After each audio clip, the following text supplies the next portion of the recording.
Here we are, back in Sunless Sea. Right. So, where were we last time we left off?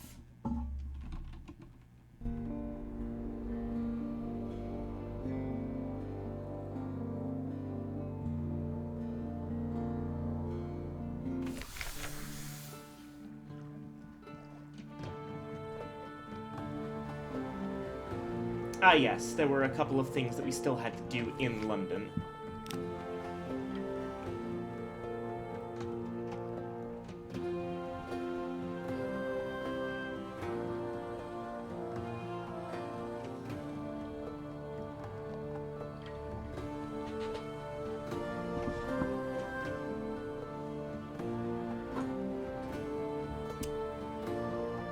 So, as I recall, last time when we spoke with the Wistful Deviless, we also went to retrieve independent verification.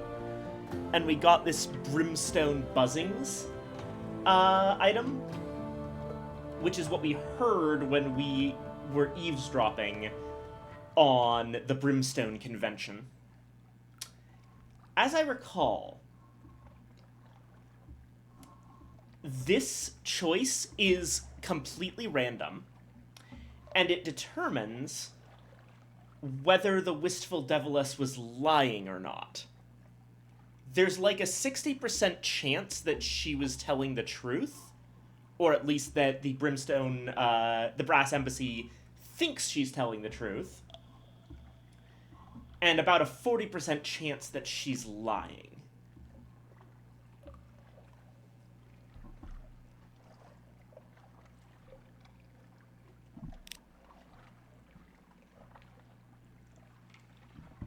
Well, unfortunate. It does look like she was lying.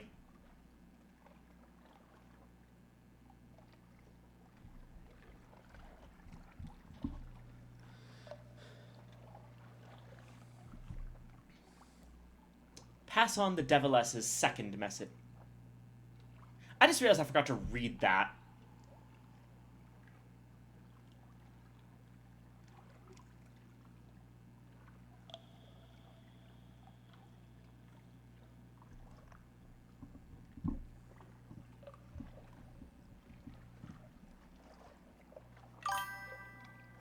Ah!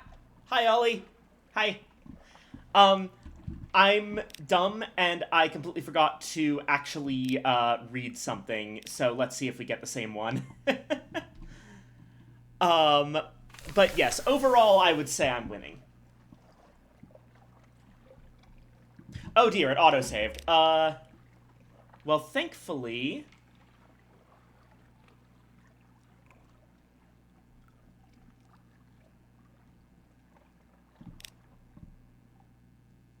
I believe we should be able to go back to this particular manual save. Right, Brass Embassy. Pass on your independent verification. Oh, it's different this time. Okay. Yay winning. I went to get some boba today while I scootered home from work. Can anyone tell me why it was 10 whole dollar? Isn't boba, like, hard to make? I don't know if that's true.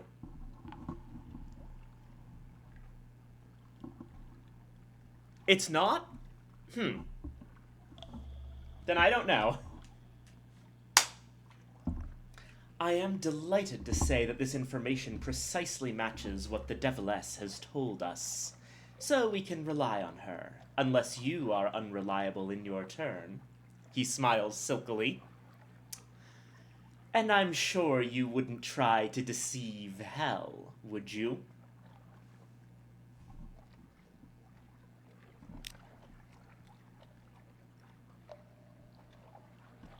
And here's your second message.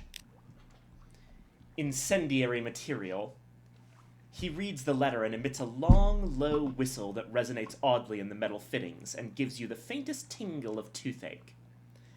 There are some very senior names here. Very senior indeed. She wants to come home, eh? Well, either she's telling us straight, in which case Brimstone will have her baked in a pie, or she's trying to swindle us, in which case, well, I'd like her here so I can warm up my own pie oven. Either way, yes, the time has come. Bring her here, will you? We'll pay her fare. Thank you so much. You've advanced the cause of hell today.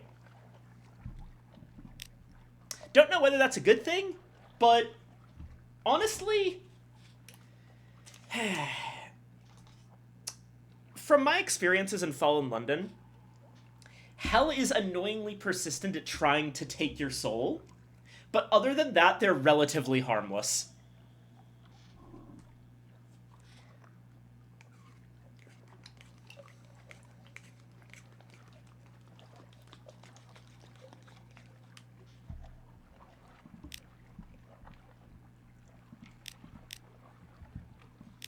We've done our port reports. Basically for mine, you'd boil tapioca pearls, make a syrup with brown sugar, make tea, add milk, encolden the tea, and then all in one cup they go. Is encolden a word? It's a great word, but I don't know if it's a word.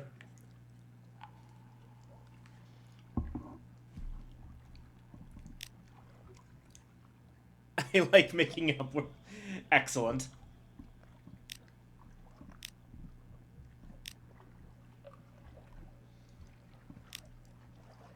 Righto.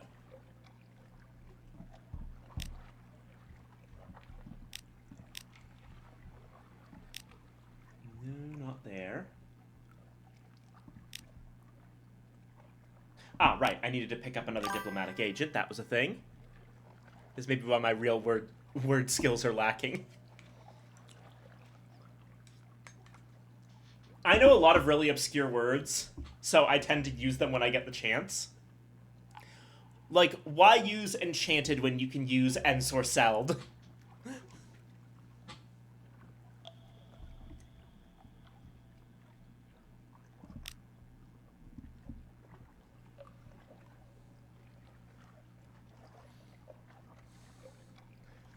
It's a lot of big words, but I also use a lot of normal words just wrong.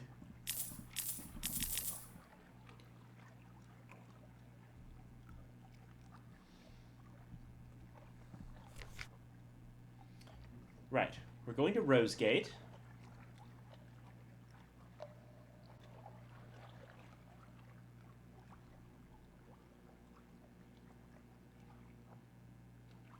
We have Zoop. I don't entirely recall why we have Zoop.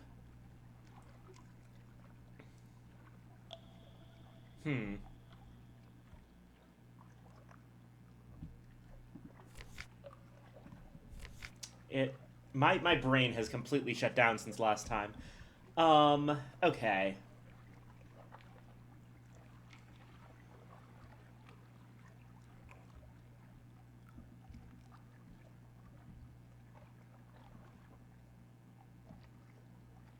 Six Clattery souvenirs. Okay, that's what I was doing.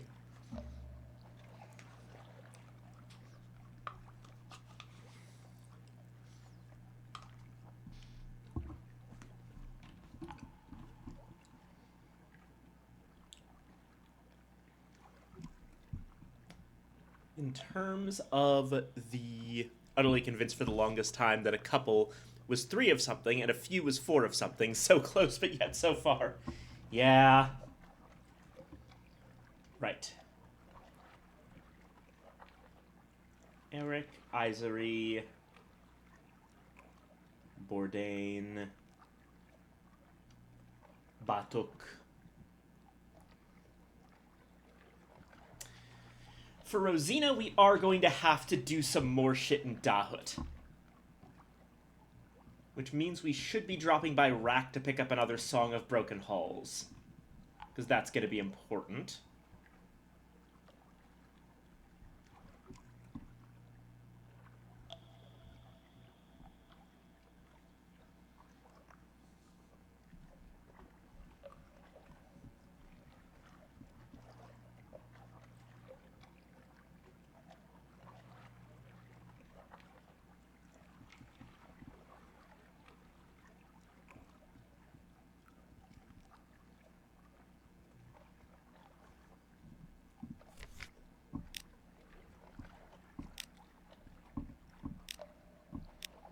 Right, reading the morning papers. We can rest in the elegant townhouse.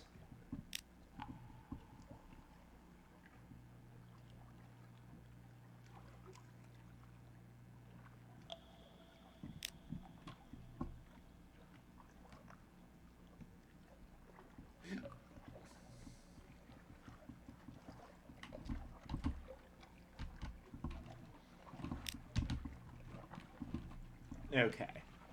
We can hop right back up to Demo Island to get another long box, probably.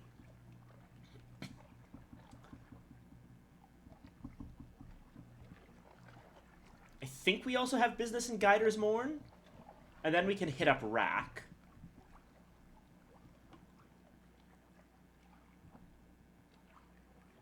That point, we should probably hit up Frostfound before heading down to Dahut.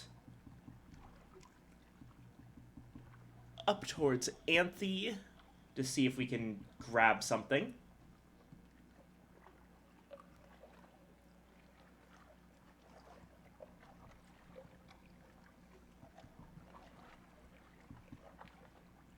Mount Palmerston to pick up the Deviless.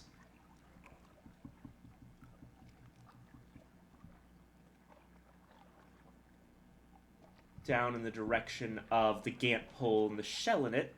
Or no, down to Port Cecil to pick up Skintalak. Then Rosegate.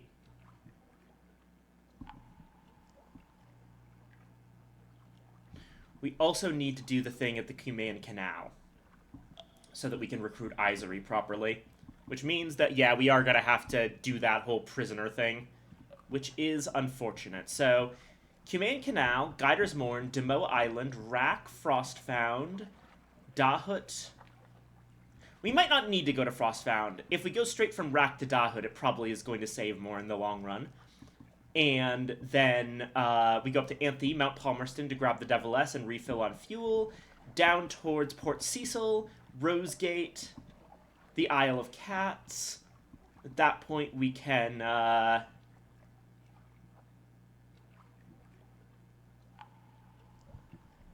possibly hit up Aigle. Check in on Pigmoat Isle, and then head home.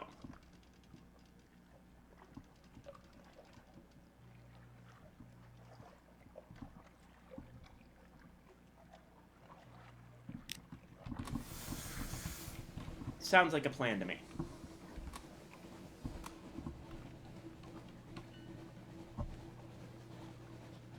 Casting off. Let's go. Also, thank you for coming along, Ollie. I really appreciate it.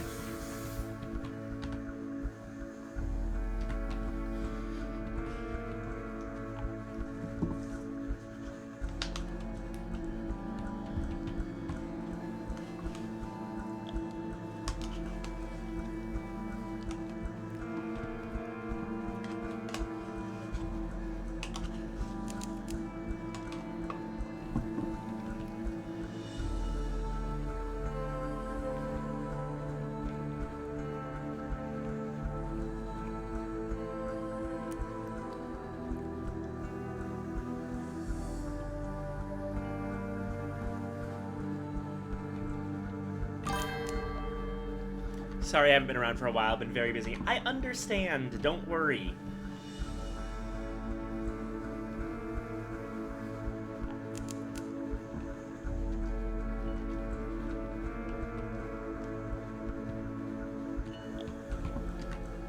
Ah, and there we go. Finally, London is on the map properly.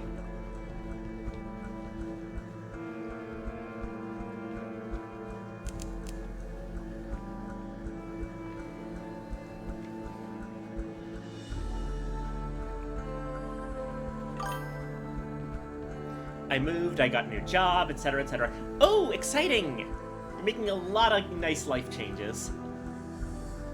And I am happy for you.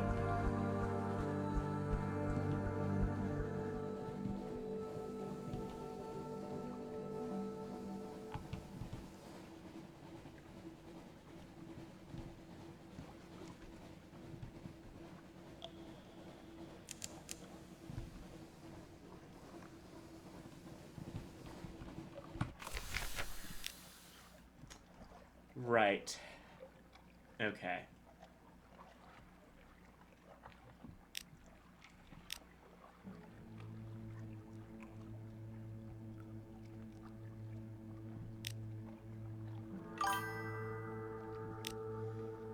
Making a lot of more money too, and I finally don't hate my job. That's good. That's really, really good.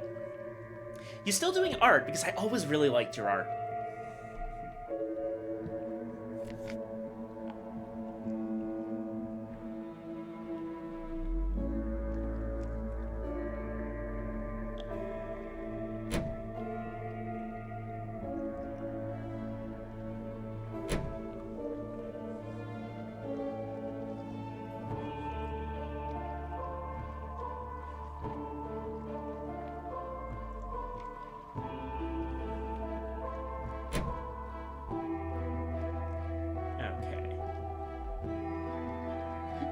Swap out the mascots like that.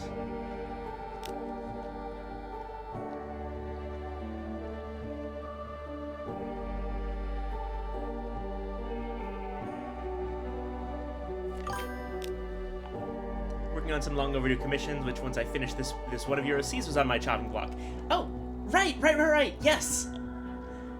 Nick. I'll be happy to see that once it comes around.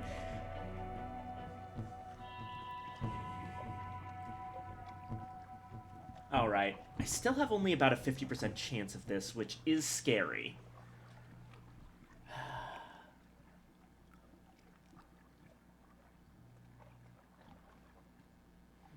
Roll Tide. Probably going to change the sketch when I finish the one I coloring now, since I've improved some. Oh, wonderful. Oh, I succeeded. Okay. That one looks like a surface sailor. Surely you could coax him into your ship. You can be charming when you exert yourself. You entice the surface sailor on board with promises of Z stories and Neath delicacies, and bludgeon them over the head between courses. They fall gently into a bowl of sea lily soup. You order your crew to take the prisoner below decks and lock them up. They comply quickly enough, but you see them shoot dark looks at each other out of the corner of your eye.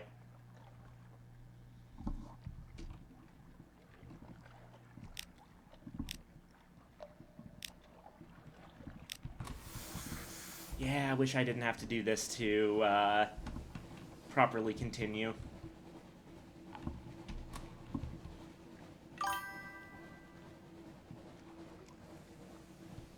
There was a very short time when I was doing exclusively 10-second figure poses, and it helped a lot with shape of person. Oh, wonderful. That would be great, because I think that the best way to represent Nick in, like, any capacity is an action shot of him running somewhere, because that is 90% of what he does.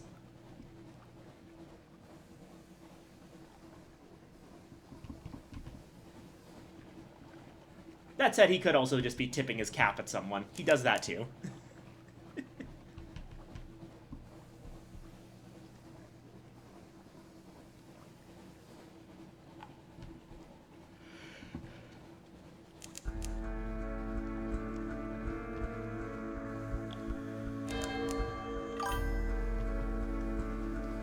Haven't done any running shots. Don't push yourself if you, if that's too much. Apologies, shouldn't have brought it up. Oh.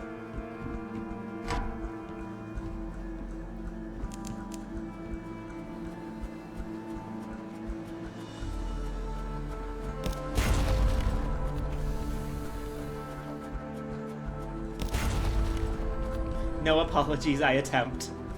I appreciate it. You're wonderful, Ollie.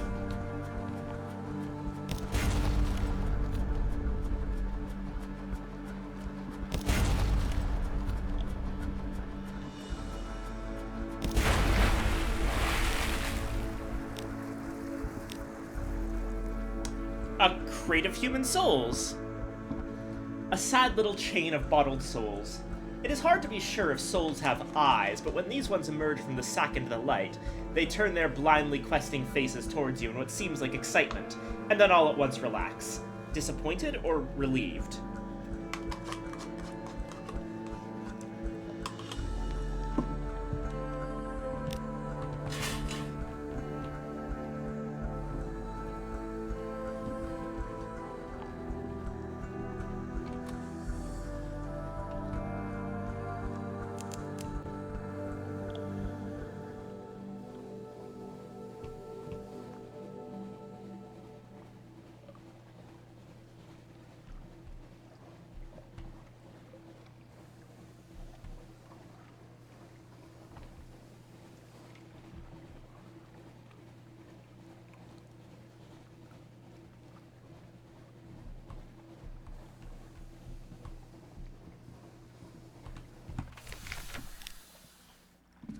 There we go. Luring the glory seekers to Rack.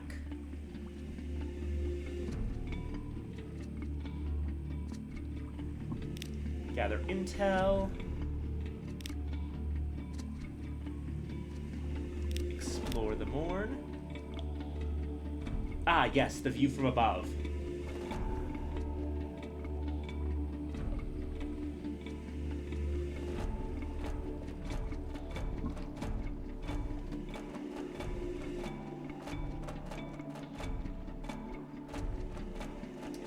Go ahead and make a prayer to stone. You know the words to speak, and in this place, perhaps her eyes are on you. Turn your eyes south. Wait 9 heartbeats. In the heart of the Elder Continent, a tiny fugitive gleam of warmth. It's gone. And we get mirrors and hearts out of that.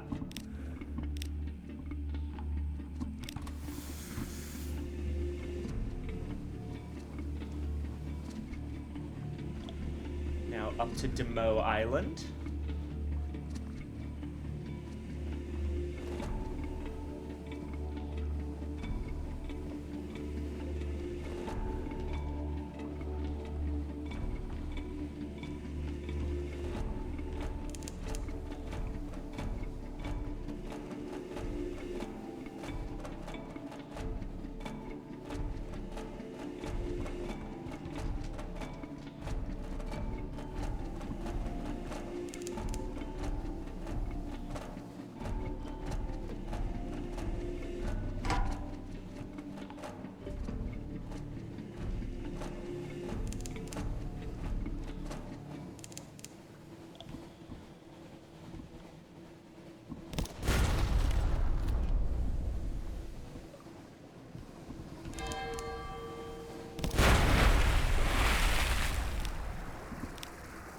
Extra fuel.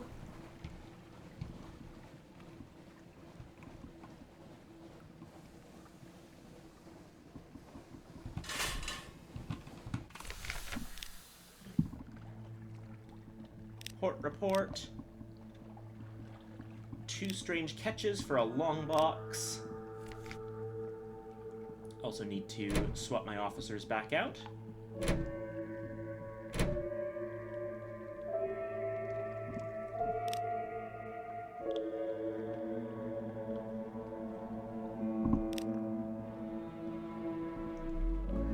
Right.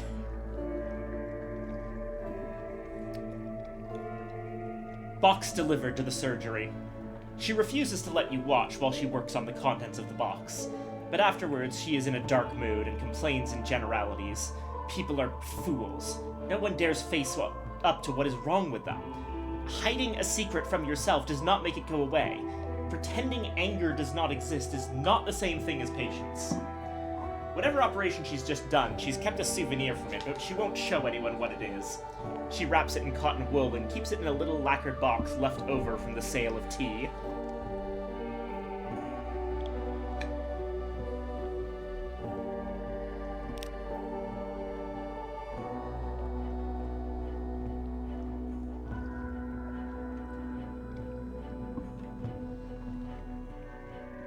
The more clattery souvenirs we get, the more likely the little plan we have to get the clattery heart and keep her as a doctor will actually work.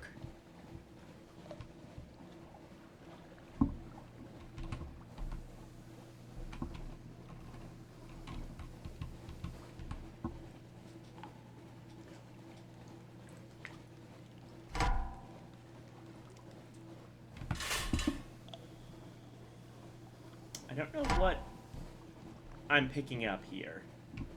Oh. Hello, pirate poet. Honestly, I don't feel like it right now, pirate poet.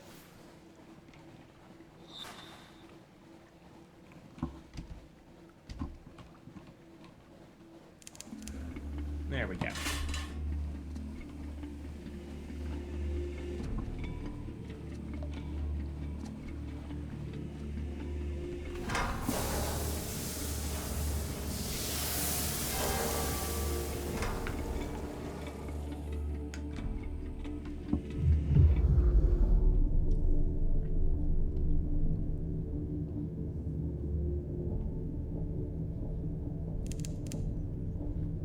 Oh, shit.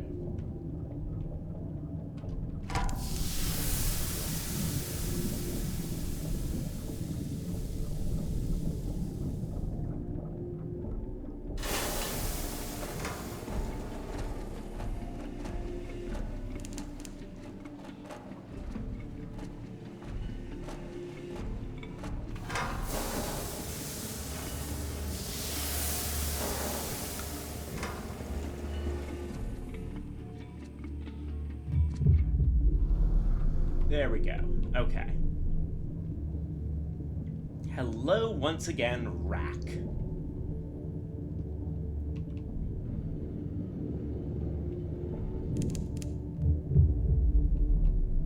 I just gotta say, I have always loved the idea of a settlement or a dungeon or something similar made entirely out of shipwrecks that have basically fused together from, like, sedimentation at the seafloor.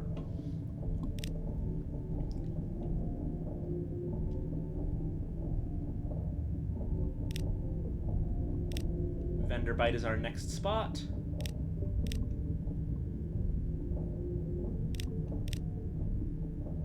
Any of the ships we sent come in? Yep. Nice.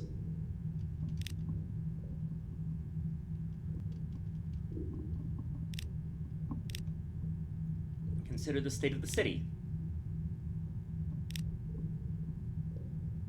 We're at 15, which means like 2 more, and Rack will actually be in a good position, which means that the shop will be better. Until then,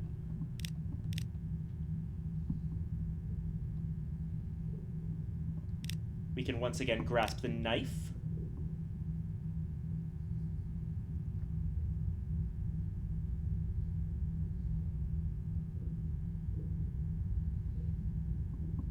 I believe that last time we went with...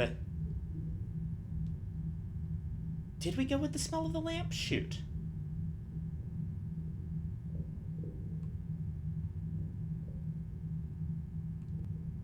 Let's try the envelope. Tether melts in your mouth. Oh, we did do this one, I remember it. You smoke in bed, propped up by downy pillows. Yellow light floods in from the window. You glance at the clock. Shouldn't the postal service run without rest now the sun never sets? How much longer... Wait, was that the letter plate? You throw your sheets off and run to the door. There! A letter from her. You tear it open. She begins with, my dearest. She ends with, yes. Aw. Get to know the king.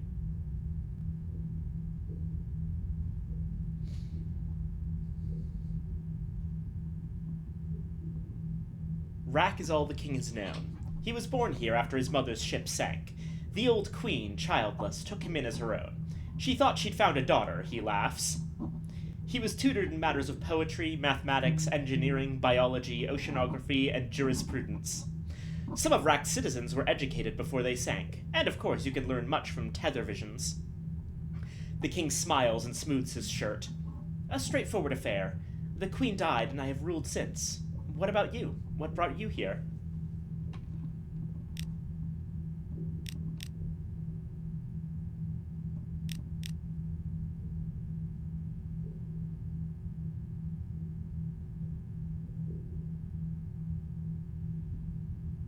Reunite the drowning prisoner with the escaped composer. She is headed to Rosegate, but perhaps she'd like to see her friend first.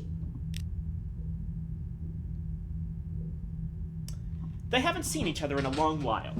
The reunion is awkward at first. She barely recognizes the composer until he sings something for her. A reference, apparently, to something they both remember with pain. They know little about one another's ordinary lives. He tells her what he has been doing since he left the Drownies, how he cannot leave the Z now, how sinking and drowning are always somehow in his songs. For her, the cell is more recent, and she has no ordinary life yet to describe. She hopes to find that at Rosegate. When the conversation is over, they embrace and promise to write. Aw, cute. I guess maybe we can't get another Song of Broken Hulls at this point, or at least not now. Ah, well.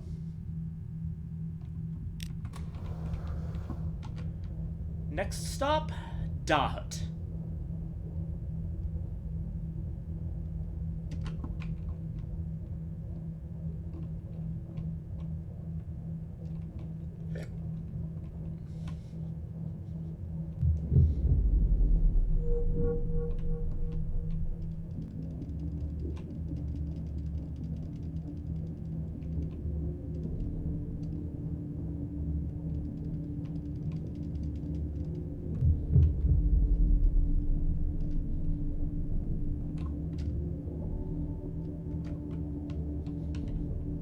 As a fun note, because Khan's Shadow is actually a completely floating island, we can actually just go straight under it if we want to.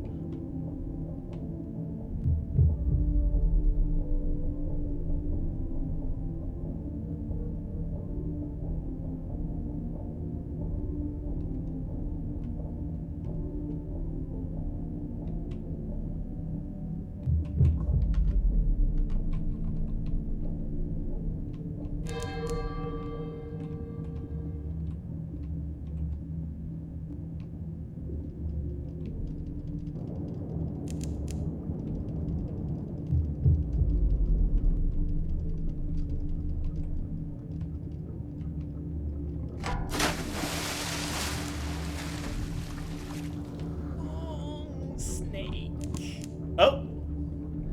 Hello, base! Meowdy! And I have been watered and stretched.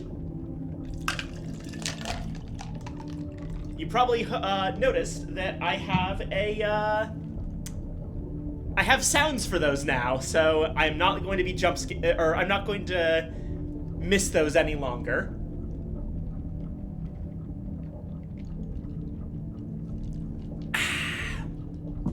Blah, blah, blah, blah. Thank you for watering me, and long snake. Right. As much as I'd like to,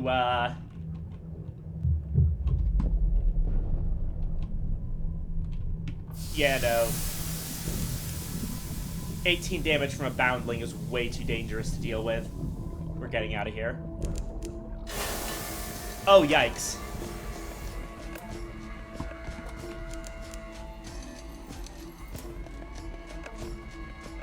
Well, we can't repair the ship anymore this trip. Damn.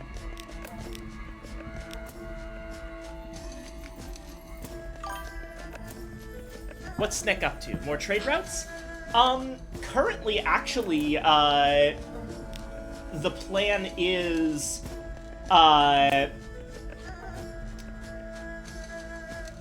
hold on. Plan is, from Khan's Shadow, to stop by Dahut, in order to get some songs to bring up to Anthe to try and help Rosina. Restock on fuel at Mount Palmerston, and then head back down towards Port Cecil to get some stuff to trade back in London. So, trade routes to a certain extent.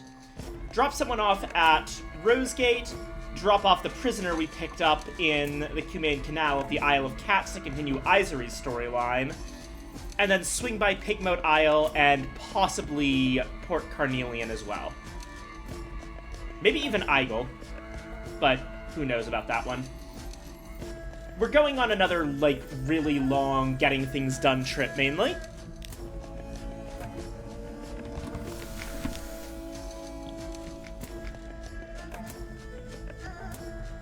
I will take a moment to sell this mushroom wine, though.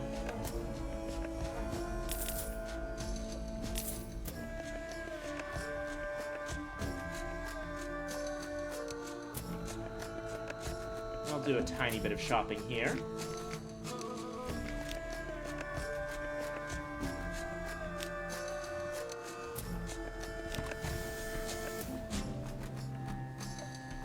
Hopefully, the goal of this is ultimately to get a new ship. Oh dear.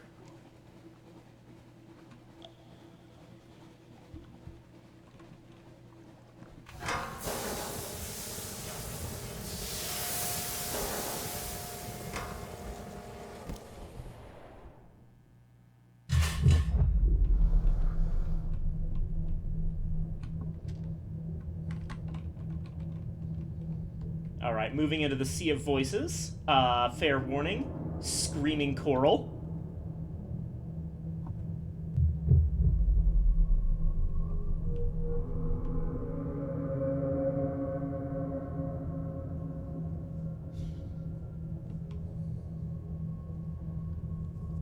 Righto.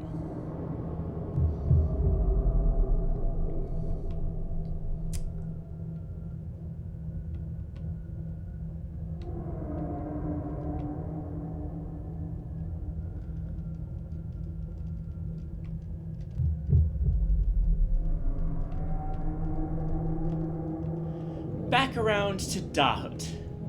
Oh, hold on, actually. We could reset our hunger a little bit.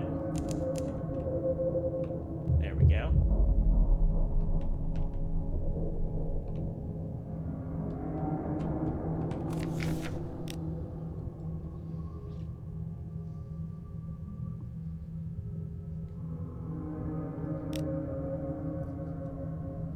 Dahut Port Report gives us a clarity for free. So, okay. We're looking for a song for Rosina, and we're fine with any song, I believe, except the love song specifically. To go into a little bit more about Rosina's condition over in Anthe.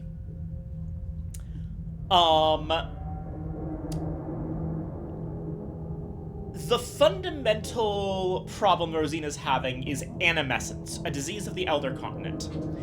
The way that animescence works is that, heated emotions are literally heated emotions. As in, if you feel too strongly in any way about anything, you start getting set on fire from the inside out.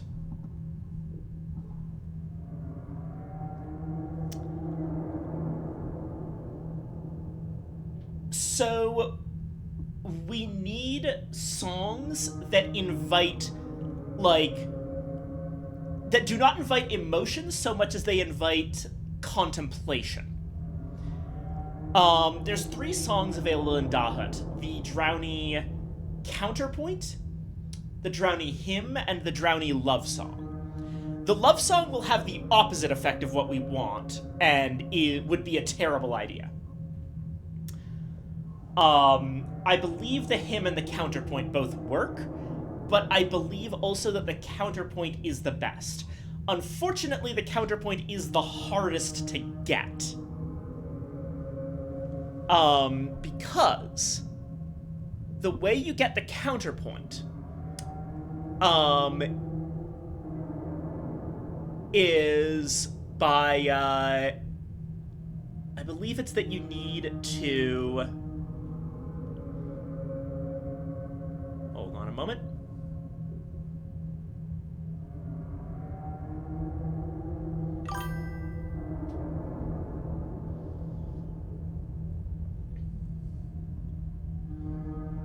The Midsummer Festival, right. Okay, yeah. So, the way that Hello, Bippy! Hi, hi, hi. Thank you for coming. Um... yeah, Base is a care package thief. Sorry, Bippy, I already got watered and stretched. I can't show off, admittedly, that, and you'll like this, Bippy. I have, sounds for it now. Oh, wait, never mind. They're still on cooldown even for me. Got it. And you're everyone's Tamagotchi. Thank you, I appreciate it. Everyone's so nice to me. But yeah, in about a minute or so, I think, you should be able to find out what the care package sounds now sound like. Try doing them one at a time so that they don't overlap so much. But yeah.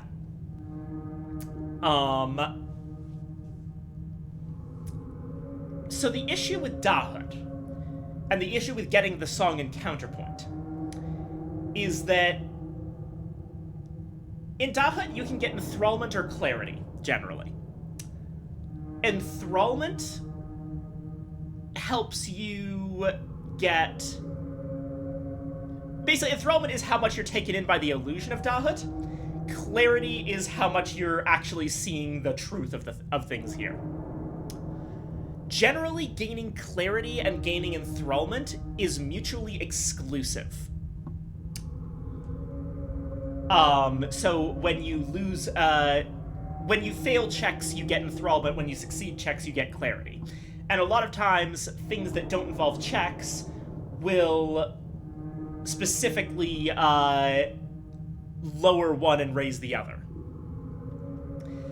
Getting the counterpoint involves you going to the Midsummer Festival, which requires a minimum of 15 enthrallment, and then passing a clarity check, which requires a full 100%, like, to get a full 100%, you need 13 clarity. So somehow you have to get around 15 enthrallment and at least 7 clarity, which is extremely difficult to do. The thing that makes it work... That's water. Thank you, Bippy. Long snake. And that's a stretch. Long snake. There we go.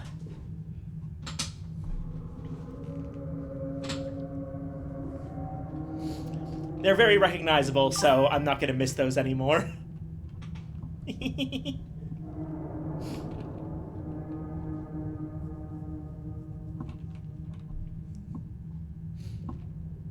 I originally wanted to put, like, a gif of a snake yawning or stretching on the screen. But, on the other hand, I want Weewon to be able to safely watch the stream, and I know that,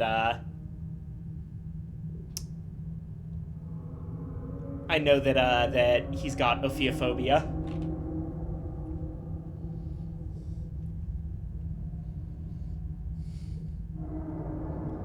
Alrighty.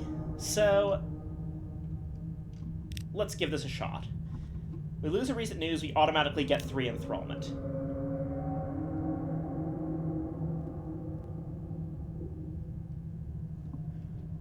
Now, let me check.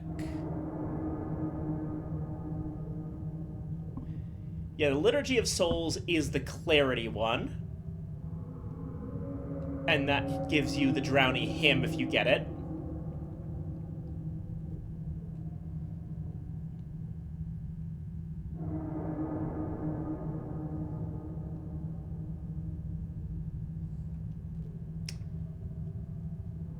And...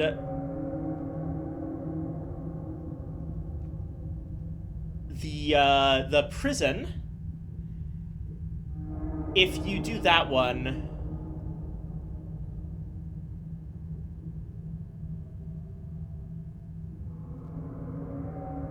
you get... Wait, how do you get the love song? Actually, that's a really good question. How... It's not the prison, so how do you get the love song? If I wanted to, which I generally don't, but...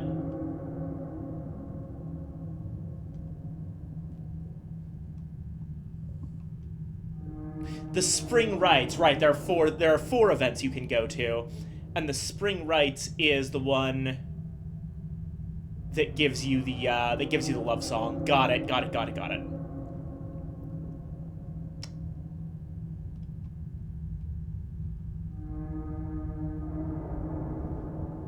In terms of Anthe,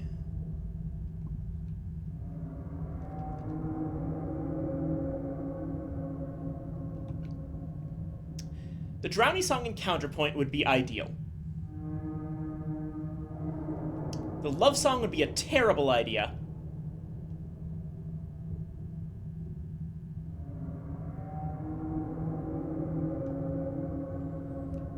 The hymn helps a little bit, but not much. So, okay. The thing is, though, and what makes this interesting, is that there's still a use for things like the love song. Specifically,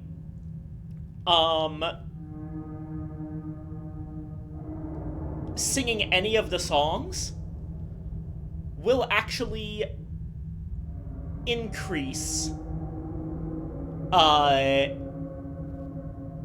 your stats. Singing the Drowning Counterpoint will give you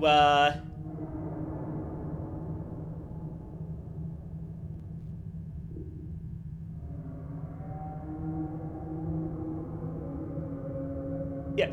Singing the Counterpoint will average out your Clarity and Enthrallment till they're basically the same. Singing the Love Song will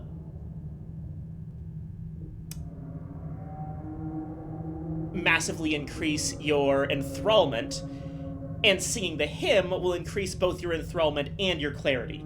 So I think that the strategy here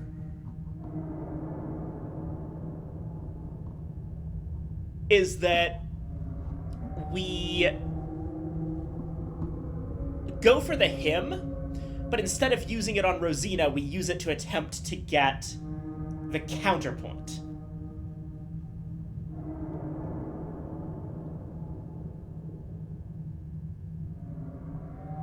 Alrighty.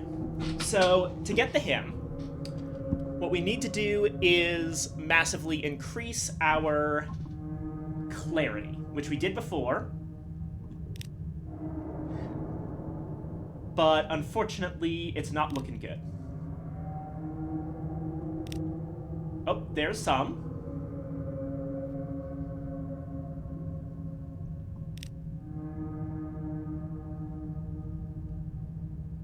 Investigate the crypt of the Great Cathedral. That's more Clarity. Investigate the calendar. That gives us Enthrallment.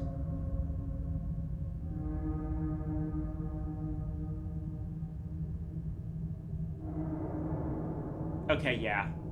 But the thing that is a little bit weird about Dahut is that we're supposed to be able to... Oh no, wait, actually this is intentional. We can reset our length of stay without resetting our Enthrallment and Clarity by leaving and returning. So that's what we're gonna do.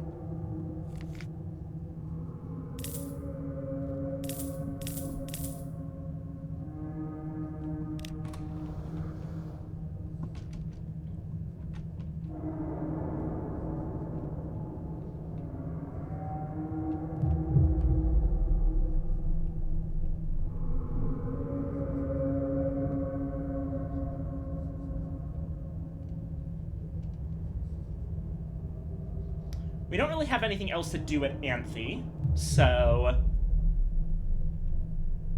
we'll just grab a port report and be on our way. Dahut is one of the most complicated ports, to be honest. There's an achievement for having all 3 of the different types of songs at once, and this is a true story. When Submariner came out, I was achievement hunting in this game, and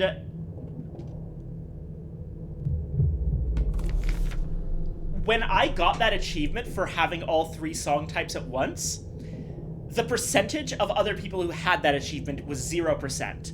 Now, I don't think I was the first person to get it, but based on the total number of players, in order for it to be between 0 and 1%, I was definitely within, like, the first 100 people to get that achievement.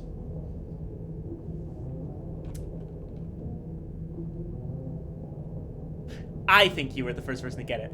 I appreciate you, Ollie. I just doubt that the people who update the wiki didn't get it before I did.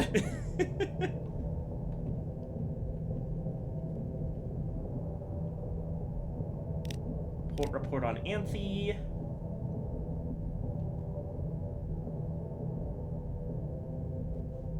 Oh dear. There we go. Follow a polythreme exile. A hulking clay figure is visible through the smoke. It moves away through the opposite door. You follow. The clay man is moving fast down several corridors towards the section of Anthe reserved for the bone sharp. A sight like that would not be at all extraordinary in London, but most of the inhabitants of Anthe seem complacent, possibly even indolent. Hardly anyone is ever in a hurry. The man ducks into the bone barrow. A person would be unwise to follow unless they had considerable confidence in their own skeleton. So to go further there, we would need to get sharpness of bone.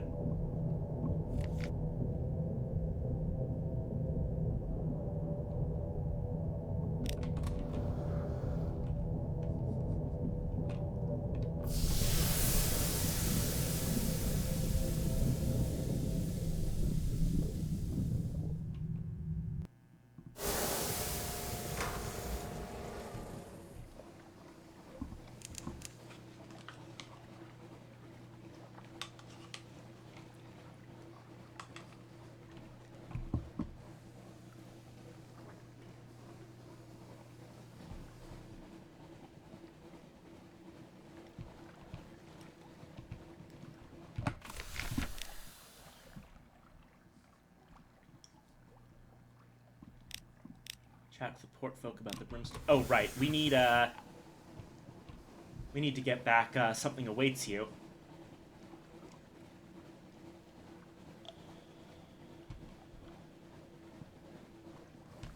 You will just go. Quick loop around here.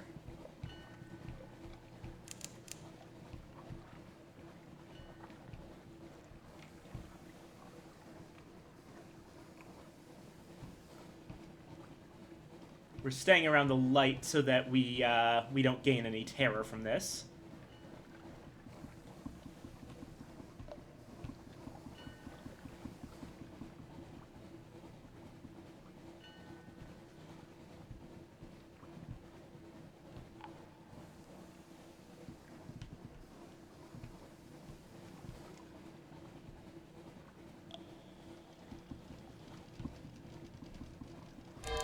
There it is.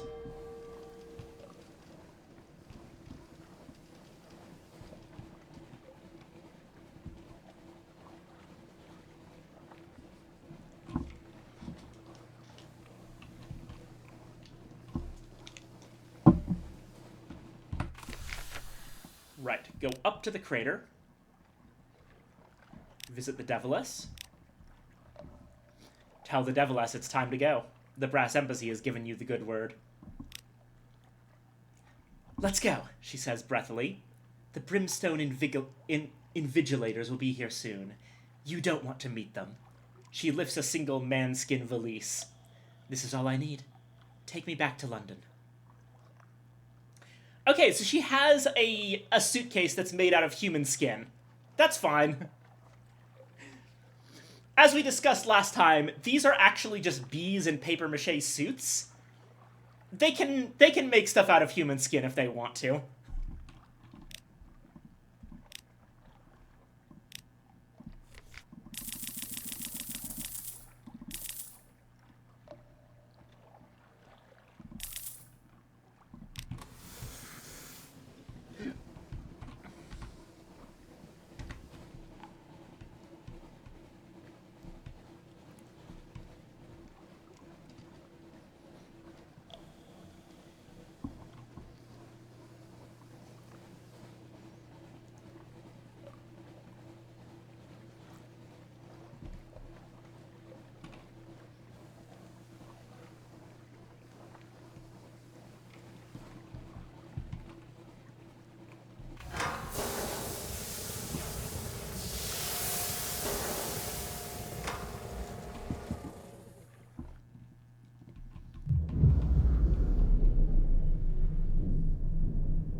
The unfortunate problem with Dahut, notably, is that in order to stay a while, you need recent news, which you could only get in London. So you really only get one bite at the Dahut apple every voyage.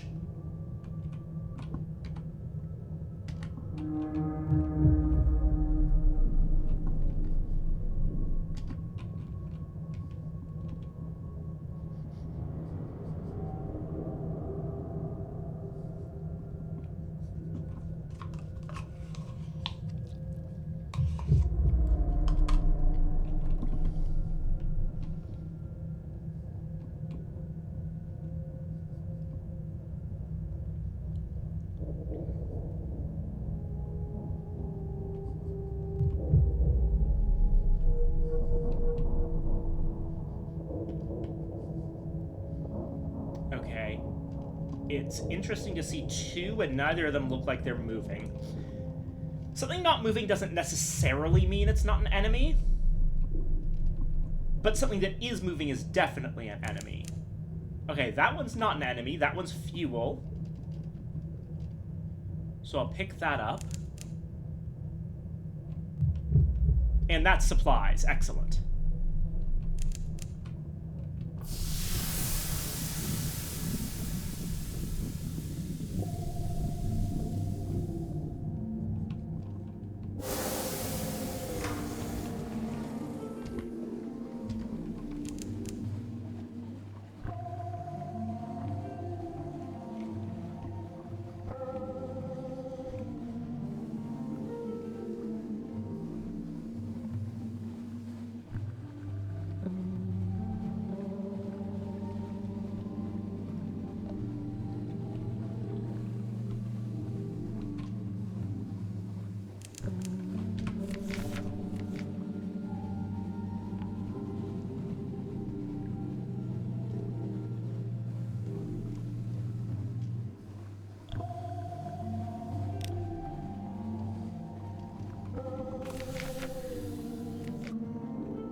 Gather intelligence.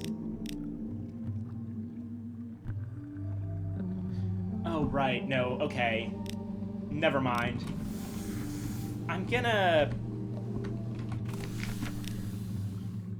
We're just gonna gather Skintilac to get 2 of it.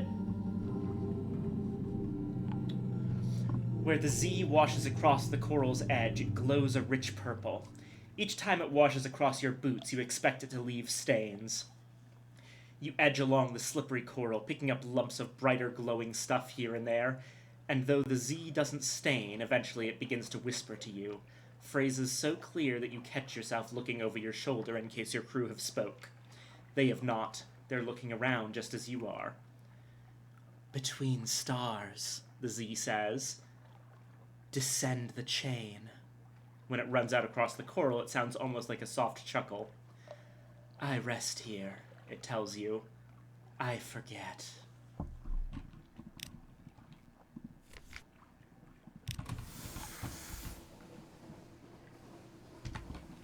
Right.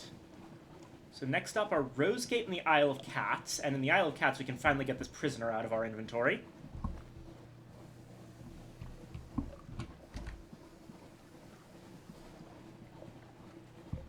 I also realized that I need to add an extra stop to hit up Hideaway. Oh no.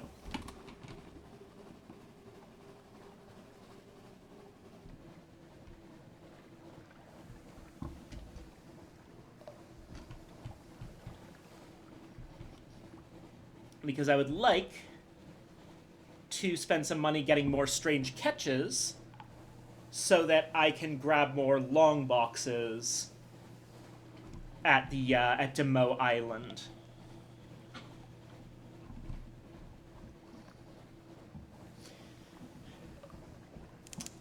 Long boxes are ultimately very cheap. It's a bad idea to buy one for like 300 or so, whatever it is, echoes in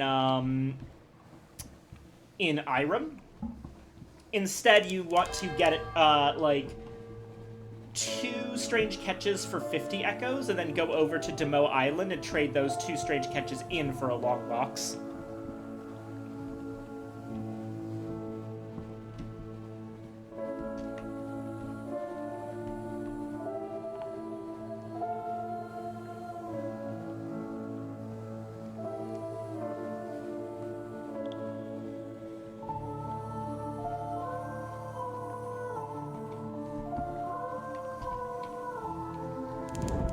Oh, god damn it! I need to stop hitting F. Okay, we're taking on the Pirate Poet.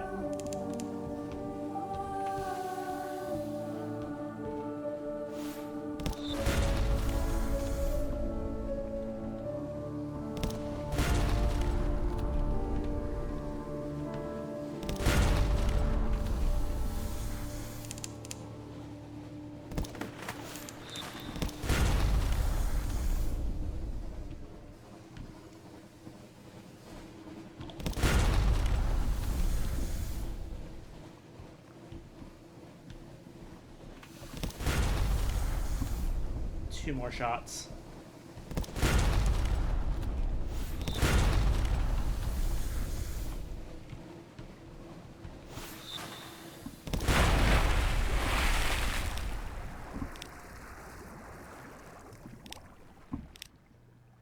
More souls. I would ask why the Pirate Poet was carrying souls, but then she would be completely within her rights to ask why I'm carrying souls. We're kind of just both doing that.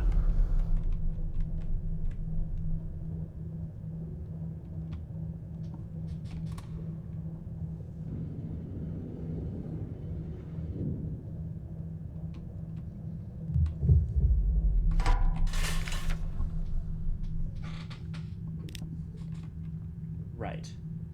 Set down your traveler from Dahat. She was on her way here before her travel was interrupted. Her appetite for cigarillos is unabated. The Drownies tempted her with a false cigar, she says, but here is the source of the real thing, and there's no comparison at all. She walks the aisles as enthralled as anyone might be in the sway of Dahat. She can't reward you, she says, but perhaps the composer in Rak who arranged for her freedom will be glad to know she was set free.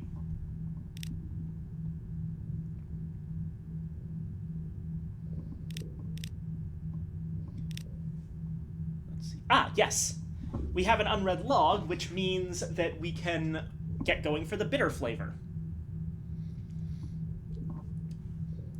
The dogged apprentice sits by the hearth, perusing his journal.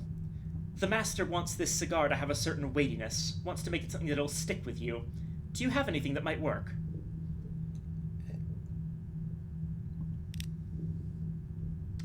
The dogged apprentice flicks through the book you hand him. It isn't long before he closes the book with a grin. This is exactly what we were hoping for, madam. Tragic and hopeless. This should prove potent indeed. Thank you. Something disquieting for the bitter flavor. The dogged apprentice licks his pencil and makes a note in his journal. We're making good progress, madam. Next we'll need something stunningly hopeless. Could I trouble you to put something together? 3 skulls. You set 3 skulls on the counter. One is missing its jaw and has a few overlong teeth. One is missing a patch of bone in the back, brains either blown out or bashed in. One still has an eye, not yet taken by the rot. The dogged apprentice grips your arm for support, transfixed. This is... Yes, madam. I think this is what we need.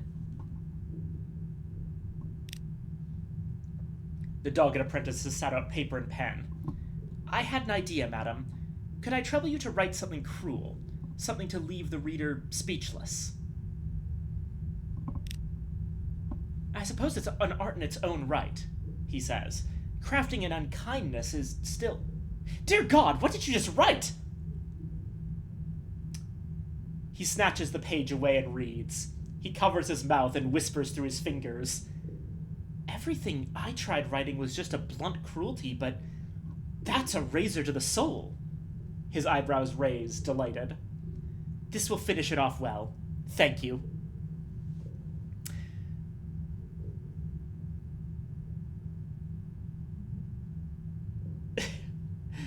I can't help but think of the one Tumblr post where uh, someone's getting sent consistent hate mail, and they're just critiquing the hate mail. It's like, okay, you undercut your own hate message here by putting lol at the end, which just indicates that you're not actually serious about this. Why don't you try again? And then, like, another one. Well, see, okay, that one has actual malice behind it, but you've made so many broad assumptions about my life that are completely untrue that it comes off like you're angry at someone else and projecting that onto me. Let's have one more person. Can someone else hit me? Like, I really want to feel it before I go to bed. And the last person just sends a single sentence, which is, "You look like you know things about Homestuck."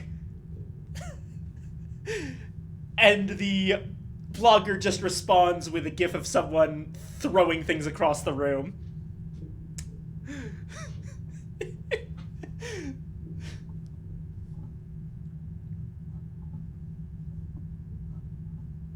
Truly a razor blade to the soul. And it would unfortunately work on me as well.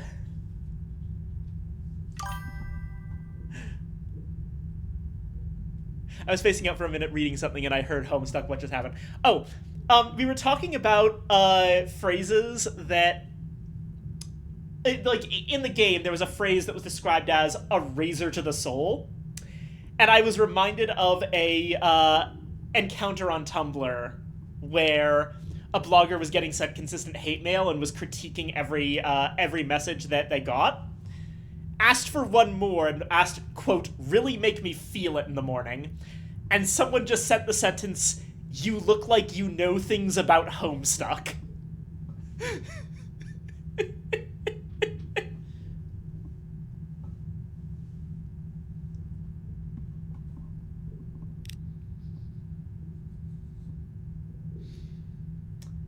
The Dogged Apprentice. Do they know things about Homestuck? Considering how they responded, which was a gif of someone throwing things across the room, I would assume that it was right on the money.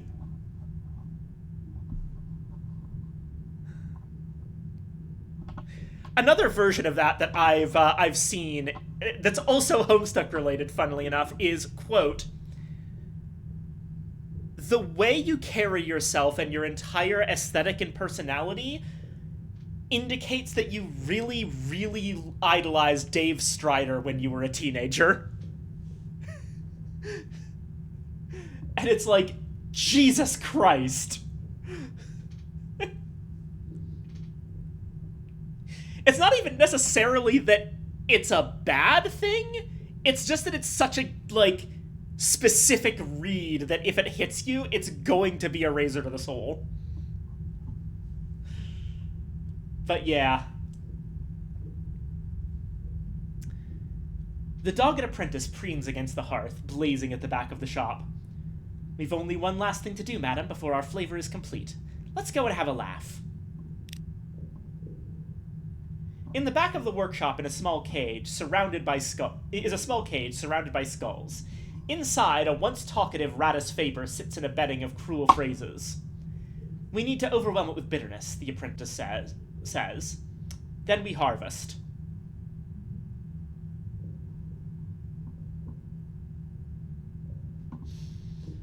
Pretend to weep. Boo-hoo! The poor, poor thing, all locked up and all alone. Just look at the pitiful thing and laugh. As you speak, the once talkative Radis Faber does not stir. Only after you've finished does it gaze at you through the bars and shake its head slowly. The Dogged Apprentice lays his hand on your shoulder and squeezes it triumphantly. "We've got it now. That's as much bitterness and contempt as it can hold. I'll remove the gallbladder in a moment. The master will be so pleased to have his ingredient." That's fucked up.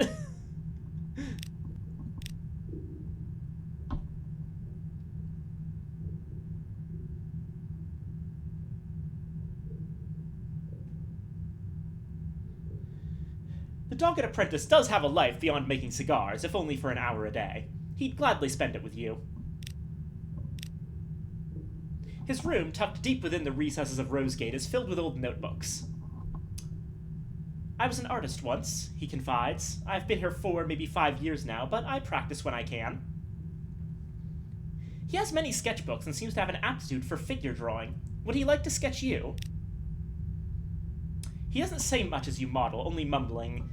Could you look a little more? No, just a little. Yes, hold that.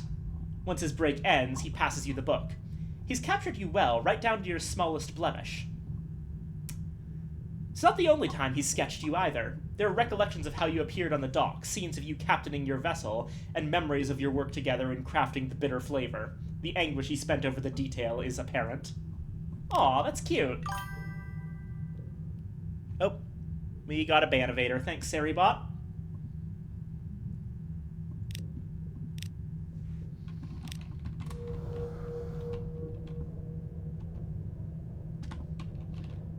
Isle of Cats next, and that's going to be an enemy, so let's avoid that one.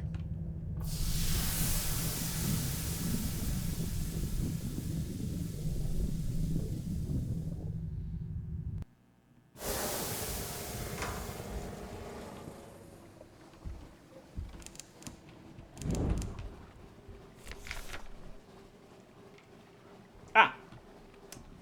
I think that's a free strange catch. Yes!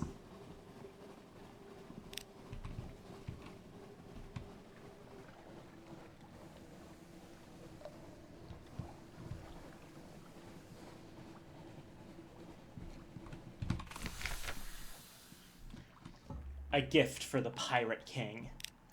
Your patron is overjoyed at your return. Eager to meet Leopold, are we? Hand over your writhing, tear-stained cargo.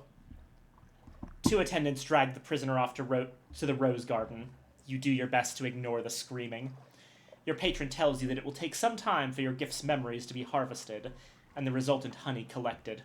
You should return later for your introduction to the Pirate King.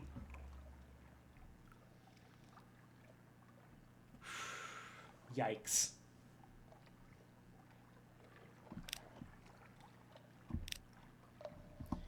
What might one expect from Leopold, Pirate King of the Isle of Cats? A hulking, grizzled presence with a crimson cat tattooed across his back? An oil-bearded wretch with a brace of pistols strapped to each hip and eyes like wildfire? A gaunt-cheeked honey-seeker wasted from years of dissolution? He looks, as it turns out, more like a lawyer than a dissolute lord, though he is at least wearing a robe of patterned silk over his dark suit. Behind him you see a wall of what you think are wine racks. On closer inspection, the racks hold bottle upon carefully labeled bottle of red honey. Captain's compliments, my king. Icery enters with a wine glass of thick honey. Behind them, Zyra drags in a stumbling prisoner. It is the sailor you stole from the Cumaean Canal, only they do not seem to recognize you at all. Your patron offers the Pirate King the wine glass. The king takes a sip, and the prisoner cries out as though his skin is being flayed from his bones. The spice-scented docks of Malacca, Leopold breathes, before he is plucked away by the honey. He returns hours later, skin flushed and eyes bright. I am very partial to memories of the Far East. Very thoughtful of you. He bestows a humming, honey-soaked kiss on Isery's lips, and then Zyra's, before holding out the vial to you. Take a sip. The prisoner gazes at the ceiling blankly, with no sign of his earlier distress. Each luscious drop coats your tongue like fire and longing. Someone screams, but it feels far away. You are consumed with the touch of a woman's hand in yours. You in the memory turn your face to the right, and there she is, Kembang. You met her 3 weeks ago, serving drinks by the docks.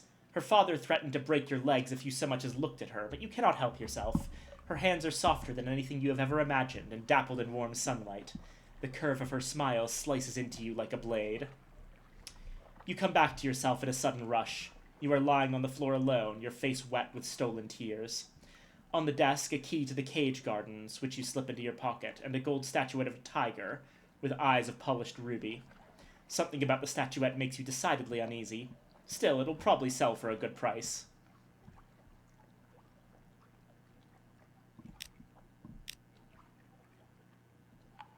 Invite Izuri to join the Seven against Nida. Given Lorenzo's misfortune, you find yourself in need of a new guide.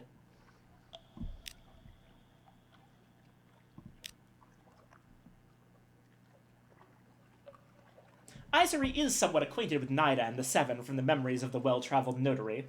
You fill in the gaps, but leave enough unsaid to entice. Izuri considers your offer carefully. I am intrigued, of course, and flattered. Who would not be? But the stakes are high and the prey inconceivably dangerous. I am selective in my alliances, madam.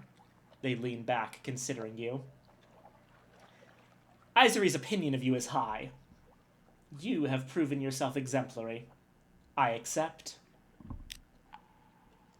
You reminisce about your association thus far and the possibilities of your future alliance. Izuri is eager to make themselves useful to the Seven. I'll begin gathering what information I can about Nida and its environs. Travelers from the Elder Continent tend to be circumspect, but my bees won't care. Leaning close, Izuri kisses your cheek with unmistakable warmth. To immortality.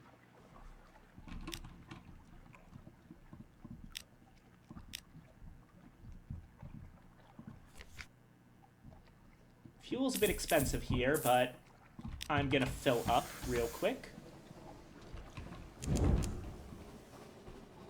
Why does that keep happening? God damn it.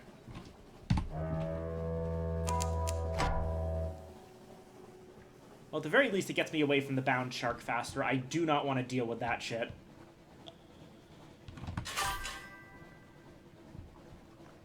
Ah! Ooh, 15 stream watch streak. Thank you, Evangeline. I really appreciate it.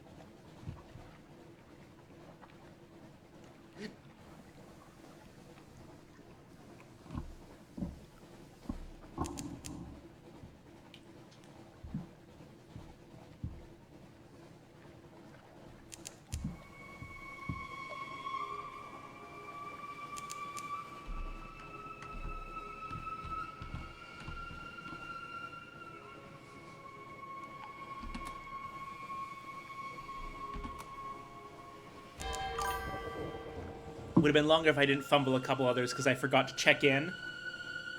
I'm sorry. Oh! I've been watered. Long snake. And stretched. Ah, thank you for the water. Long snake. Ah.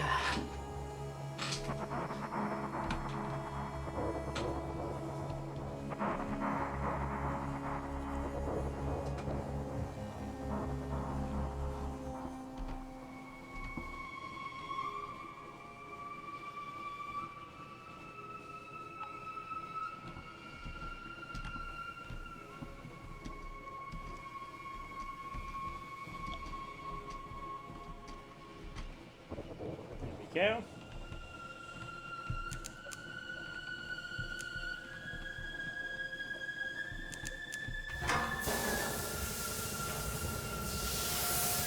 Into the mist I go. Okay. Bye-bye. Love you.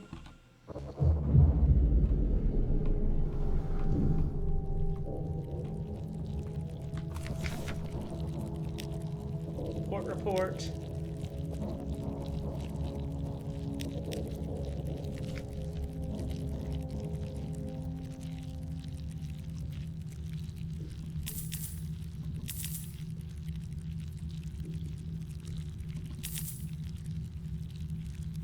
Right. Up to 8 strange catches.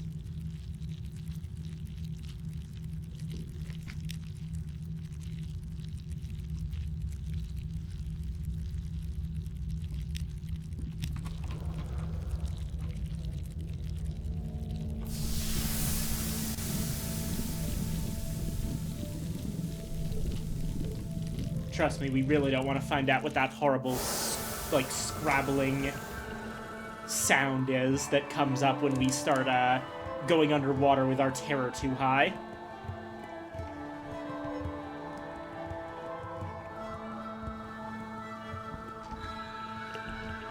So we're gonna hit up Eastival, then we're going to drop by King Eater's castle, and sacrifice our fuel and supplies to get our terror back down.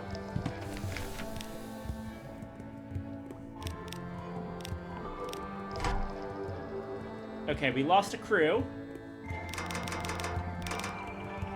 And we're gonna have to leave behind several supplies.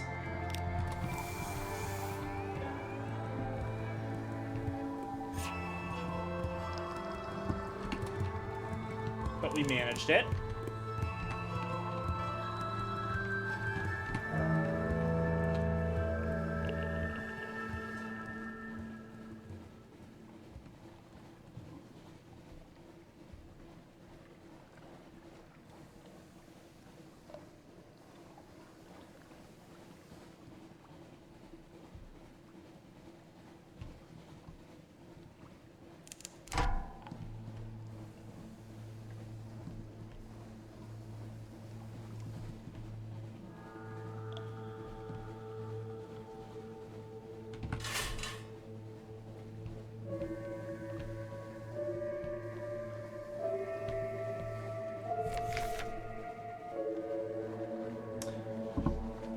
A Zailor has run mad. She roams the ship, cudgel in hand, smashing comrades to the deck.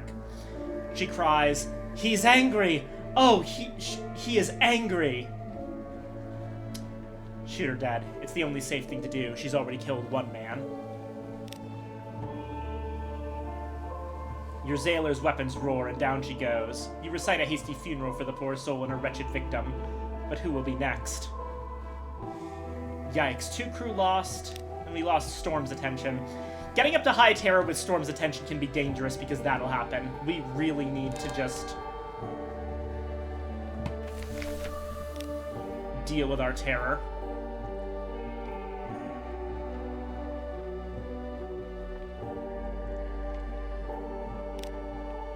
Compile a port report.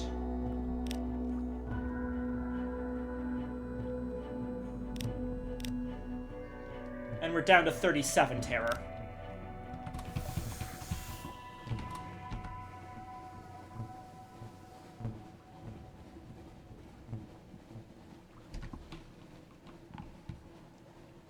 We should probably check what's in that last little bit of coastline that we haven't actually explored yet. Right here. We've never actually gone there.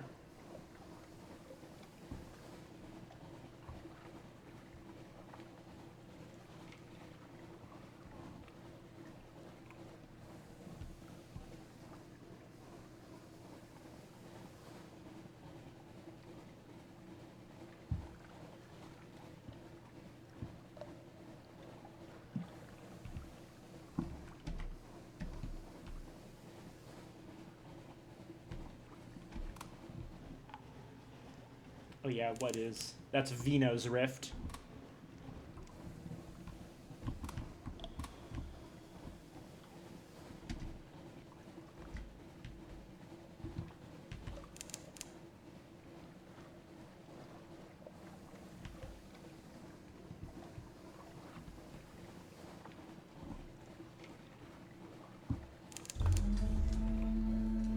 A buttery bloom of light on the southern horizon. You approach Varchas, the mirrored city.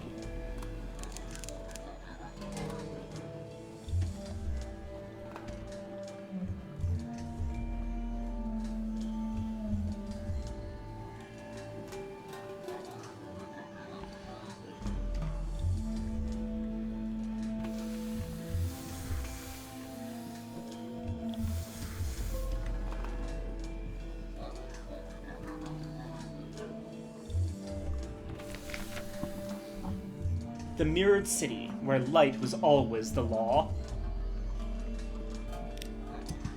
The walled city of Varchas is a tangle of green vines and luminescent fungal flowers slow blooming around moldering stone. A quincunx of carved stepped towers rise over the walls and pour burning white light into the bleak sky. A rough, shadowed path leads from the docks to the mirrored gates of Varchas. 2 towered carving stone lamps throw their light on the angled mirrors, and a blue-cloaked guard stands in the reflected pool of light. The city is a beacon against the tree-hushed, sprawling darkness of the Elder Continent. In the far distance, a vast mountain glimmers.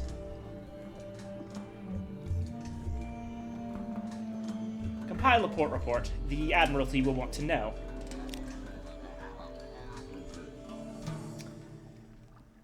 The mirrored city and its glories.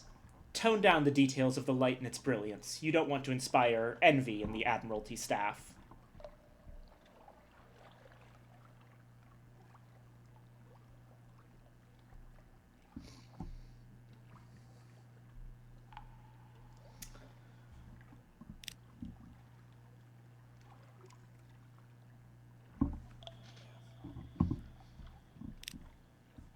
Choke on the smell. It is overpowering sweet. It comes from the fungus growing wild all over the city's stones. The flowers have white waxy leaves which leave powdery traces on your fingers. The light coming from the city has the same camphorous quality. And the smell, perfume worn too many days on the body, unread books left to turn to ink-stained pulp, a garden drowned and rotting in still water. The sailors wave you over. They are sitting on some upturned crates on the docks, playing a game with mirrored chips and stylized snakes made of bone. You're not thinking of going in there? The sailors gawk at you in unconcealed horror. They take turns telling you gruesome stories of Varchas, which they no doubt invented whole cloth. Some are convinced that the Varchasi render sailors into tallow to light their city. Others say they steal shadows and sell them to their masters. All of them are convinced that they blind any strangers who dare to gaze too long upon their city's secrets. We're just waiting to be paid, and then we're off, one of the sailors says, nervously fingering a mirror chip. I've only got one eye left, and I'd like to keep it. Ask the guard a few questions. Never a bad idea to gather a little intelligence before heading into unknown waters, or cities as the case may be. The blue-cloaked guard only acknowledges your existence when you step out of the darkness of the path and into the light from the lamps. The guard stands at the middle of the pool of light, looking warily at the darkness beyond you. Up close, the guard's blue cloak is threadbare and mossy along the hem. A pattern of embroidered suns runs along the collar, but the gold thread is dull. The kohl around her eyes is smudged. "Well, Tamas," she asks, "are you going to ask your questions, or are you just going to stare?" Her tone is brusque, but her expression is curiously eager. You do not think Varchas receives many visitors. Brusque. "Well, Tamas, are you going to ask your questions, or are you going to just going to stare?" "Your name is not Tamas," you correct her politely.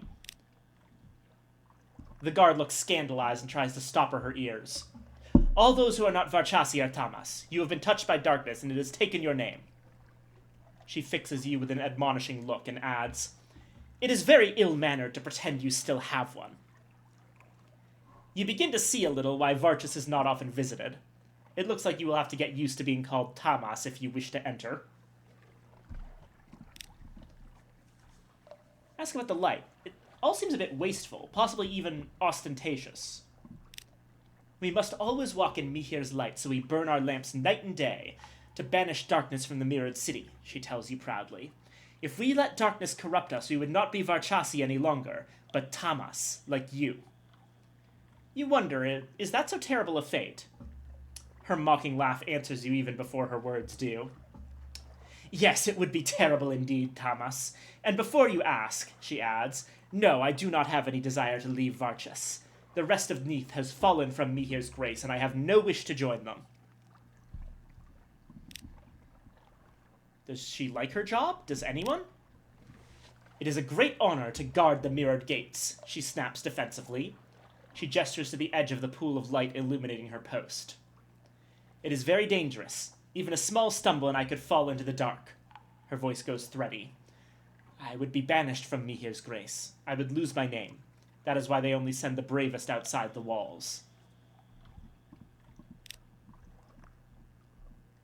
Ask about the city's customs. Best to know before you flout them. Easier to plan an escape route that way. Don't touch the mirrors. Don't even look into the mirrors, she says, her voice hard. And try very hard not to dream. Were you expecting something along the lines of don't murder anyone or only wear red on special occasions? Still, you nod and smile. No more questions. Tell the guard you wish to enter. What else are gates for if not to go through? She makes a mark in her ledger before ringing a brass bell. The mirrors on the gates are rearranged to give you space to pass, but never once allow shadow to touch the guard. Our ways are not yours, Tamas. Remember that and walk in the light of me here. Your eyes are blinded by the brilliance of the light. The verdant rot smell is even thicker. The heat of so much flame and reflected light presses oppressively against your skin. Your head pounds. It is a few minutes before your eyes adjust, and you can look around. Brass lamps and gilded sconces hang from every wall, and phosphorescent fungus grows moss-like upon doorways and ceilings.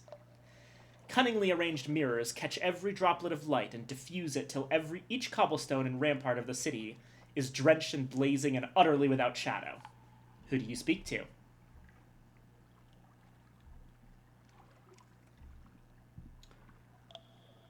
The firekeeper, the jewel-turbaned youth, the white-cloaked guard, or the fungus carter. Let's start with the firekeeper. Dressed all in saffron, a pair of thick fireproof gloves dangle from a silver chain at her waist. I'm too important to play guide to you, Tamas, she tells you before you even open your mouth. I am the keeper of the Western Principal Mirror. She points up at the enormous multi-faced mirrors set atop each of the city's 5 towers. I'm only here because I'm looking for my idiot brother. He is probably busy pouring wine down some pretty dark-eyed boy's throat in a tavern. Is it a matter of great urgency, you wonder? He's late for his lamp checks in the sacred district, is her terse reply, as she hurries away. If the Agnihotri found out, he'd be lucky to end up a lake dredger.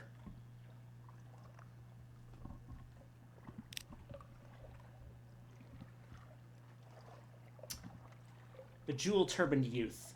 He's winking at you. That is a furtive wink. Is that a furtive wink or a flirtatious one? Only one way to find out. He looks utterly overjoyed to make your acquaintance, then the bangles on his wrist flashing as he presses his hands together in greeting. My friends and I would be honored if you would attend a small gathering with us, Tamas. We are so eager to hear about the world outside Varchas' city walls. It seems an innocuous enough invitation, but then, why does his gaze dart around so anxiously as he tells you how to find his mansion in the Eastern District?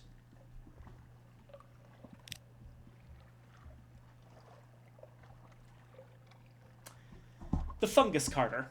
Her cart is piled high with fungal blooms and jars of algae painstakingly scraped from the surfaces of walls.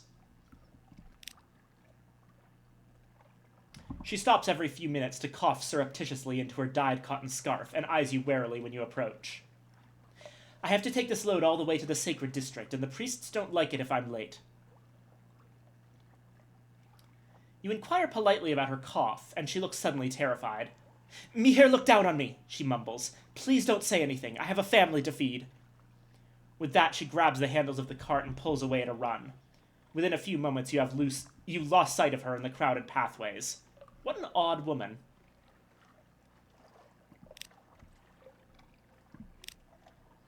The mirrored city gleams invitingly. You'll get used to the smell in time.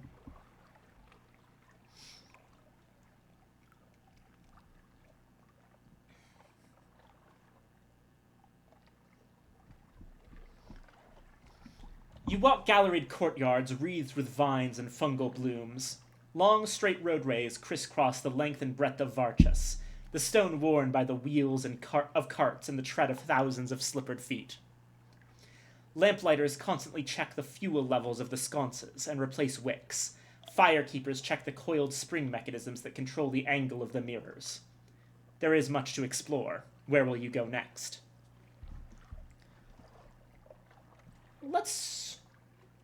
We got an invitation from the jewel-turbaned youth. Let's take advantage of that. He did invite you, after all.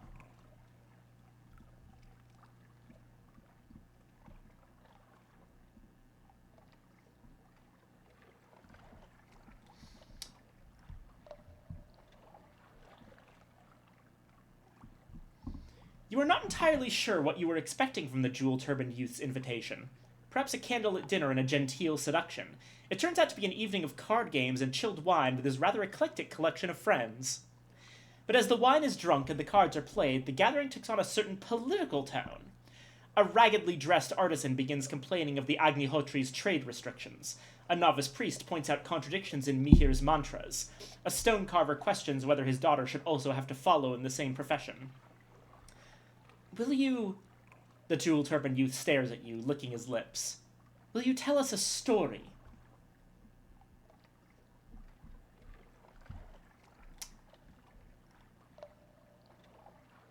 Invent a fanciful tale, or tell a wanderer's tale. Wanderer's tale has slightly less chance to be successful. Invent a fanciful tale. It's practically a sailor's profession.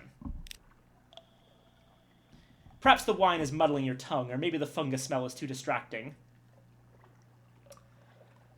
You can't seem to weave the threads of your story together into a whole. Your hero, a dashing Z-captain, turns unexpectedly into a drowny, and so you pack him off to the tomb colonies, much to everyone's confusion. Oh, we could just retry this. In that case...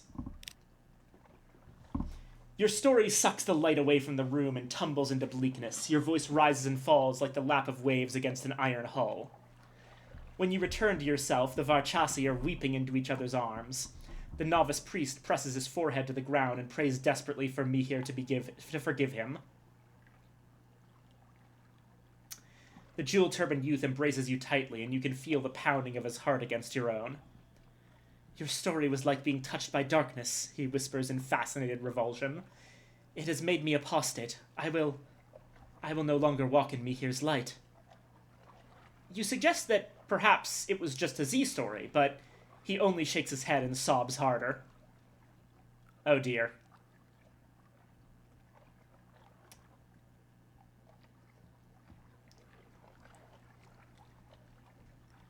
Gained 7 secrets. Holy shit.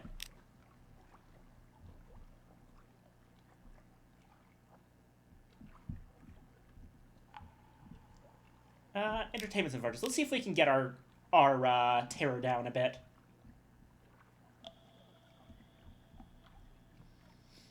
There are many available. Mihir is not a Puritan god. The nicer establishments in the city are lit with expensive imported gas and have little blue glowing scintillax statuettes scattered on the shelves. What takes your fancy? Join the gaming table. They're playing on an ornate board with pieces of mirrored chips and snakes made of bone. You can't seem to grasp the 7 basic patterns of the mirror pieces, and the other players can't seem to explain why you can't play the bone snake in the supplementary round. You begin to suspect they are making up rules merely to cozen the tamas.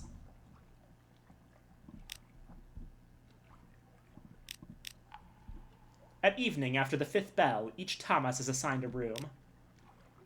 The light is endless and merciless. Will you sleep?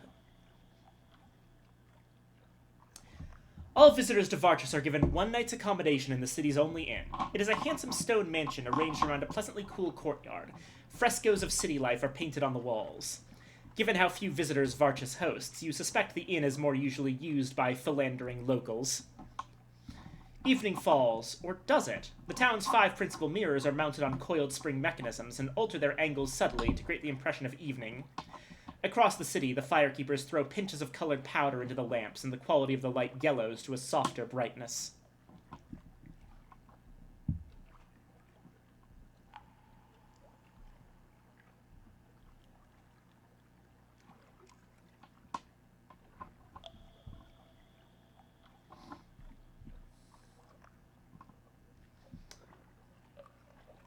The wine maze lamplighter. He is dressed in saffron robes and is indeed pouring wine down the throat of a very attractive dark-eyed boy.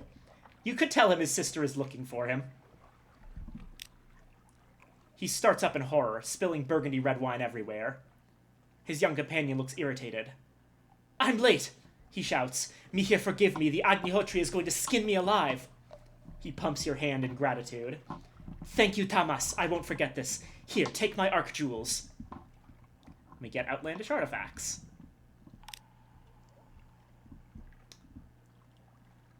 Let's go to the kitchens. The smells of cooking mingle with the fungus rot, but you aren't going to let that put you off your food. The inn's cook makes the thick, spiced stews of fungus flowers and lotus root, eaten with chunks of boiled cassava and rice imported from inland. But it is the light, hungry fruit grown in the city which makes your mouth water. Tart-scented oranges and bruised yellow bananas, pineapples bursting with juice, tender coconuts with the silky white flesh scooped out and sap-sweet on the tongue. Do you not eat meat, you ask in wonderment, and the inn's cook calls to Mihir for strength. It is forbidden to eat the flesh of living creatures, he says. Lucky the Varchasi don't fancy the seafaring life.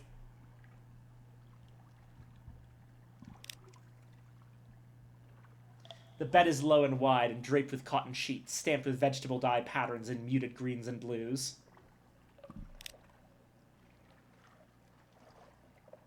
You fall into sleep easily despite the bright light, but your dreams are full of whispering, glittering smokes, mirror vapors that coil into reflection-warping shapes.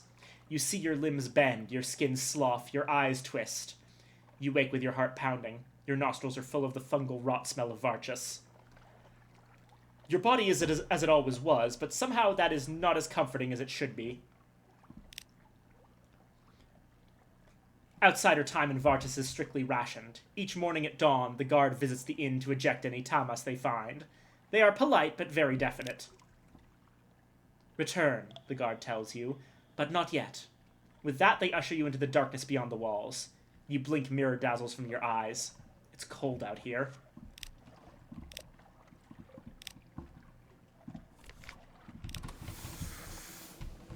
Alright. Well, I wasn't expecting... Oh, shoot. Was not expecting,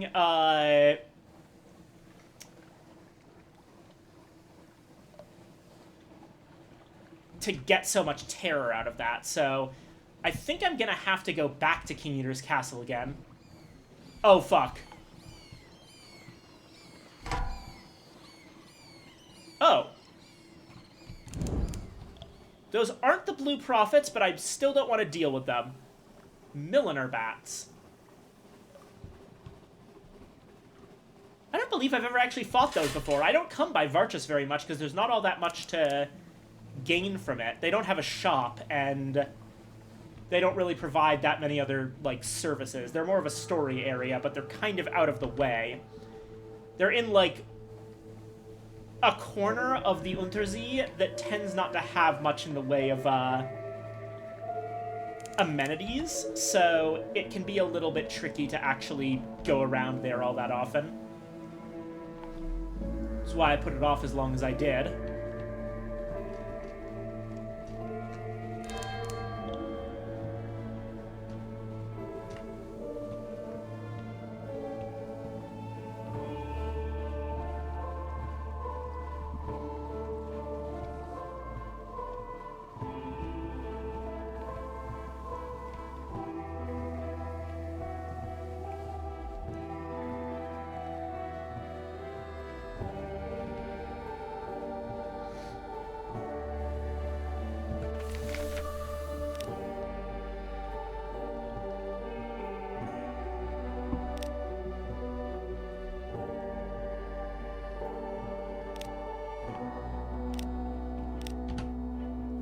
Okay.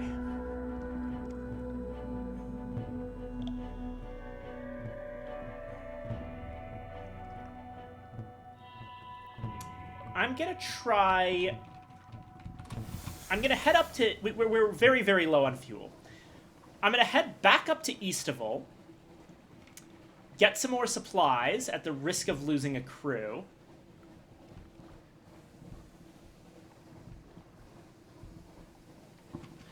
What if I do lose a crew? In that case, I can head back up to the Isle of Cats to restock on fuel and supplies. If I don't, then I'll just head straight to Igel, up to Fathom King's Hold. Actually, wait, I think Adam's Way. Adam's Way does have fuel to sell. So maybe Igel, Adam's Way, up to Fathom King's, and then continue from there.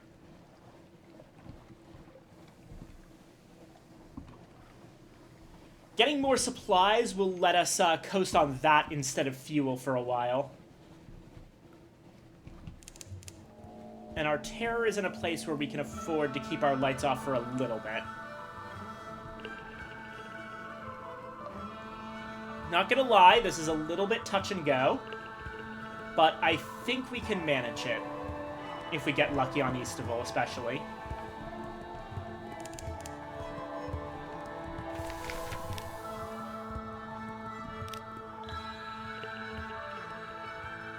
Okay, yeah, we did lose crew. And that's unfortunate because it means that our ship is now going to be going at half speed.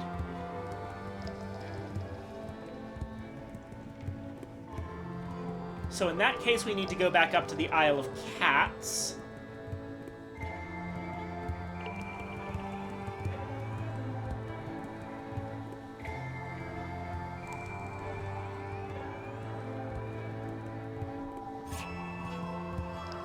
Khan's shadow is so far away.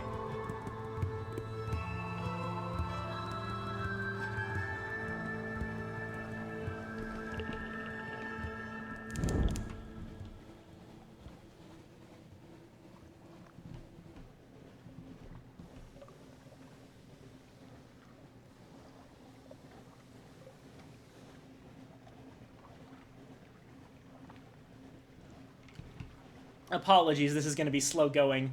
When you're at less than half of your total maximum crew, you end up going at a snail's pace. You can't access full speed ahead, only half speed.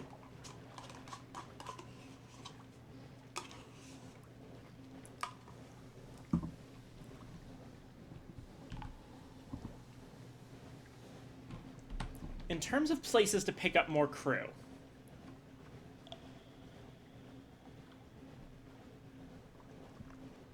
wait, actually, hold on.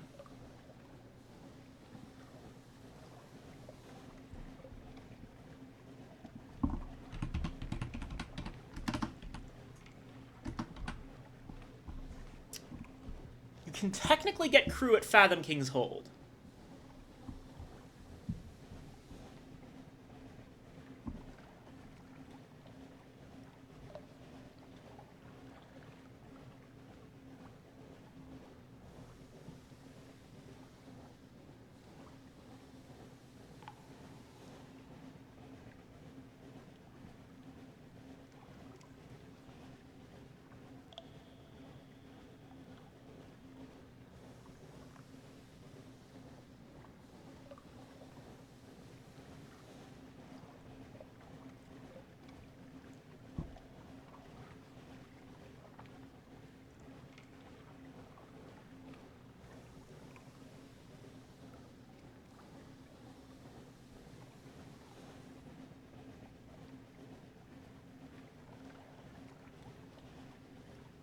Yes, okay. The Fathom King is gonna be able to help us here. We still do want to stop by the Isle of Cats to get fuel.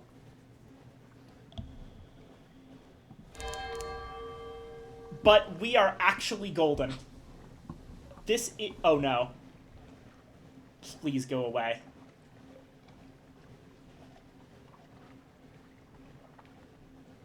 That's right. We're just passing each other.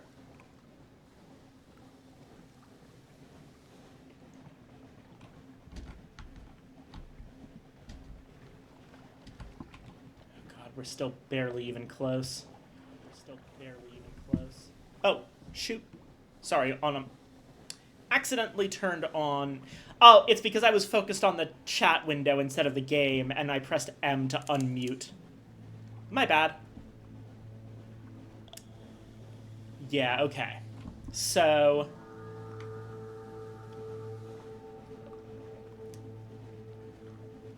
the basic plan is...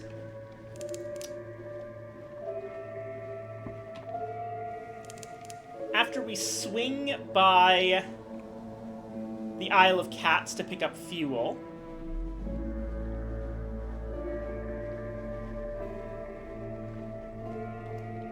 which we may not even need to actually dip into our, Oh, but terror is getting pretty high. Okay.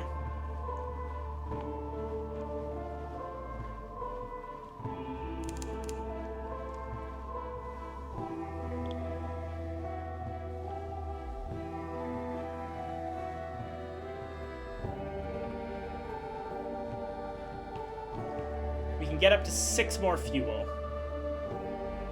More if we're able to sell a few things. I could probably sell some supplies if they have a decent price.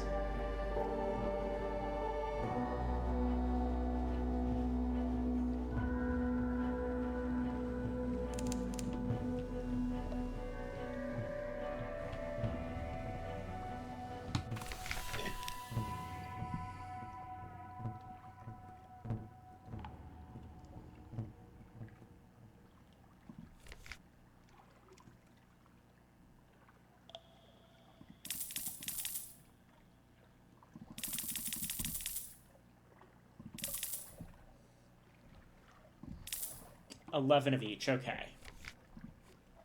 That's acceptable for now.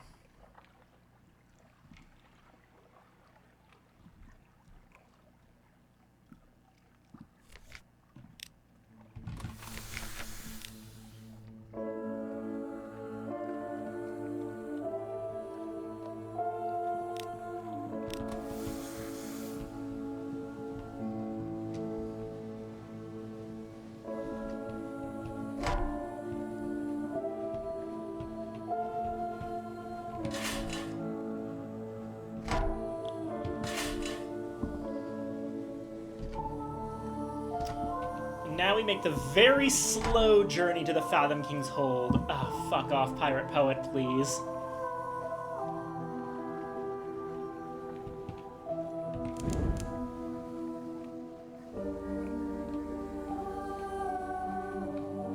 We're gonna have to spend some of the fuel we just got, but it's fine. Keeping terror manageable is more important.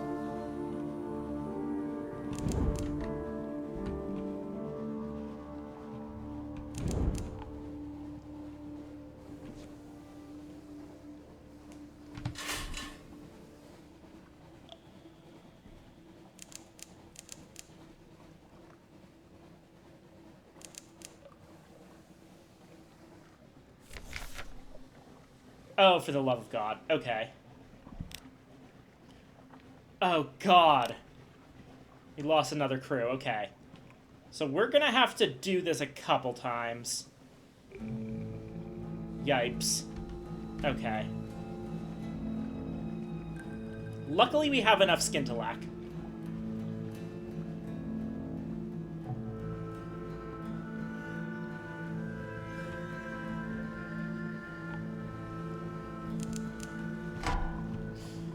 Not the right time for an albino moray. Okay, I'm just gonna...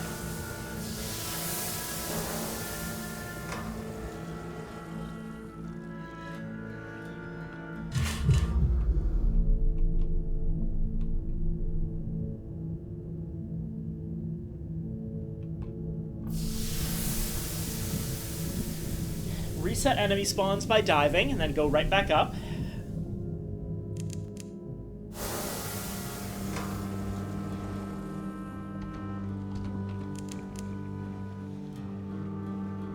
There it is again.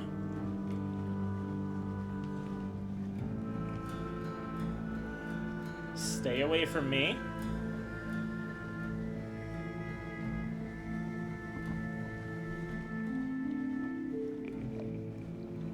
Oh, for the love of... Pirate Poet!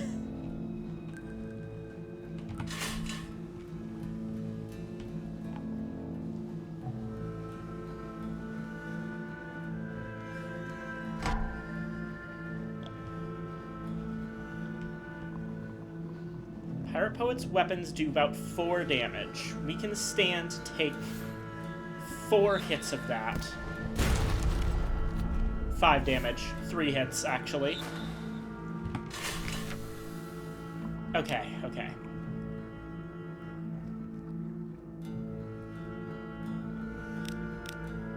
Descend to an audience with the Fathom King.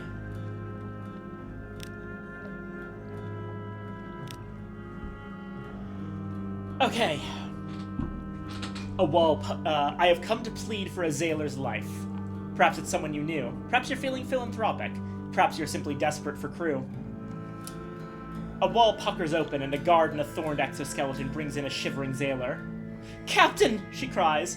It was The cold... Go, the Fathom King says languidly. I won't release her twice.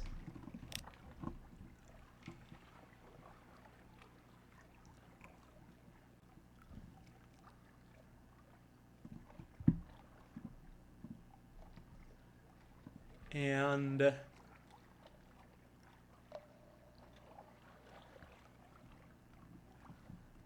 we could witness an execution.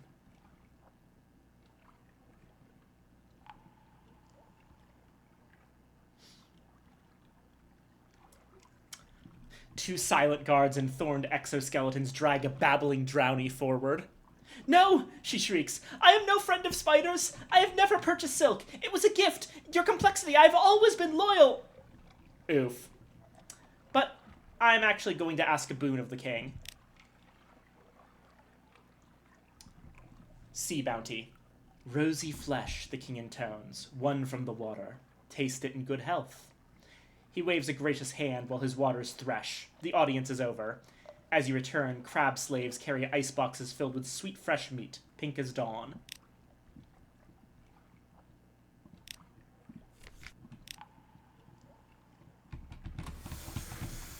Alright.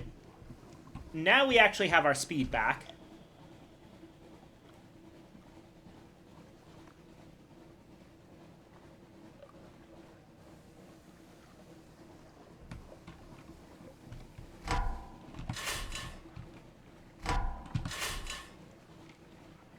I'm going to try to avoid risk.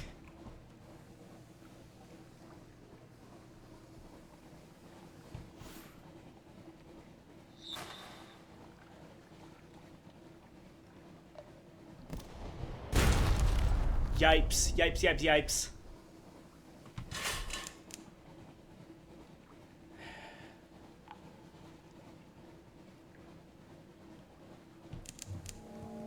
We might not have the opportunity to visit Pigmode Isle.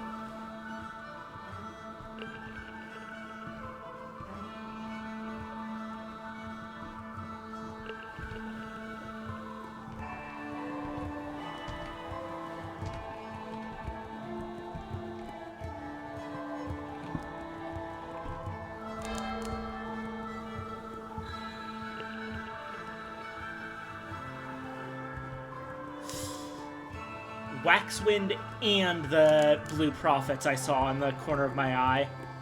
Waxwind is very nasty. We want to avoid it if we can, but it won't actually harm the ship.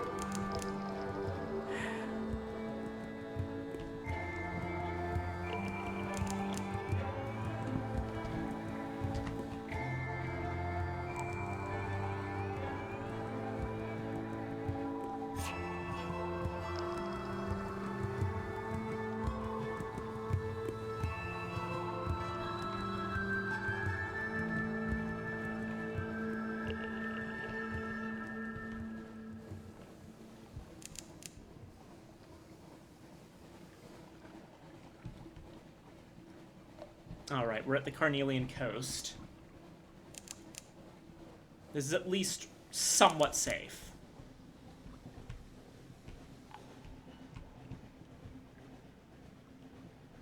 Yeah, the Waxwind, unfortunately, the killing Waxwind blows from the south.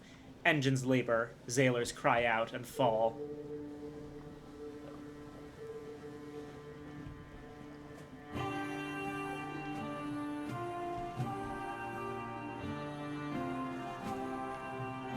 It's one of many weather conditions that slow you down forcibly.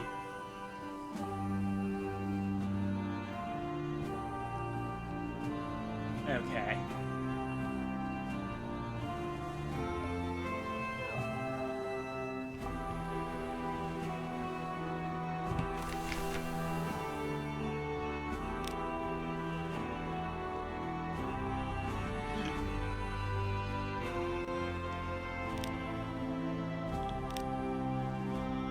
Right, Parabola Linen was the other one.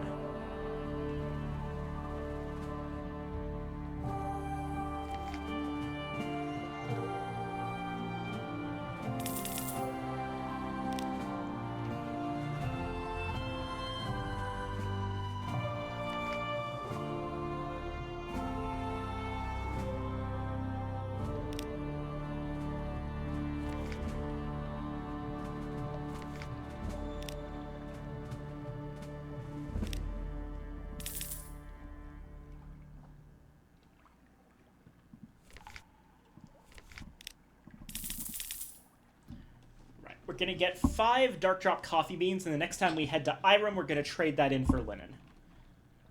Alrighty.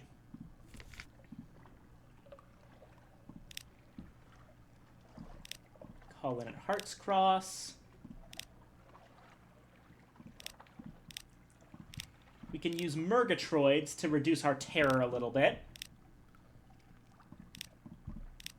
It's not cheap, but...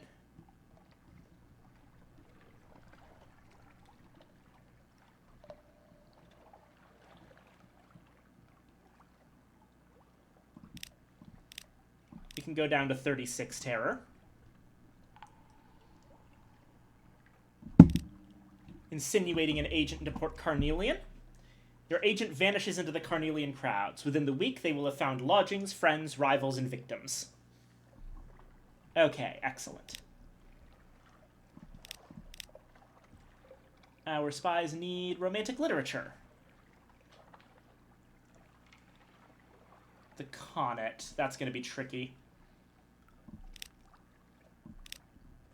I'm going to use up something awaits you to change that.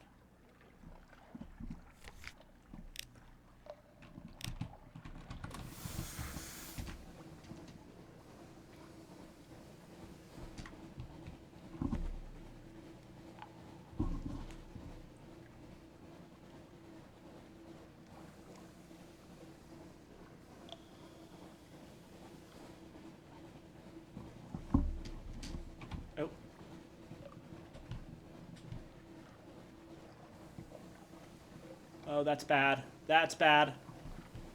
I wasn't looking. Yeah, we need to get back to London post-haste.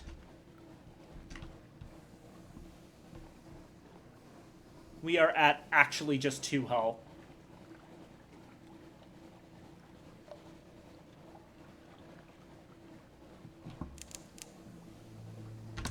That said, I need to step away for a moment. I will be right back, everybody.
Alright, I'm back.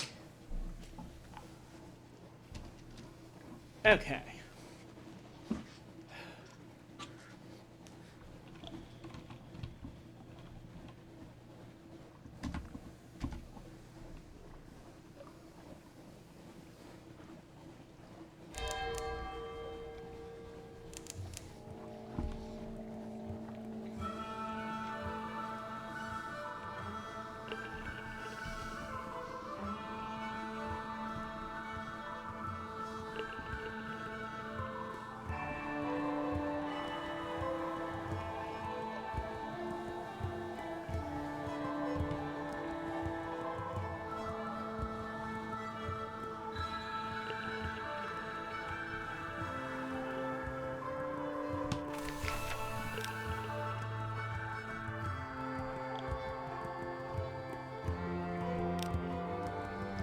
Compiling a port report gave me a pages.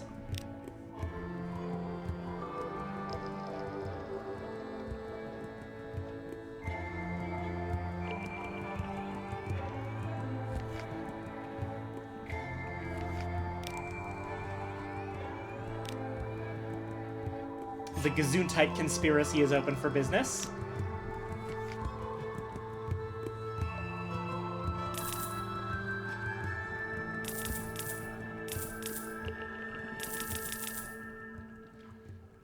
Interesting. We can actually sell supplies at a higher value than London here. Nice.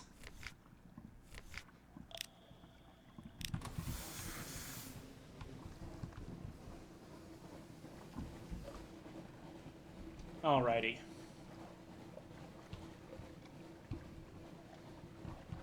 If we're careful, we could swing by Pigmote Isle and see how that whole war went.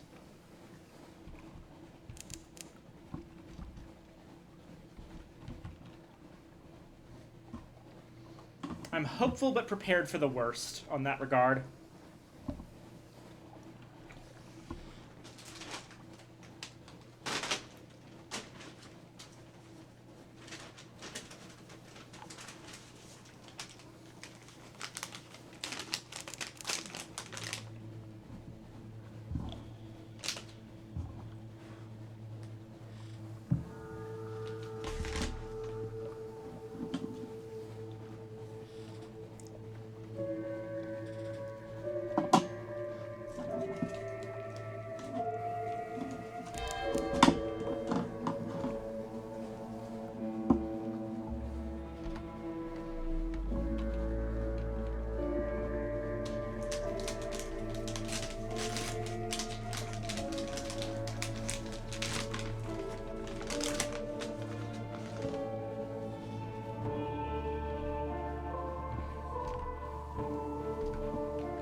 Alright, no putting it off any longer. Let's see how things went on Pigmote Isle. How did the fight for independence go? Did they win?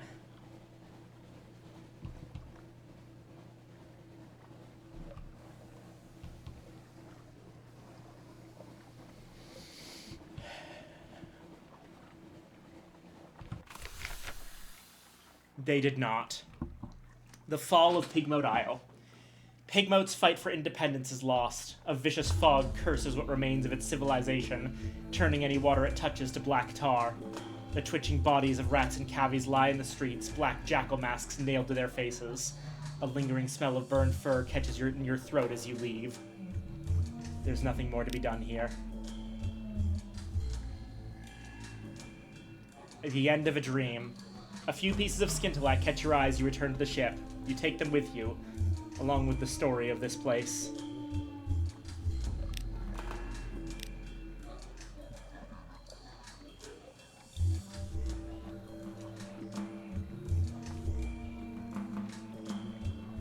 I'm so sorry, Base. Turns out fighting off two powers of the Z at once was too much for the little guys.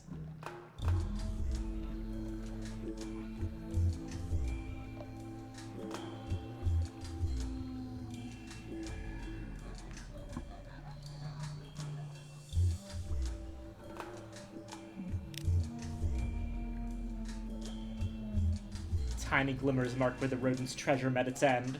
What pieces remain are too small to be worth collecting, even as souvenirs.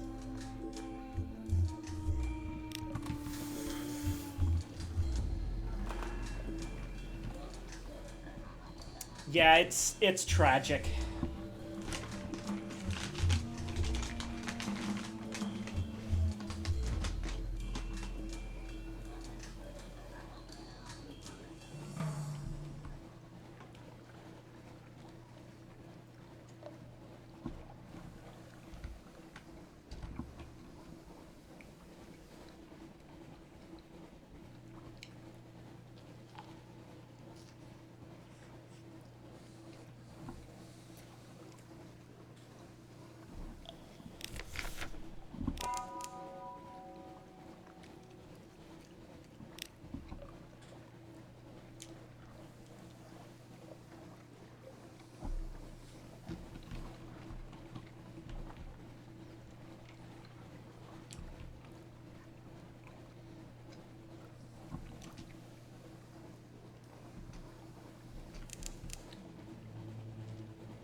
Oh boy. That crack pirate frigate could have killed us.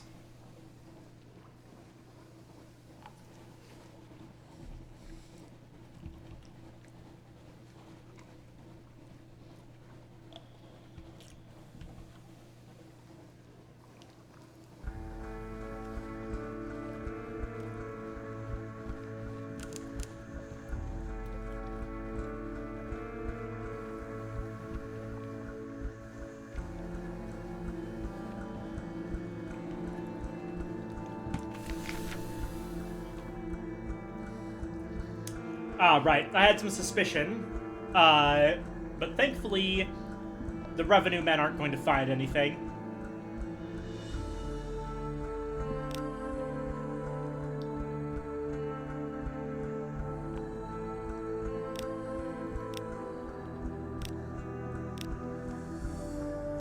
Okay.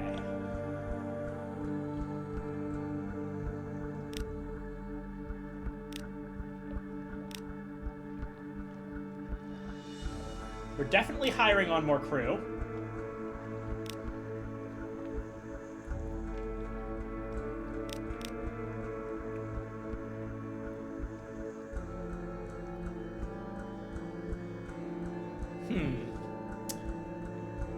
Are we ready to take on the brisk campaigner storyline?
Ah?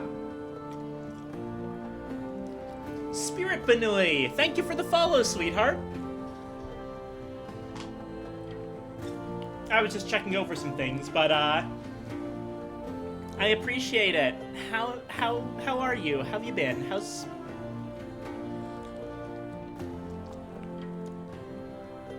everything? I really appreciate everyone who comes by my little neck of the woods.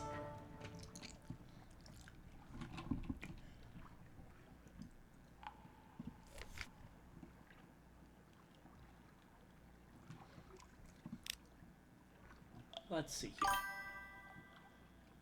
Wow. Yeah.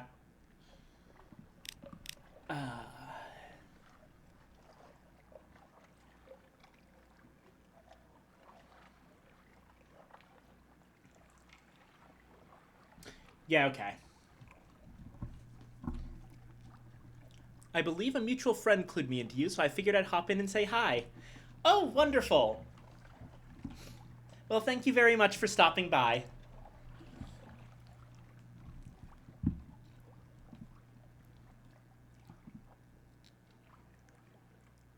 Someone bunny-themed? Oh, was it Cineswirls? I bet you it was Cineswirls.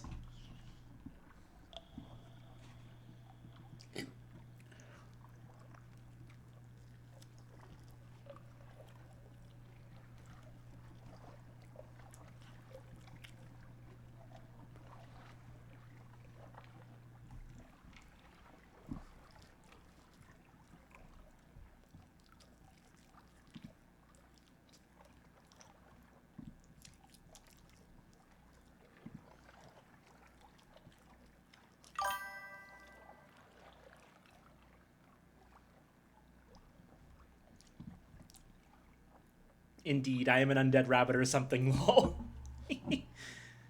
Ah.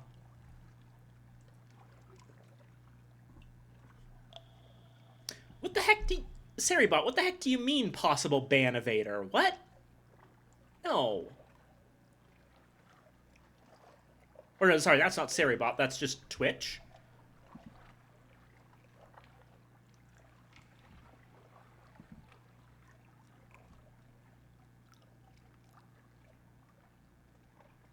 Stop monitoring. Okay, we're good.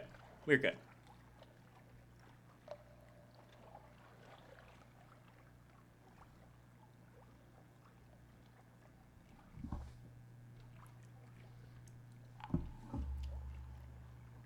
Don't know what that was about, but you are welcome here. Thank you very much. And yeah, okay, Brisk Campaigner. We've got a decent amount of time to do it. That's because I just made this account today, I'm sorry. Ah, that makes sense.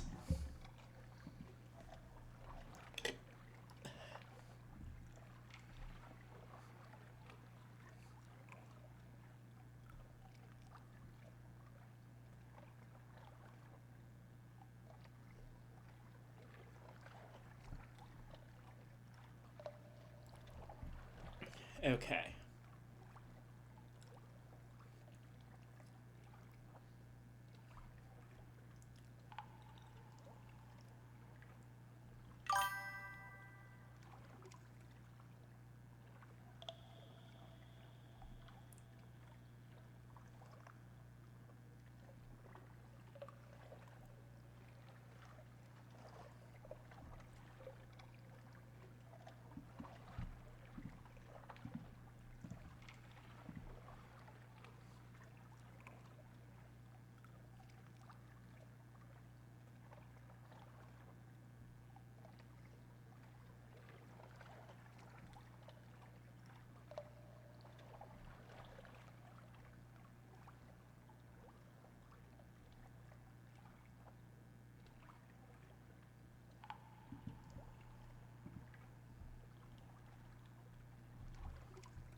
Give me just a moment. The only evasion I do is taxes for legal reasons. That is a joke.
I...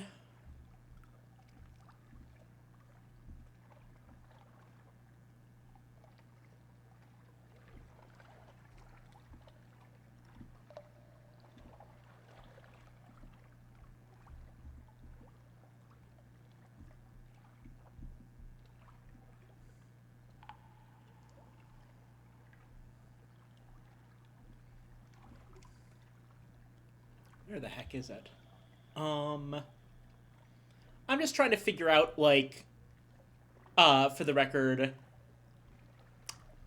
there's a couple of...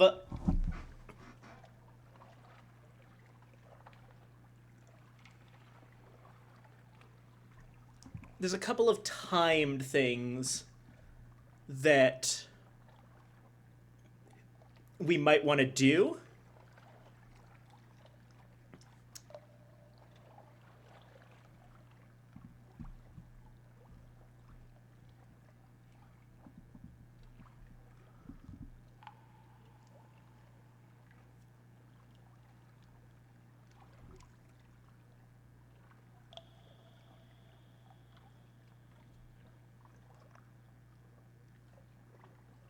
Okay, yeah, this should be doable at this point.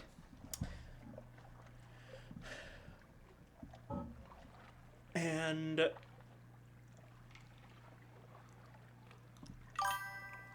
yeah, okay.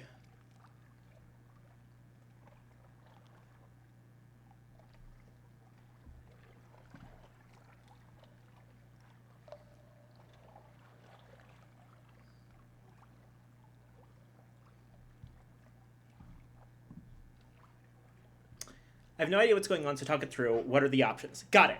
So, apologies for the long wait. I was just refreshing myself on how all of these work because it's a very complicated web of stuff.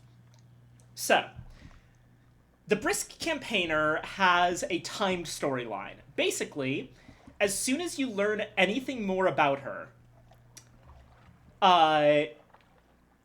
she'll pretty much instantly collapse, and it'll be revealed that she's got animescence, which is a disease that we've seen before in this game, where your emotions start setting you on fire from the inside. Eventually, it will just kill you. It is terminal. There's no known cure for it. The Brisk Campaigner story is about discovering a cure for it, but you are on the clock. Time advances when you go back to London after doing something. And we're still at a point where we can pretty much handle it. The one tricky thing that is not easy to get in for her storyline is a Judgment's Egg. We've gotten a Judgment's Egg before from a different storyline. But we had to spend that one for something we were up to. So to get another one, we could actually start a completely different timed storyline that also involves ultimately saving someone's life. But luckily for that one, we actually have everything we need already.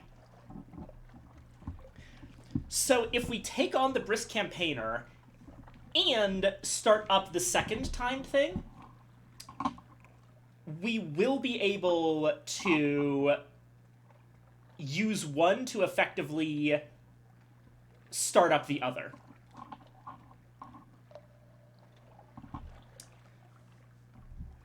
So I'm going to engage an officer, the Brisk Campaigner. Hoy, you! You need a real physician, none of your surgeons. Don't you have anywhere cleaner? Well, if I must do it myself, where can I find a mop? Fun fact about that, nowadays we consider surgeons to be generally more skilled than normal doctors, or what we would call general practitioners. But it used to be completely the opposite, that someone who was skilled in amputations was probably not skilled in diagnosis, and having a diagnostician would actually be overall better than just having a surgeon who can do amputations. Our definition of surgeon has massively changed over time. Alrighty. Spend some time with the family. Read the morning papers. Reconsider serving Mr. Sachs. The crimson beast of winter will not be drawn by a mere glass of sherry and a mince pie, but a lantern in the window may get its attention if it is still watching. Midnight. A presence dominates your lodgings. Its fur-trimmed robe. On pirate ships, carpenters could also serve as surgeons. Correct! Its fur-trimmed robe is the red of blood on snow. Over your chair hangs a familiar brown sack, bulging with offerings. Londoners give generously to the crimson beast of winter. Anything to be rid of it. The figure stares into the fireplace, smelling of soft musk and harsh ammonia. I require a sturdy vessel and a captain. Yours comes recommended. You will suffice. Mr. Sachs, take my service. An ancient contract. Words not to be spoken lightly.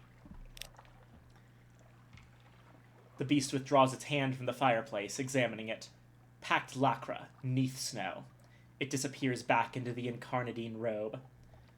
3 deliveries by your release. Do not tarry. You have much to lose.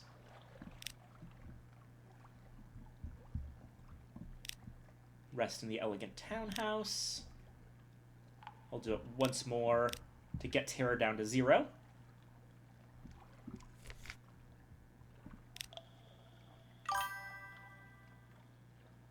Now can you kill the Sackmeister?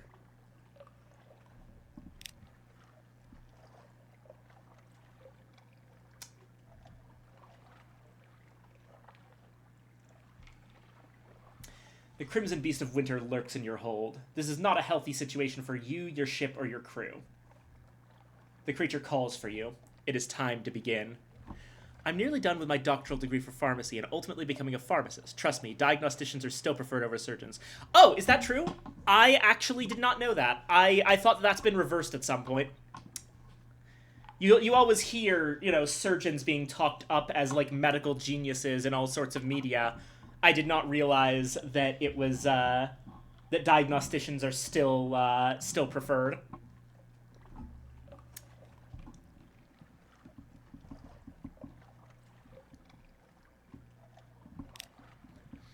Mr. Sachs is waiting, clutching what looks like a leg of lamb. Anesthesiologists are the real nerds. The meat is rotten, the bone is well chewed.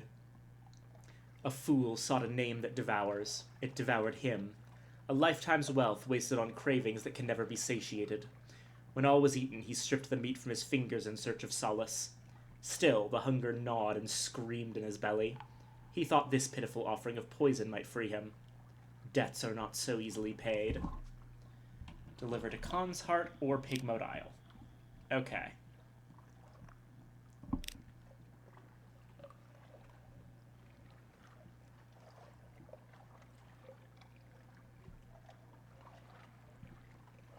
Alright, a tingle in your spine again.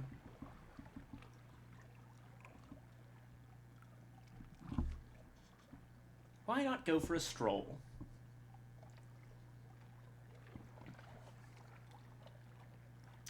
Wander by the docks.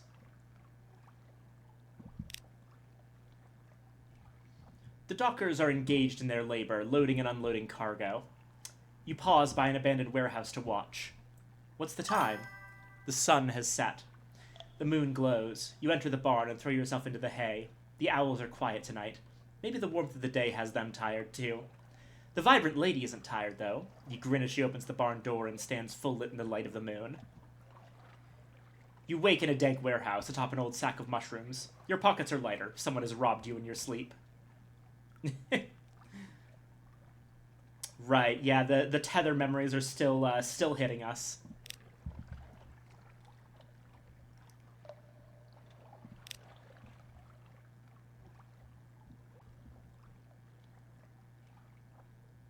I'm gonna go ahead and sell a captivating treasure here.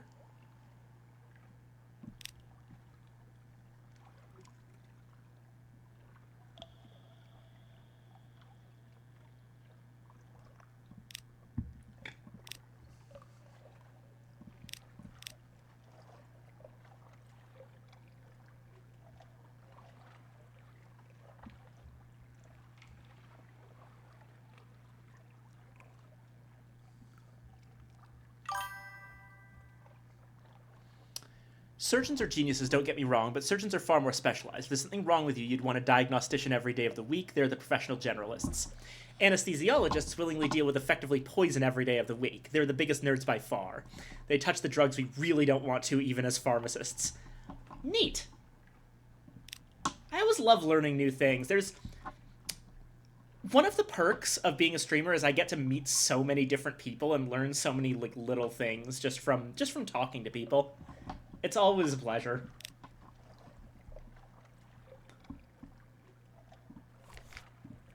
Oh right, dry dock. I need to repair the ship.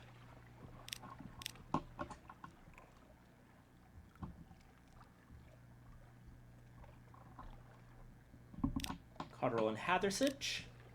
There we go.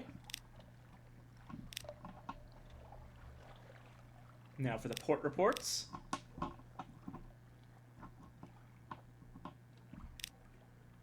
Guiders Morn. Mount Palmerston. Port Cecil.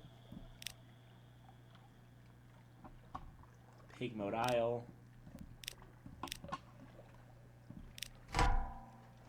Oh dear. Wow! I'm being watered again.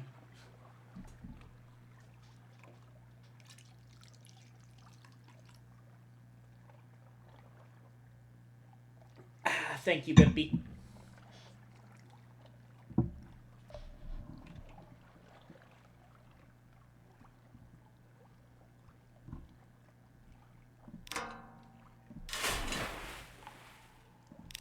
Right, I actually need to sell these crates of souls.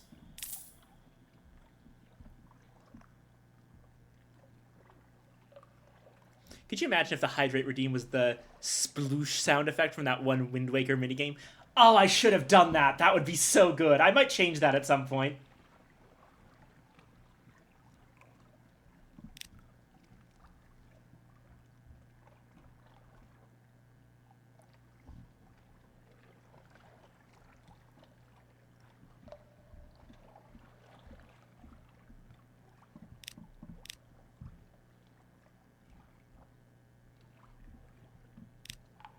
Demo Island, since we're going to be going there soon.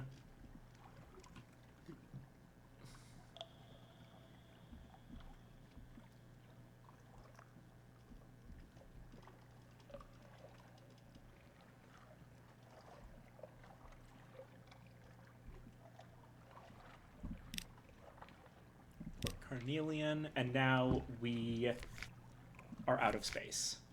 Okay.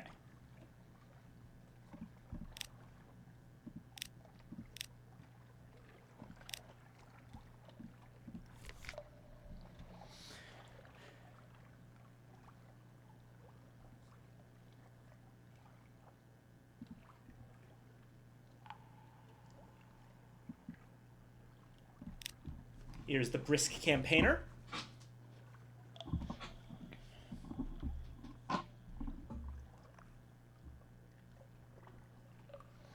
Invite her to dine with you for a light meal of sea lily soup and whale cheese with a glass of surface cordial.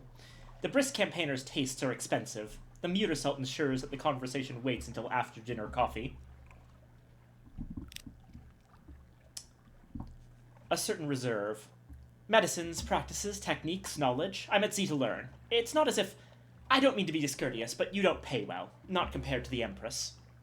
To learn, then. And there is a particular urgency... But here she checks herself. It's unusual to see her discomposed, but she is. She searches for words, reconsiders what she has to say, and leaves shortly thereafter. But she smiles and claps you on the shoulder as she passes.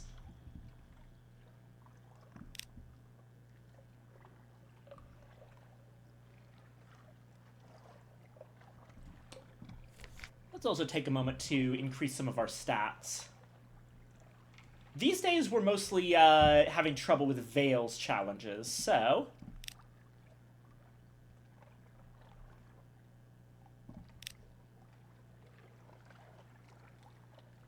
On the surface, darkness is the absence of light. In the neath, from a particular perspective, the opposite is true. I memed Desmond to adding Katara saying water to his hydrate.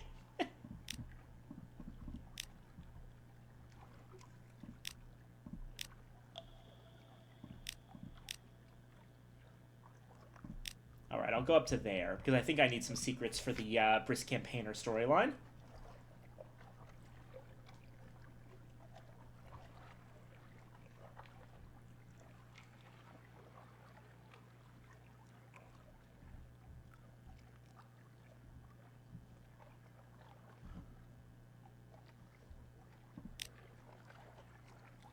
escort the Deviless to the Brass Embassy. London! Oh, the souls, the souls. I haven't smelt so many since... She inhales, eyes closed, face wrapped. Your hackney carriage approaches the embassy. The urbane devil meets you and the Deviless by one of the embassy's lesser entrances. He bows, she bows, they chatter together in one of Hell's hissing, clicking languages, and laugh at a shared joke. For a moment you seem forgotten, but she turns back. To thank you? No, to pay you. All shall be well now, she says gleefully, and all manner of things shall be well. You've done a terrible thing, and I am terribly grateful. Take this. This is a smoldering ruby from the throat of Mount Palmerston. It is scorching hot from her touch. She chuckles fondly as you juggle it hastily from hand to hand. Perhaps I'll see you again. You're so much fun.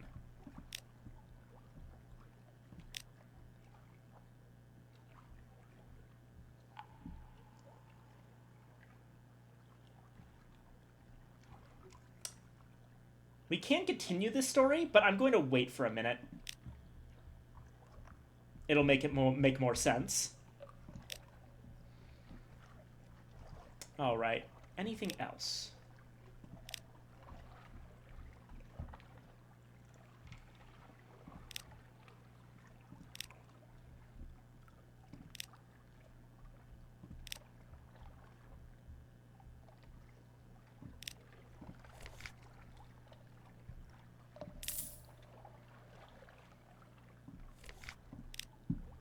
I will submit one more port report.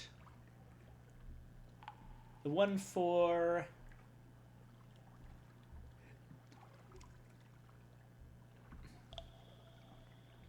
Rack.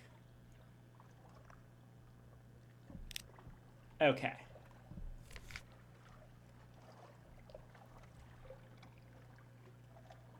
This next bit of... what's happening is going to be tricky.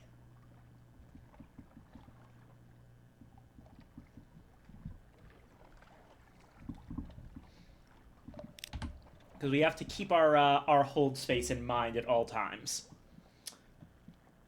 We're going up to Venderbite. Over to Demo Island. At some point during this, we will almost certainly... Actually, wait, no. The thing only... It's only when you return to London with something awaits you that the thing actually happens. So maybe... maybe we can stretch this out a bit more.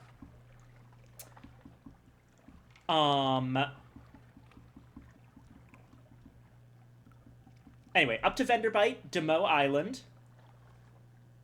And then we're going to see if we can go down to Pigmote Isle. Passing by Rack on the way.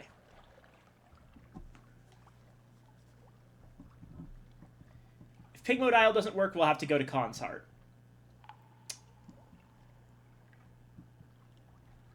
Hit up Frostfound, maybe. Back down to Dahut. Back up to Anthe, Mount Palmerston. Irem. So a very similar path to what we took before. But I actually think the path is going to be a little bit different because we are going to have to be figuring out what the Crimson Beast of Winter wants from us. Because I think there are other places that he wants us to go, and we may have to change our path midway through.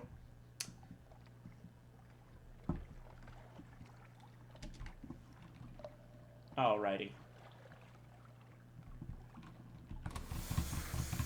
Casting off.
Alright.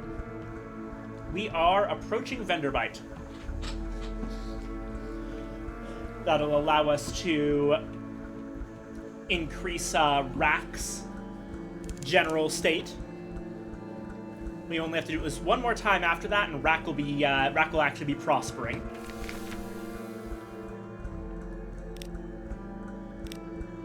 There we go. Ancient Captains to Rack.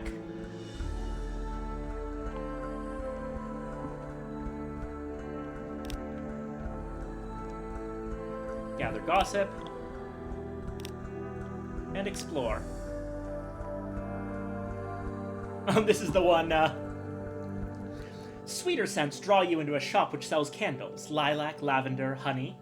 You followed a discussion of their manufacture with the shopkeeper. Yes, she says, proudly displaying her missing arm. We render ourselves to good end. Oh, don't look like that. Our fats are of a finer quality than any other, and we grow tired of our bodies down here.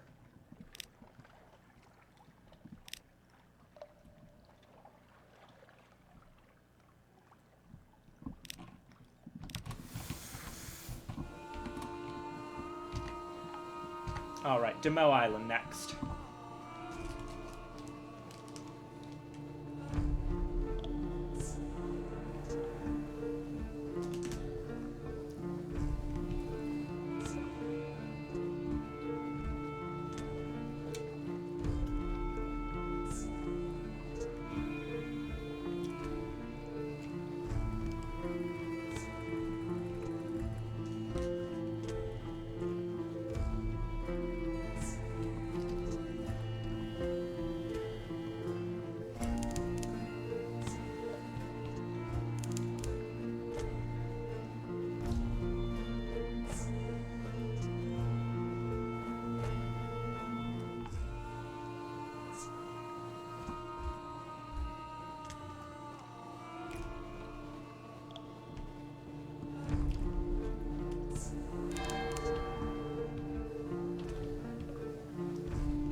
Right.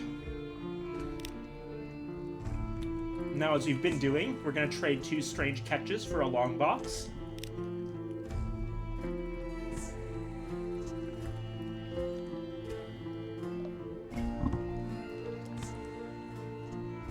Here, it's mushrooms for every meal. A sign on the dock, blotched by mildew, promises a reward for anyone who provides an alternative. The affable factor covers his mouth as he peers into the crate. He turns and stumbles, sobbing into your arms. Meat? Oh, bless you. Please and thanks. He waves in 2 sturdy Bolagus fellers bearing a coffin. Part of a misdelivered consignment. I'm sure you'll find some use for it. And if not, well, there are always buyers.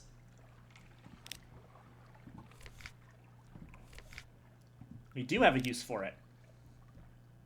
We are once again handing it to the clattery air. I've already read this paragraph this session. But we've got another clattery souvenir, 1 more, and we will have a 100% chance of keeping the air and getting the ship.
Rack should be around here fairly soon.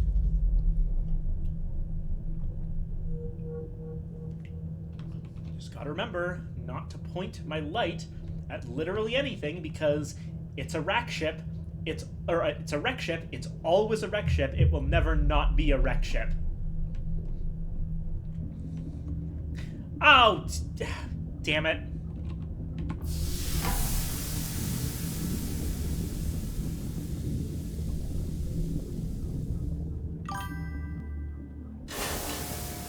No point, it'll be just fine. Unfortunately, I got too close to it anyway because it was right in front of Rack, so I have to reset enemy spawns. Those things are dangerous.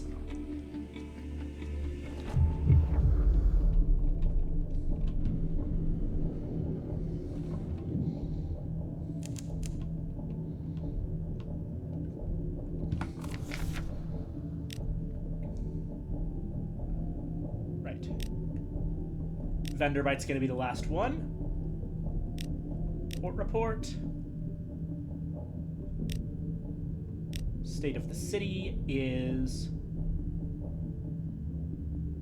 Wait, why'd it go down to 14?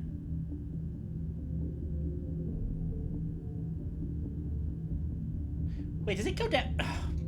Does it go down when I check? Damn it. If that's true, then that's... bad.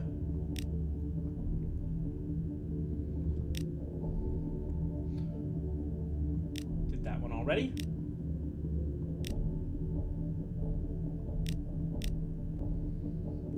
Tell the escaped composer about his friend. She's rescued from Dahat and safely in Rosegate now.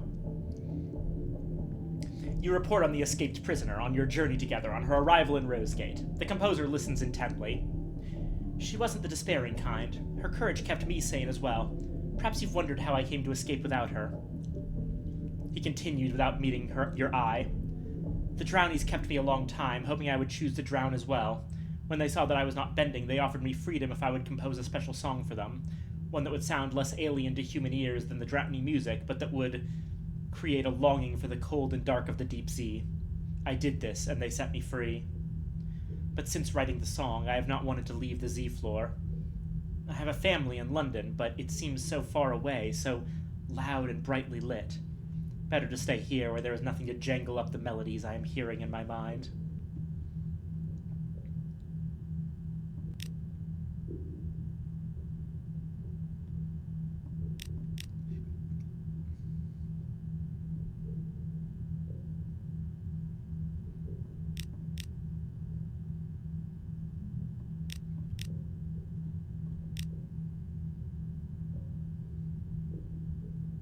There we go.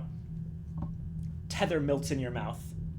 You breathe in the stench, hold it in your lungs. There's nothing like the smell of British engineering, nor like listening to the engine roar of your own vessel, bought and paid for. The impellers whir, the pistons race. She's eager for the wilderness.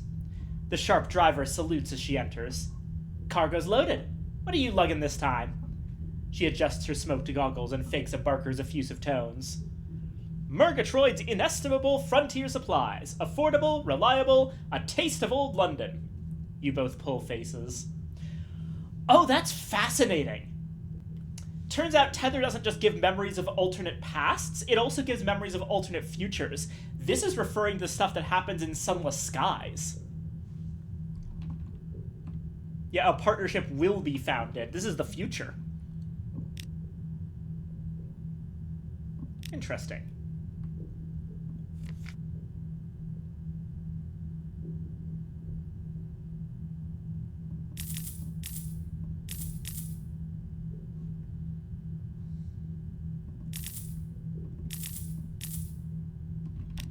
A little bit expensive, but I can handle it.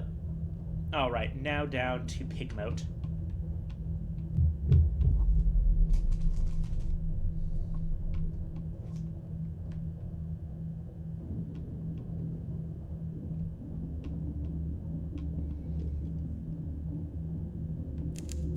Torpedo components. Never know quite what to do with these.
Alright, here's pig mode.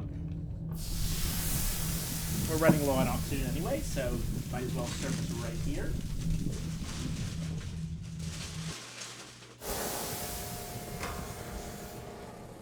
Crab.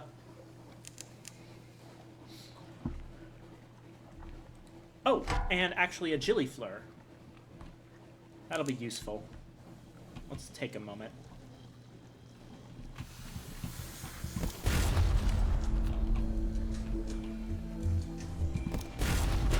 Damn. Not quite. Managed to do 8 damage to us, but that's fine. This time we'll let it disperse for a Z story. We'll need some of those for the campaigner storyline.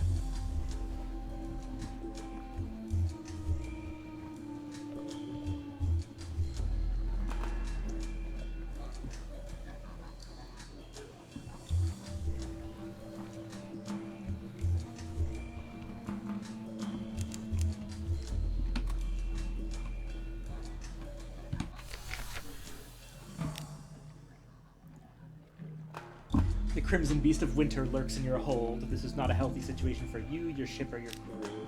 Oh, right.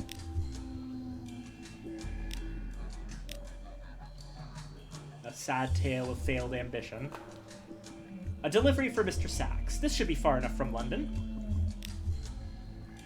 Pigmode Isle's in no state to receive this or any other delivery. You will have to take it to Khan's Heart instead. Ah, you can only do that if Pigmode Isle isn't destroyed. Okay. That makes things more complicated.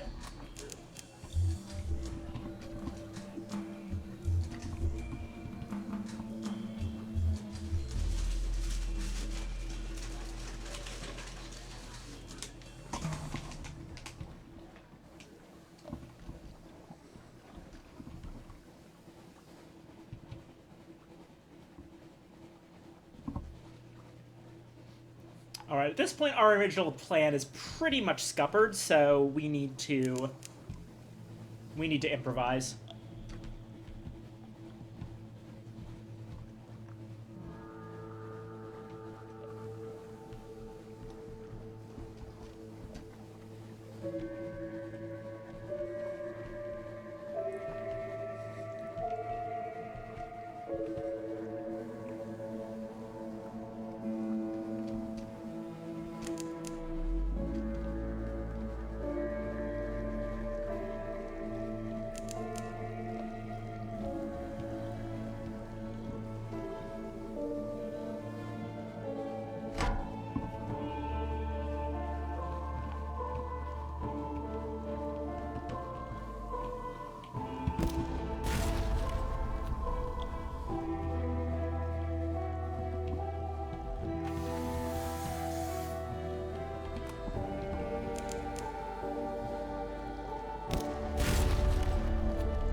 Alright, turn and kite.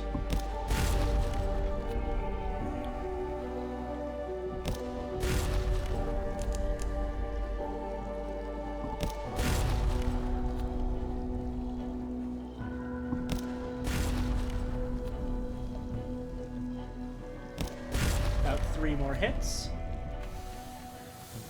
It's out of its general aggro range. And our mirrors is high enough that we can pretty much hit it just like that. Wonderful.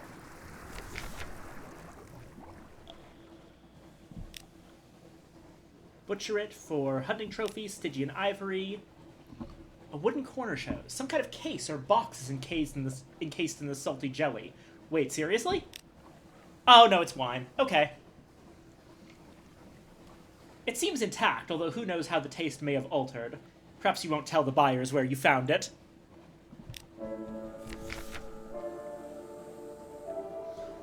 The Crimson Beast of Winter towers above you on the snow-drowned street.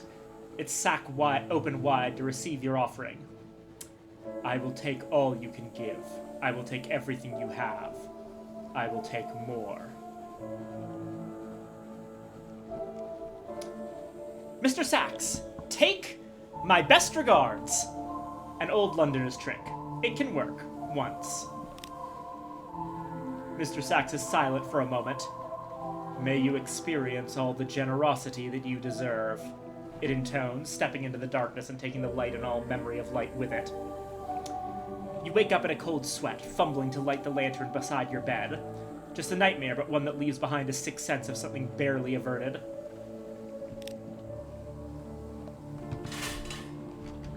Yikes. Okay, we need to move fast.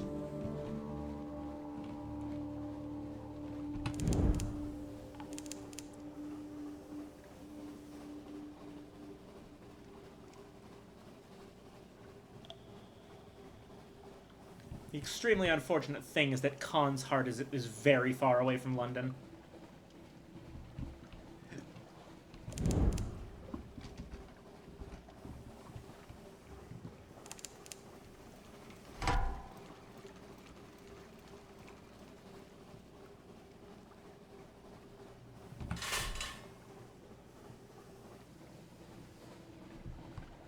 We're almost out of fuel, but it's fine because we've got Khan's shadow.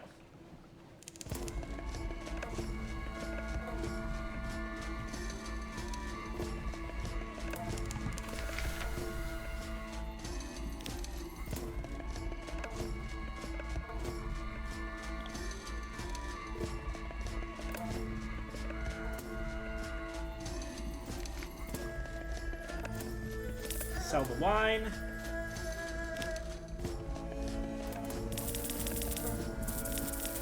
Buy more fuel.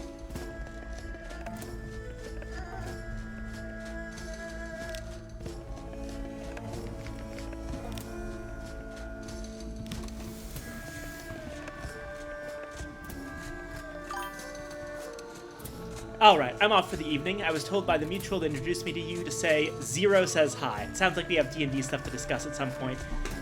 Zero! It was Zero, not Cineswirls! Ugh!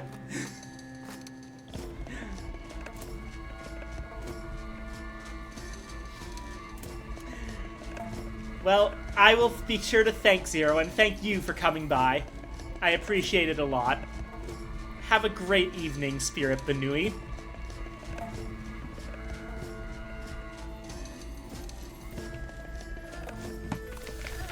Alright.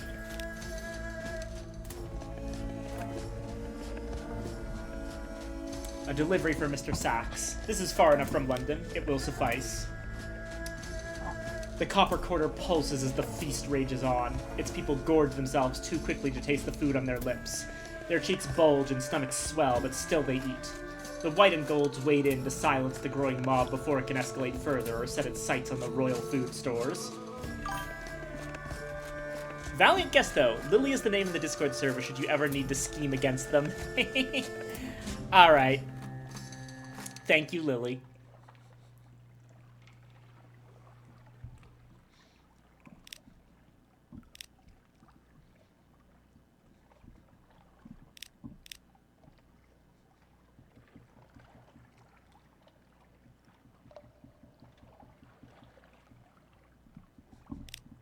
Right, we needed another diplomatic agent. That's what I forgot. I'm not going to bother getting a port report at the moment. We've gotten what we need. Okay. The second delivery...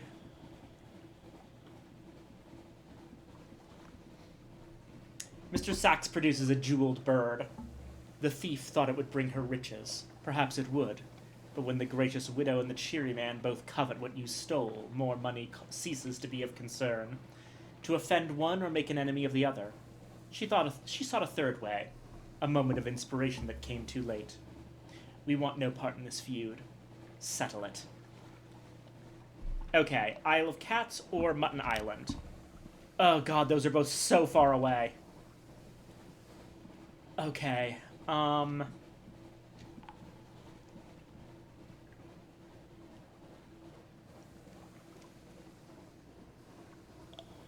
we're gonna swing back around to Mutton Island. That's the best thing to do here, is just cut this particular trip short in exchange for effectively being able to deal with it.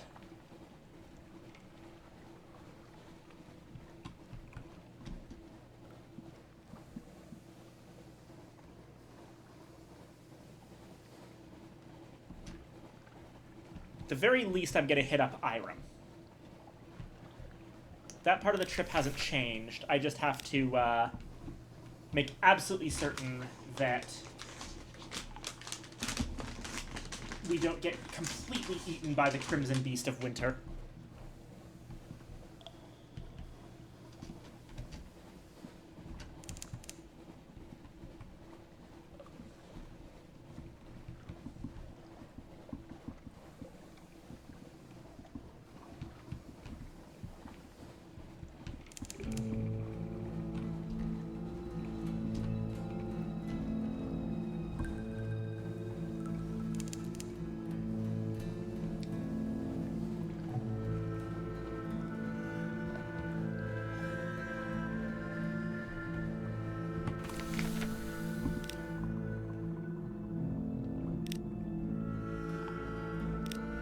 With the squatters, get a port report.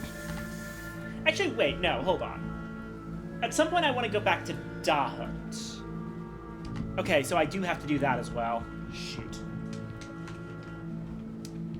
I don't like the timing on this. I'm getting further away from where I need to be for Mr. Sachs, but I think I'll be fine.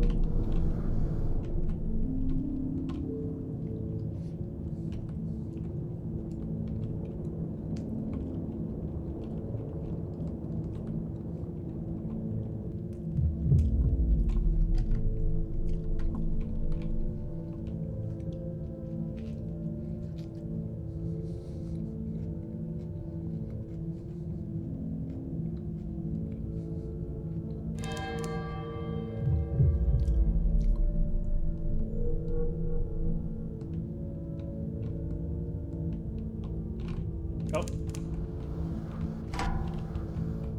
Not gonna deal with a boundling. Nope, nope, nope, nope, nope.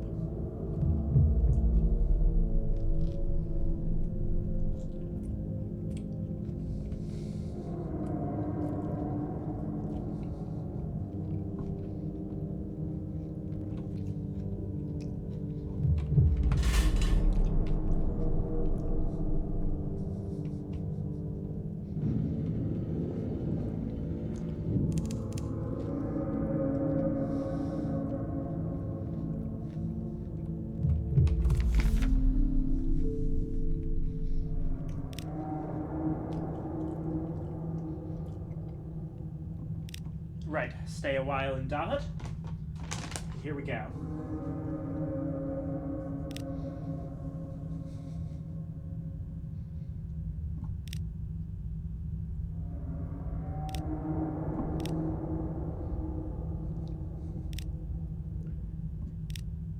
Keep investigating the calendar.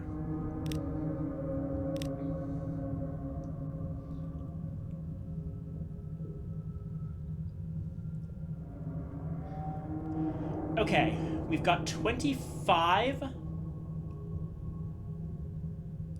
enthrallment and 23 clarity. We actually might be in a good spot.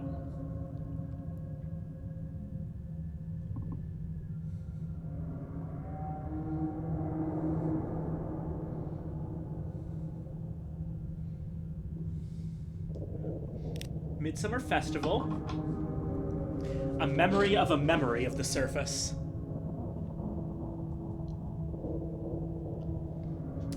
Everything is washed in light, though there is no sun. The air, water tastes of strawberries. The dancers are all around you. The pipes and the drum desire you to sing. And coming towards you are three especially tall and lithe drownies. They are carrying trophies and a crown of ivy and white berries and a witty poem in your honor.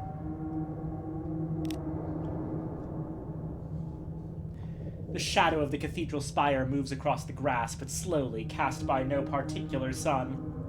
When it gets to one edge of the grass, it stops and sweeps the other way. Why would anyone desire anything else? Here it is summer.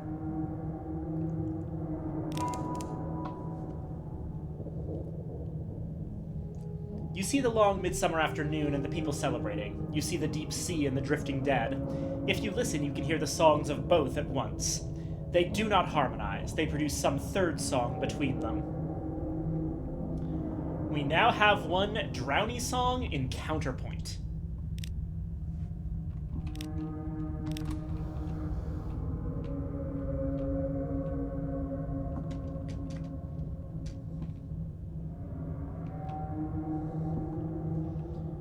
Now,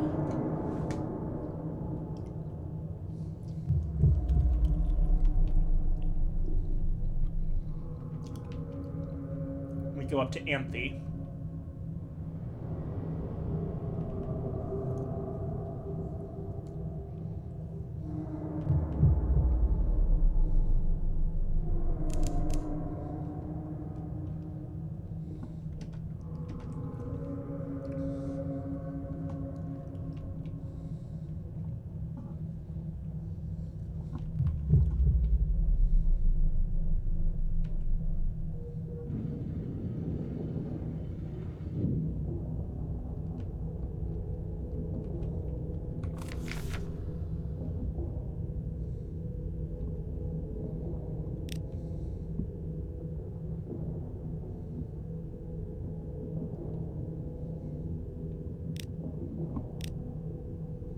Visit Rosina. Here we go.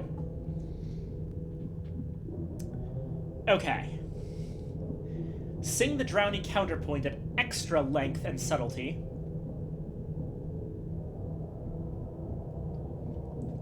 The light and gloom might counteract one another, and you have the singing voice to perform it with more than typical control.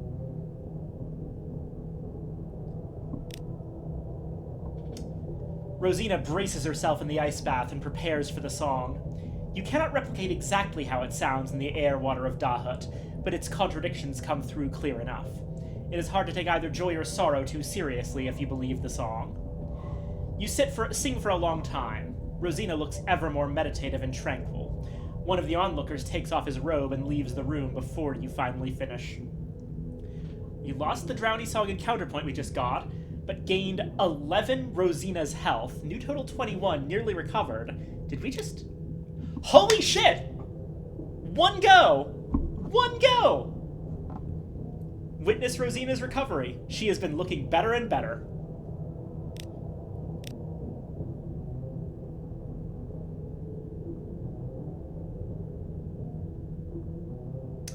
If you were hoping for praise, gratitude, and perhaps some thankful tears, they are not forthcoming. Bring my logbook, Rosina tells her nurses. I will need to review the records. She looks in your direction. Would you be able to replicate the treatment you gave me? If she would benefit from being taught the means of treatment, you would be more than happy. Damn it. You can never give enough information to satisfy her. Where did you get the words you used? Can you repeat them exactly? What about the intonation and duration? No? What use are you then? Don't you understand that there are other sufferers from the same disease? Don't you have any pity for them? Heart 61 failed in the challenge. Damn it. Oh well. But she did recover.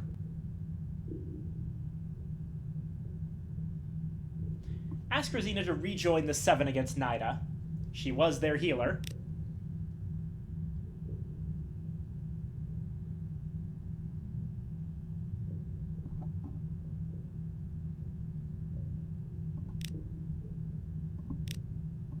What? Oh, I see. Right.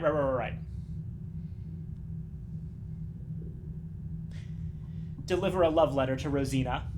Oh, gone is the ice bath. Gone are the whispering onlookers. Gone are the attendants. Rosina has remade the room as a hospital and a place of study, and she has recorded all that she learned of animescence from her own treatment.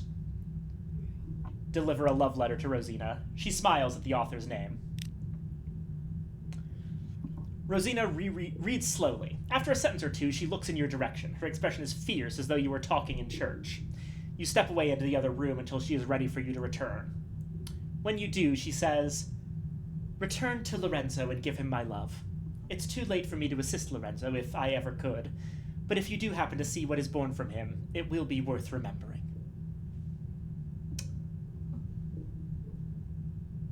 And I gained the Dying Grace for Undercrow.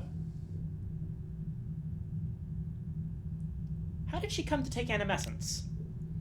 I ran the animescence hospital at Adams Way. I was scrupulous, was never present when a patient burst into flame. When I felt too much pity, I would reassign staff, but I was less cautious outside the hospital. She goes to her stock of instruments and swabs each in ice water. I had received news that an enemy of mine was shamed and embarrassed. I was so carried away with angry pleasure, I actually think I was talking to myself. Of course, in that mood, I was far too vulnerable not to take the disease when an animescent beggar combusted in the street. The Nidaheen sent him to infect me.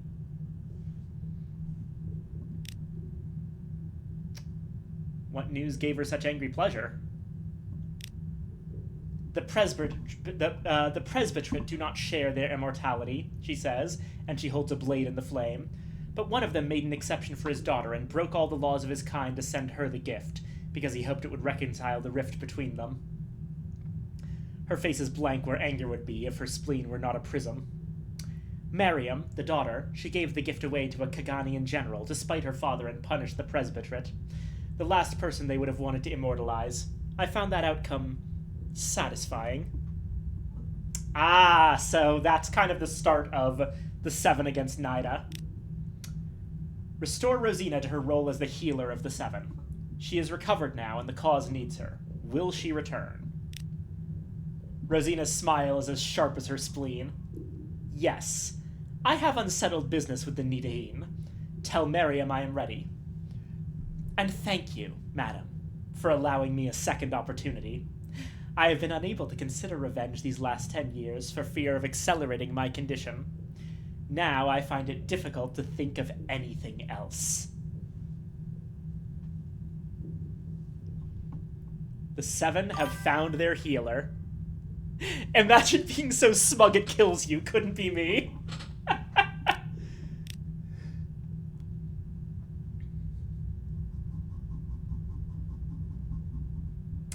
Well, either way, that worked shockingly well, and we don't have to do this anymore. It's possible to not get, like, enough, of Rosina's health from a counterpoint for it to actually work. But we got lucky with the new number. It'll give you somewhere between 7 and 12, and we literally needed either... I believe we needed somewhere between 10 and 12. So there was about a 50% shot at this.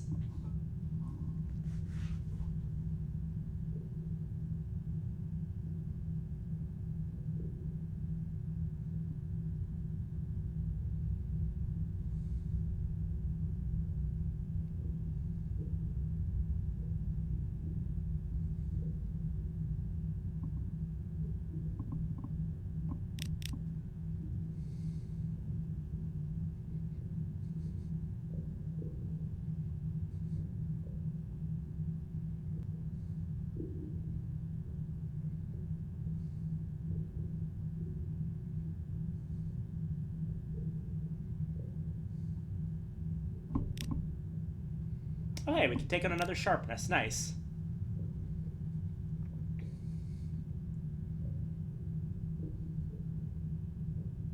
Right. Mineralize your skeleton. Strength that cannot be seen is often the most praiseworthy. Walk among the laborers, the circus strongwomen, the persons of iron will and unshakable integrity. The room is oval in cross-section and about 50 feet long. The walls are packed earth rather than stone. The inhabitants take turns to hold up the part of the ceiling that is in danger of caving in. I still don't recommend falling from a height, one of the old-timers is saying to a new member. True, you won't break your bones. Now they'll break you. Tear right through your muscle and skin and stick out. Ha! Unless you go the rest of the way and grow a sharp skin, but... He shrugs. Bit tasteless, that, isn't it? And now we can... Oh. Practice holding the ceiling in place. Care to bet on your strength against the other denizens of the Bone Barrow? On a success, this will reduce terror. Your skeleton bears a lot of the pressure, and your muscles and ligaments have been strengthened too, but much still depends on your muscular force. The weight of rock depends on your shoulders, your legs, and your lower back, and how can anyone support all that? But you manage long enough to win a hearty cheer and a heartier drink. Lost 3 terror. Nice. Chase down a polythreme exile. He's lurking at the back of the femur and lung.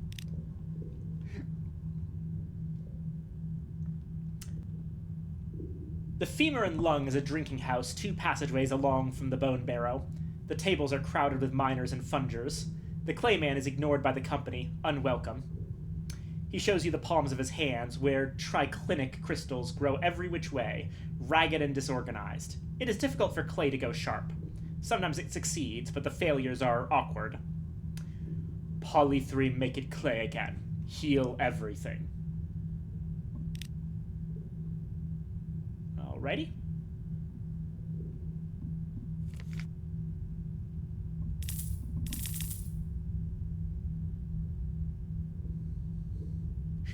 I could save some money by buying fuel at...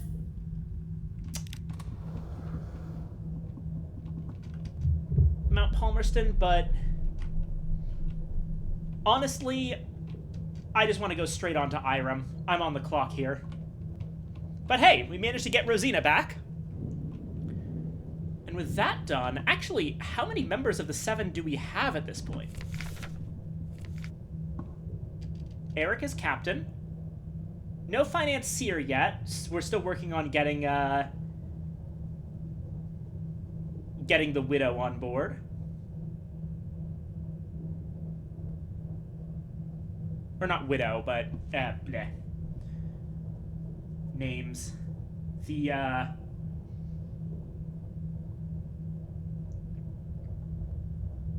person who helped us get a fucking submarine. Her. Izeri's the guide, Rosina's the healer, Bourdain is still the propagandist, Batuk is the soldier.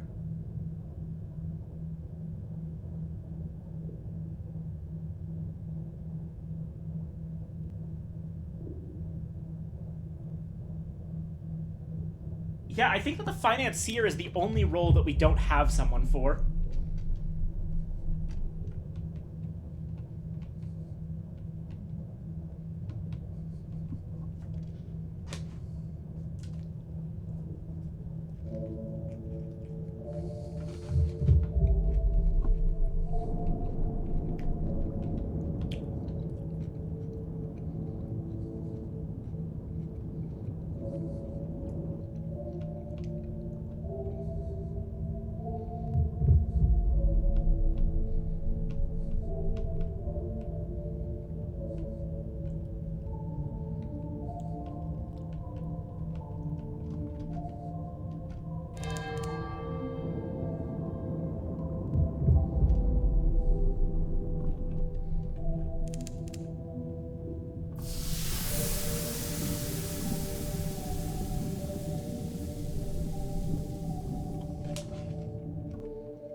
Right.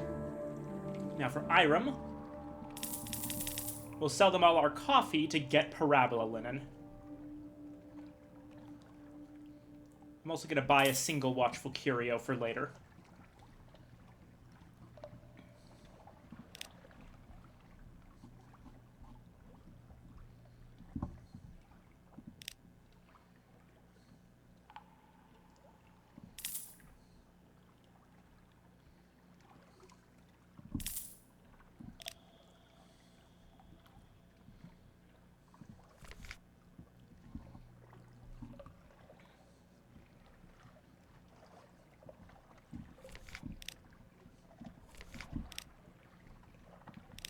Report.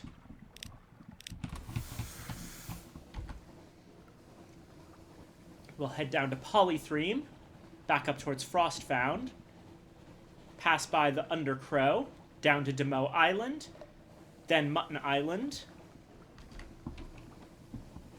and then back to London.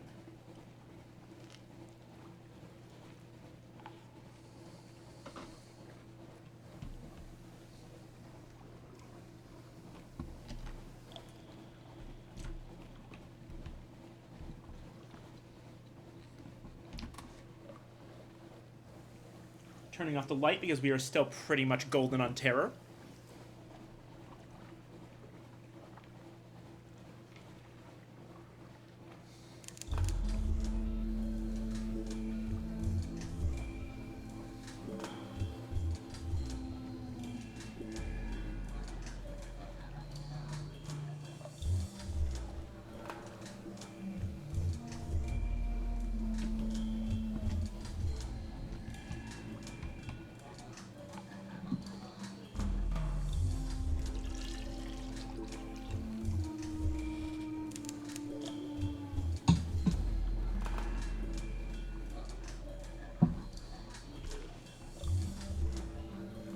There's Poly 3.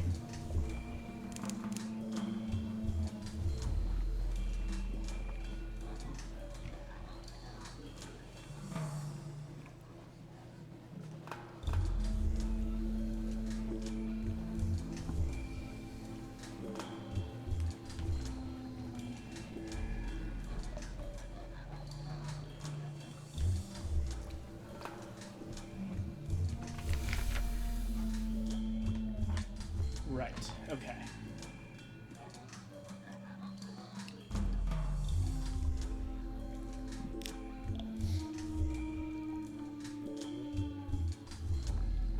Deliver the Polythreme exile. He stands on deck and cannot look away from the shore. At the shoreline, the Polythreme exile plunges his hands into the damp mud and scrapes. When he comes away, his palms already look more like clay. Take a few days, he says. Itchy, but it will go back. He gets a box out of his traveling chest and offers it to you. Some things I got from the bone men at Anthe. They thought they were stronger than me. They were wrong.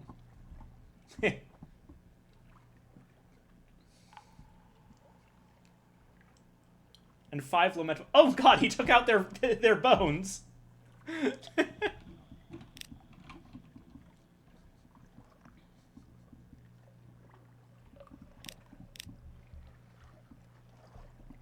We can also, and this will probably be useful,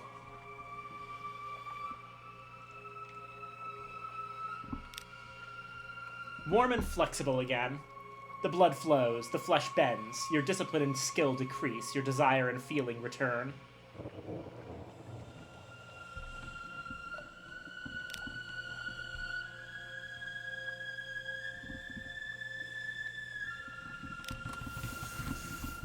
We could turn our watchful curio into a wakeful idol. But right now, that wouldn't be necessarily a good idea.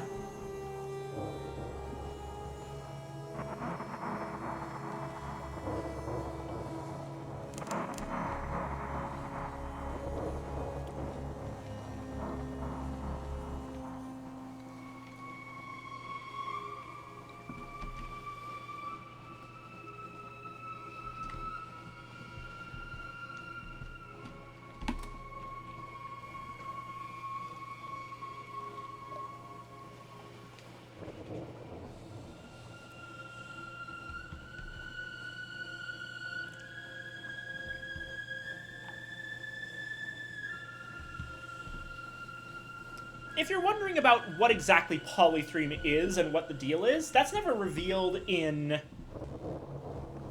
Sunless Sea, but it is revealed in Fallen London. Specifically, the Heart's Desire ambition, which is the one I pursued, reveals that there's 2 major characters, the King with 100 Hearts of Polythreme, and in London, the manager of the Royal Bethlehem Hotel. Oh dear.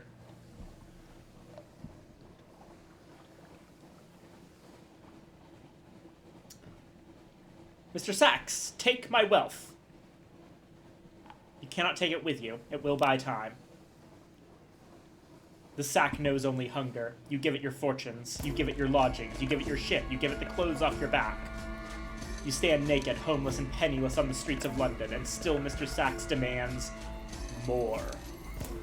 You wake in another cold sweat, clutching at sheets, hearing the reassuring hum of a vessel that remains yours for now. Just a dream. It means nothing.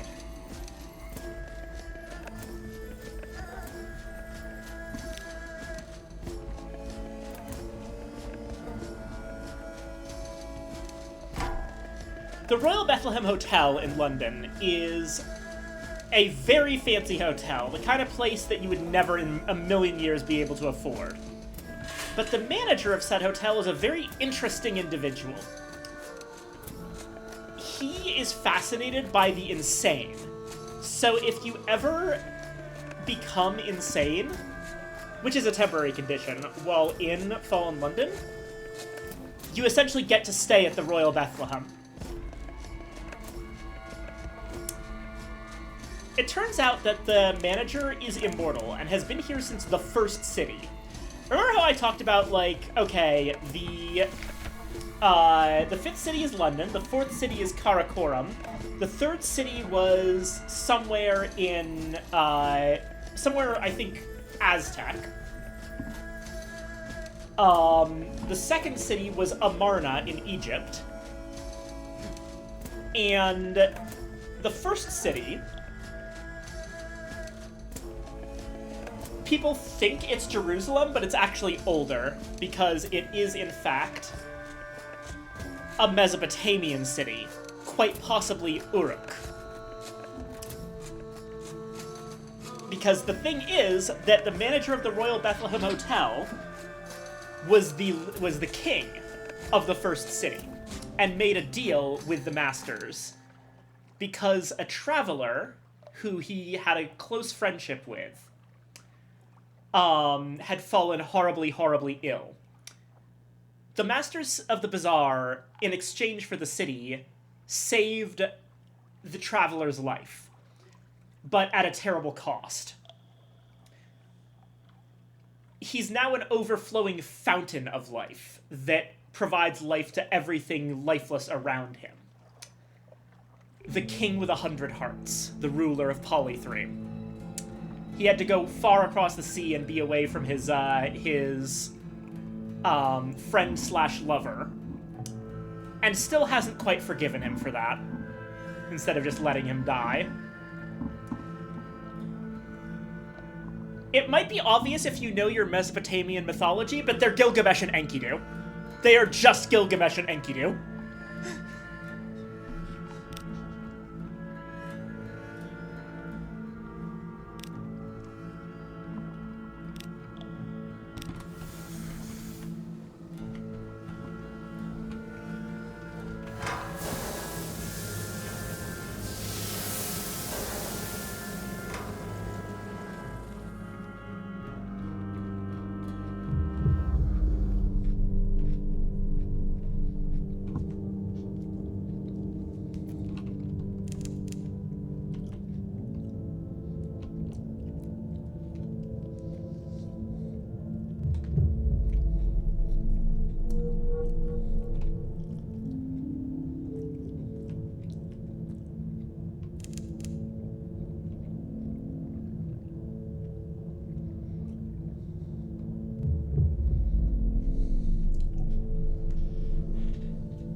Whoever smelled it, dealt it?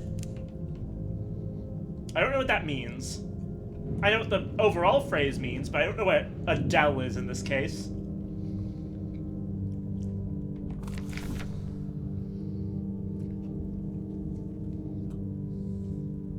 One moment.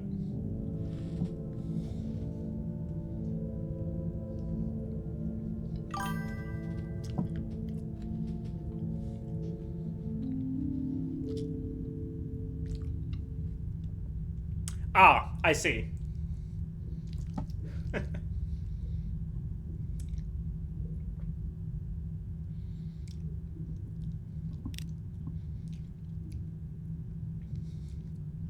Recount Rosina's response to the almost dead man. What did she say? Eagerness is unbecoming on a bulbous cadaver. Tell him quickly. Giddy as an almost dead schoolboy. His wheezing turns to laughter. Even the Aurelian shares his smile. For a moment, the damp cave has the warmth of home. Observe a private moment. Okay,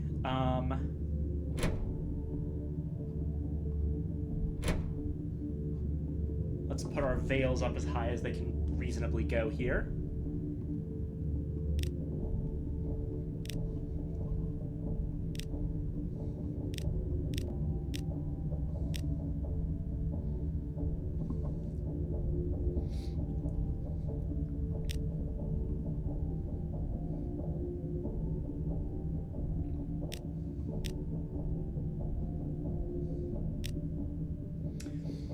Deathbed confessions. The almost dead man's voice is barely a whisper. His friend bends low to hear it. I found the paths the others followed. We meant to retrieve what Nida stole and share it with all, but a racking cough consumes him. When it abates, he continues. Instead, the mountain gave me a gift of its own. You won't pin it in one of your displays, will you? The Aurelian can barely stifle a damp laugh. Of course not, sir. No spreading board could hold you.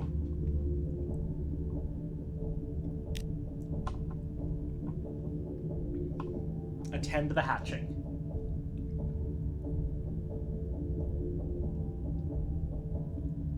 Attend to the hatching.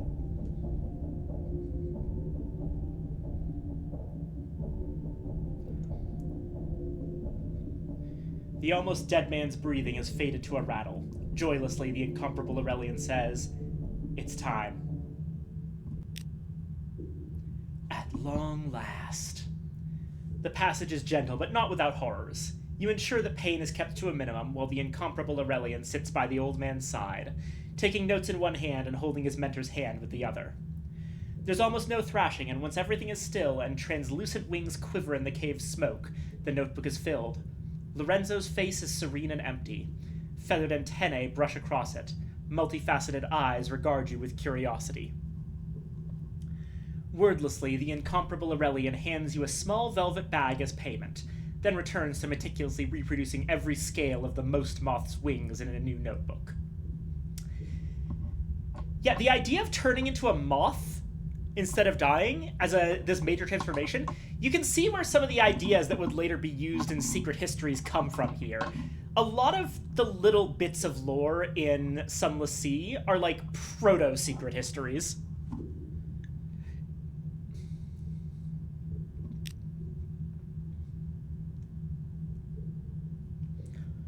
Lorenzo the Most Moth stretches its scaled wings lazily. The incomparable Aurelian continues his sketches without a thought of his old master's corpse shell.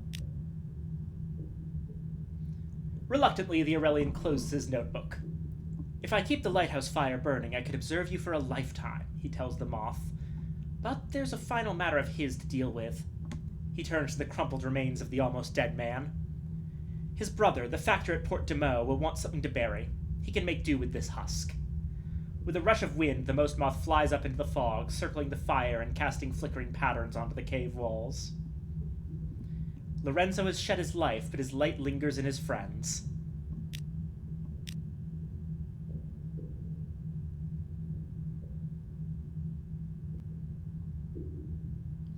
The incomparable Aurelian sits on the stone table that was his friend's deathbed, listlessly staring at his collection. Without looking up, the incomparable Aurelian tells you that your assistance has been appreciated. Studying the most moth so closely will be the highlight of my career, he says excitedly. I'm sure Lorenzo would want to thank you as well.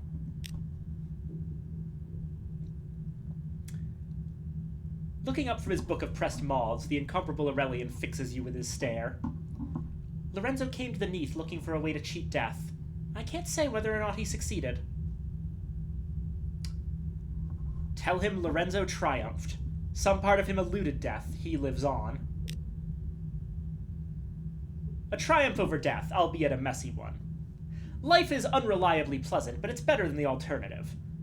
Lorenzo found a way to prolong it. It was, after all, why he came to the Neath. The incomparable Aurelian sighs. He has a new life now. Maybe a happier one. He closes his collection book with a quiet smile.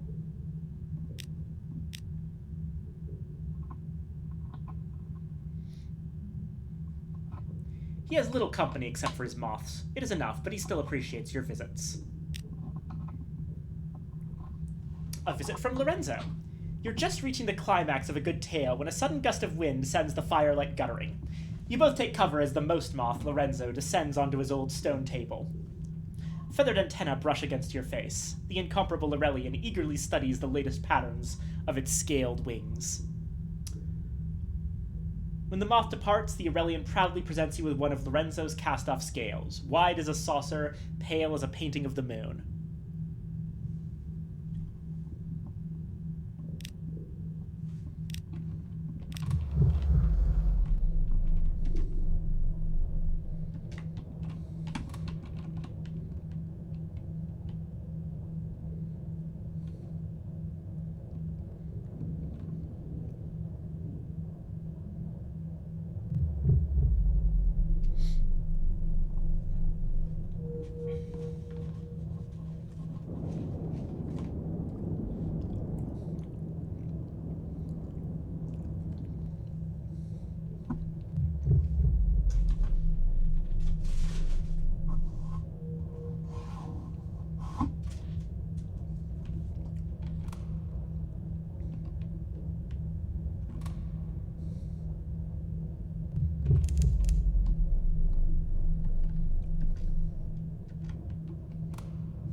Alrighty.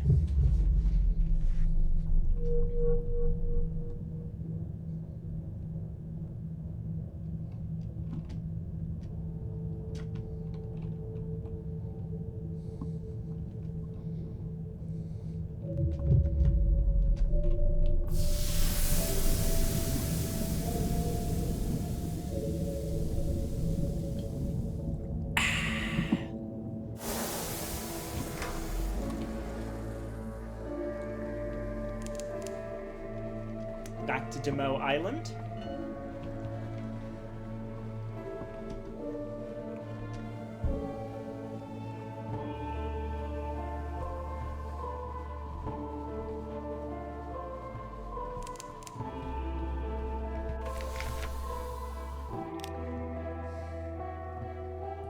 Deliver Lorenzo's remains to the Factor. The affable Factor receives his brother's coffin solemnly. You counsel against looking within. A moth, you say? Can't say as it was how he'd have wanted to go, but I don't think he ever intended to go at all. The affable Factor sighs and lights his pipe. The fungal smoke is all too familiar. Knew he'd meet a bad end with that lot. Too much stirring up trouble, not enough enjoying what they'd got. 7's an unlucky number, if you ask me. He rests a hand on the coffin. Thank you anyway. I'll do something appropriate with him.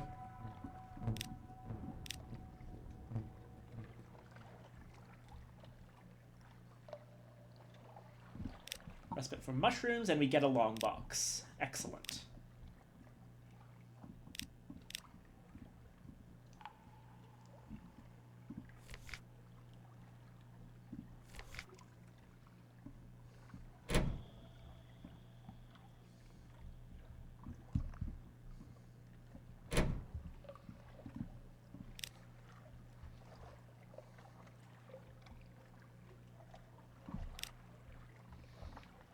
And there we go. 9 Clattery souvenirs.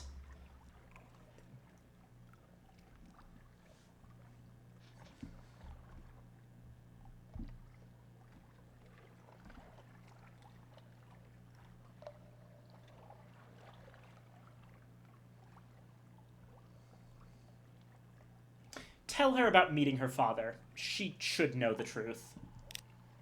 Did he offer proof? Did he look familiar? Did he know secrets about her mother that no one else could have known? Did you even see his face under all those bandages? Did you even hear his real voice? He could have been anyone. He could have been looking for the Clattery heir's inheritance and using you to find out more. Then she avoids you for a day or two, which is not easy at sea.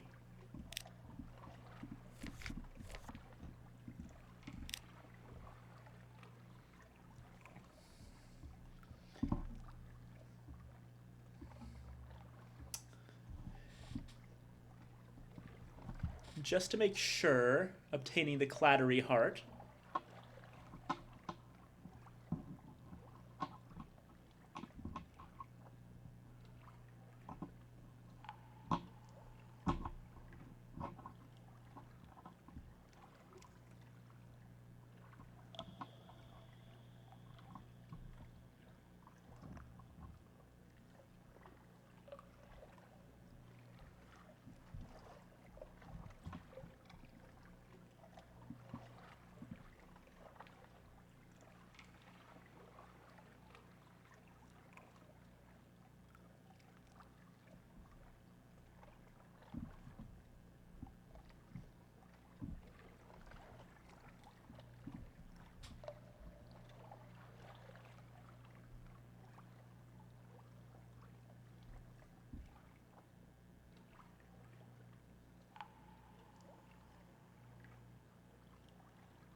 Yeah, this will work out. Okay. Push her about meeting her father. Try to convince her that her father is not Mr. Iron. She is clinging to this idea. If things go poorly, you will lose her, but we've helped her enough that that's not going to happen. Her mother is not the concubine of a master. Her father will never bring her knife steel tempered in a baby star. Her lineage is merely human. Her city is only the mortal city that first fell into the bazaar. She must give up waiting for an unimaginable future to blossom of its own accord. The two of you speak about it late into the night, and then she goes into her operating room with a scalpel and a mirror. When she comes out, she has her small toe preserved in a whiskey jar, and a happy indifference to the question of her parentage.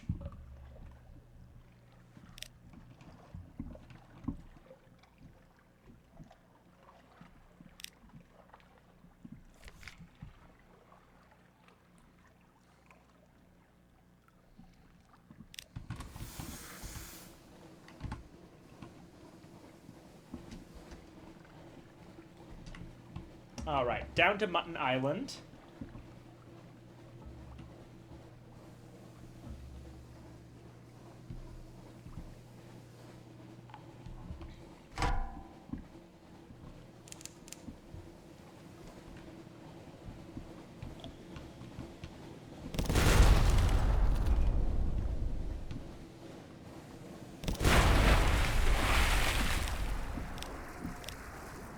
Hey, extra parabola linen.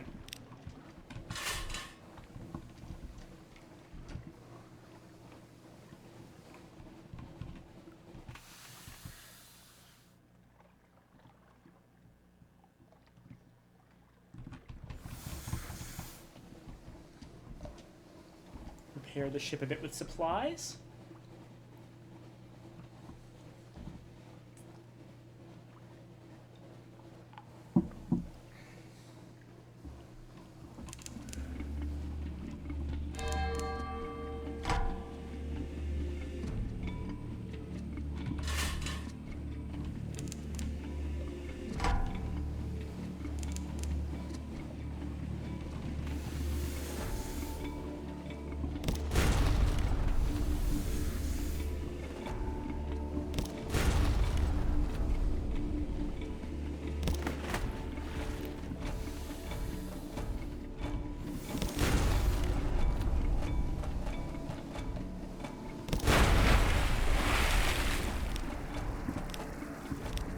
More fuel.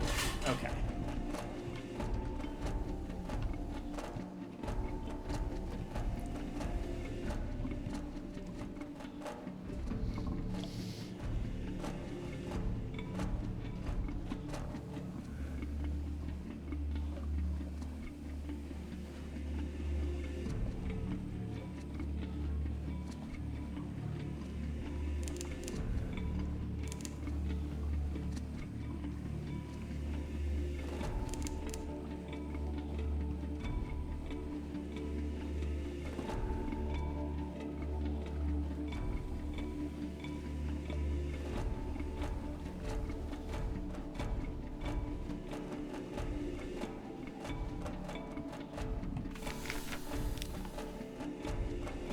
A delivery for Mr. Sachs. The cheery man's fellow is drinking in the pub. No good deed. Our little lost birdie. Well, there's a thing. You have my patron's thanks, and here is your reward what was promised and is well deserved.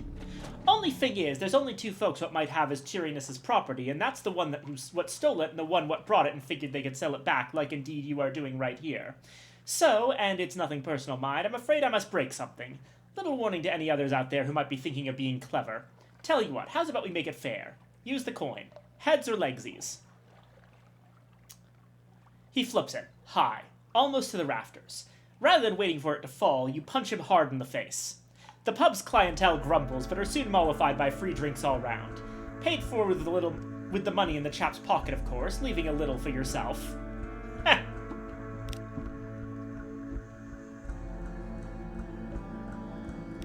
Chat to the fishermen. Explore the shore. From a stony bay, you watch as a swift corvette draws into the harbor. The men and women on board are dressed in naval uniform and walk as if they were balancing the good book on their heads. And though the gas lamps on the dock blaze as if to burn the work, not a sailor squints. Hilltop above town, we lose some terror.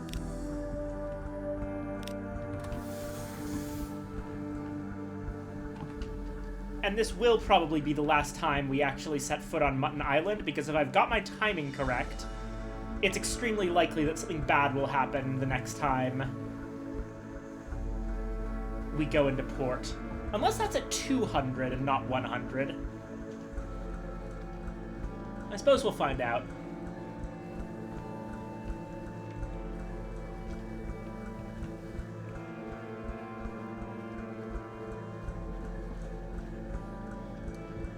As for our third assignment, a life that was never lived. Mr. Sachs is staring at a small wooden box as you enter the hold. Inside, wrapped in a few pitiful scraps of velvet, is a lock of blonde hair and a set of teeth. Carefully polished, barely used. The winter was harsh. The fire went cold. Later, the mother wished to forget. A convenient tragedy. Deliver this to the avid horizon in the north.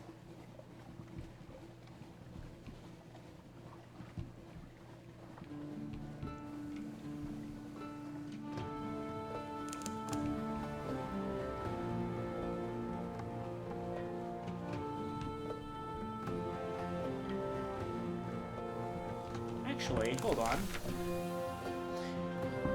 Right.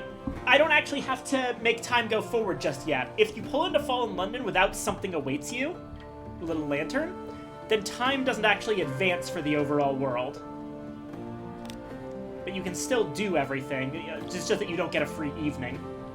But honestly, I don't need one. My terror is actually fine.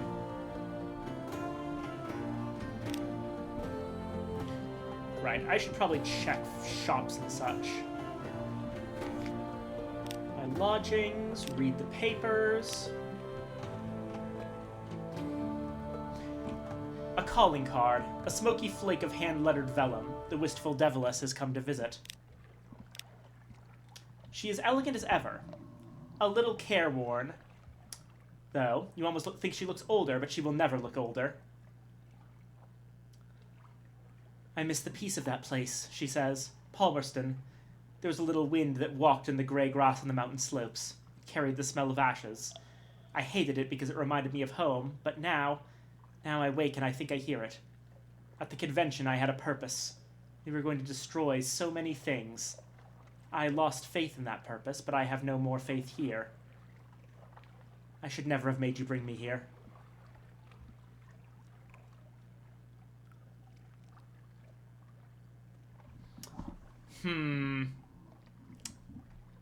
I'm gonna be honest, she just seems like she's not gonna...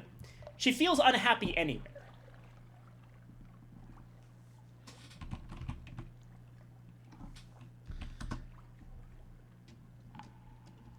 After all of that, getting her home, suddenly she misses what she had.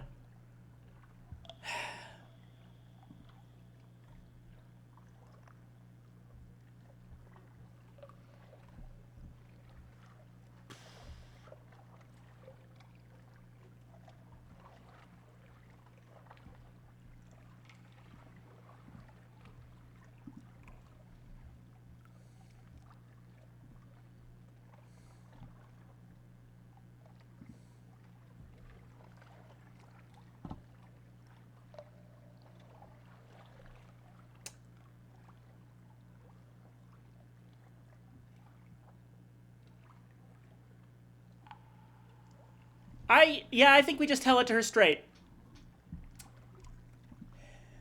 All her problems, every single one, are problems of her own making.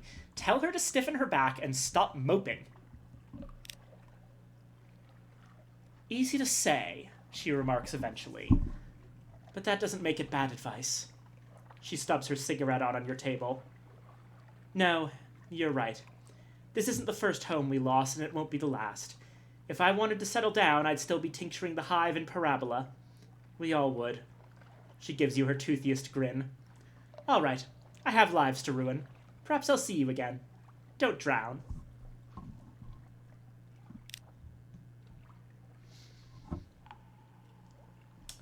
The absolute worst thing you can do there is that it is technically possible to offer to bring her back to Mount Palmerston, which would almost certainly mean that she would be killed for treachery by the Brimstone Convention. If you pick that, she outright says that it's incredible how cruel humans can be while still calling them devils.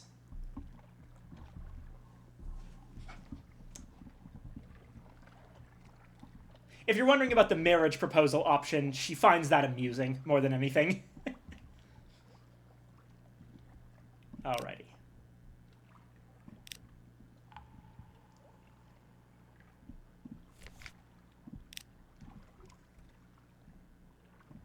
Sell 1 bale of Parabola linen and the Stygian ivory.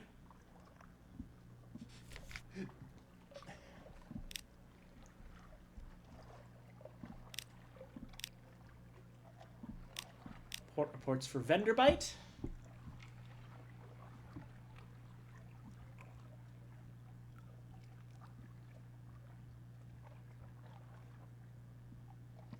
Demo Island. Frost found.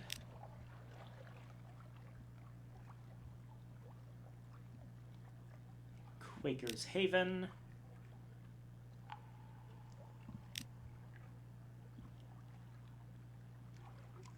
Varchus. The Mirrored City, eh? Still think we're the barbarians, do they?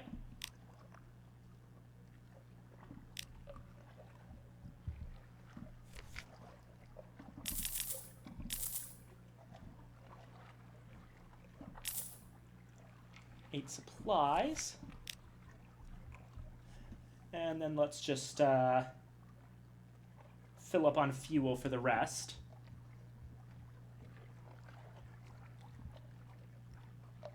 Or actually, wait, before we do that, we need to pick up an agent.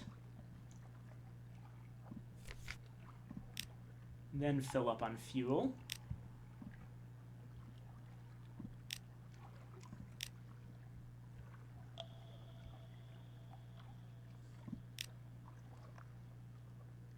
The Khan's Shadow Port report will lose us some terror.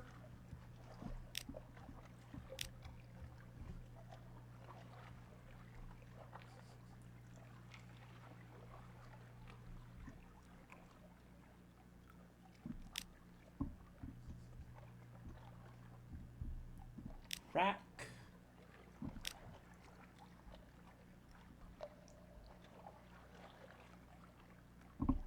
The Undercrow.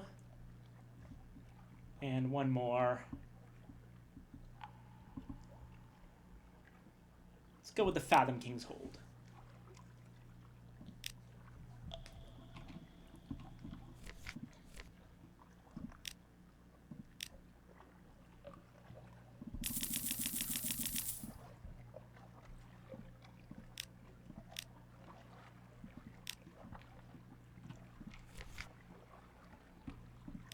Lodgings.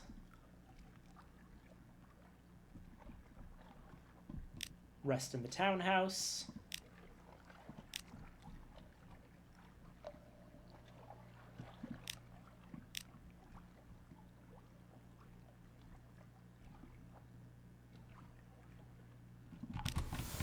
And we're off.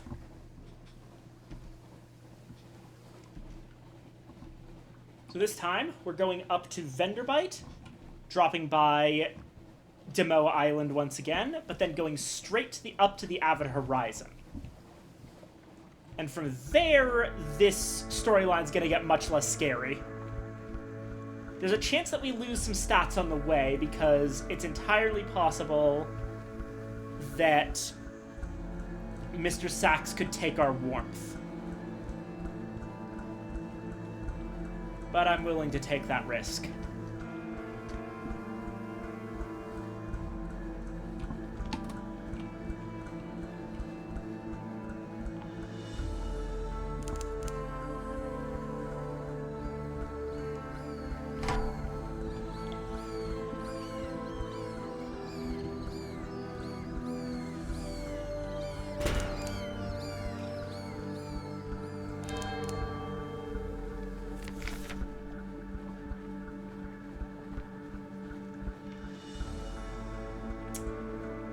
Knock knock. A crewman steps into your cabin. His uniform is one of your issue, though the face rings no bells. They do blend together after a while. This, however, does not look like a chap who swabs decks or loads cannons. Begging your pardon, Captain, permit me to introduce myself. Gervais, at your service, at least while the poor fellow tied up behind the galley remains regrettably indisposed. Might I trouble you for a brief moment of your time before my escort to the brig? He is at least honest about his dishonesty. My gracious employer has grave concerns about your guests down in the hold, Captain, and the course to which you are now committed. Blood will spill before this voyage is over, but it needn't be yours. Gervais produces a small vial. Crystal. The blood is red, redder than normal blood, almost glowing with vitality. Here's a more bitter vintage. When the time comes, I urge you to choose wisely. A favor from on high is rarely a poor investment. We've been given a third delivery. And we have a vial of highly questionable blood. So this is offering us an opportunity to betray Mr. Sachs. We will not be taking this because, frankly, you get better rewards overall if you don't. It basically just opts you out of the second half of the storyline by making the third delivery not go as planned. Anywho. Vendor bite. Luring captains to rack.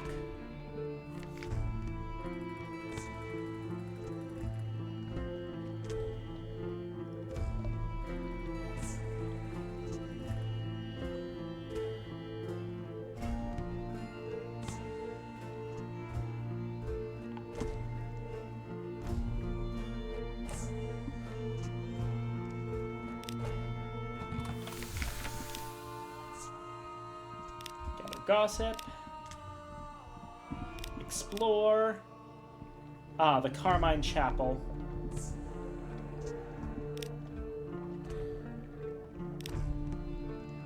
That one again. Right, we still need to get Violent, Aposayan, and Gant. And unfortunately, there's now really only one good way to get a Aposayan. We would have gotten it if Pigmote Isle had managed to win the war. They would have essentially given us the Rat Star. But unfortunately, we have to go with the Pulse of the Principal storyline instead, which will ultimately mean sacrificing the Nacrius outcast.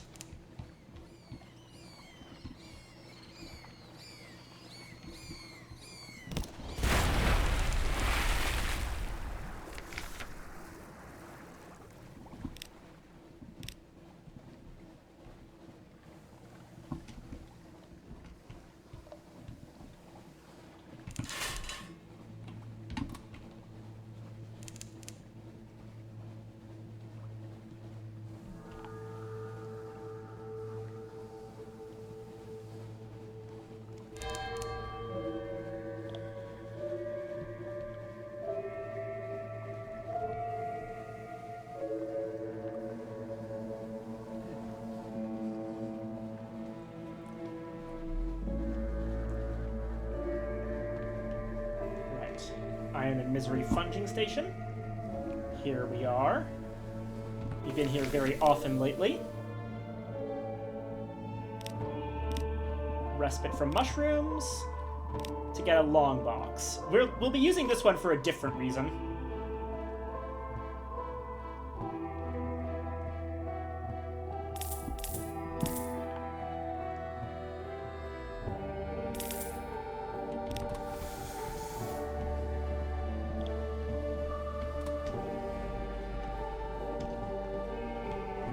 And now straight up to the Avid Horizon. And this will actually be, very likely, one of the last major voyages that we make. Oh, shit. With the starter ship.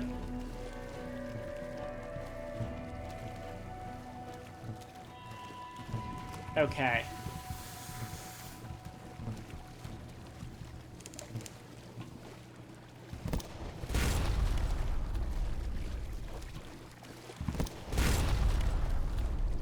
Let's see if we can't kill this thing.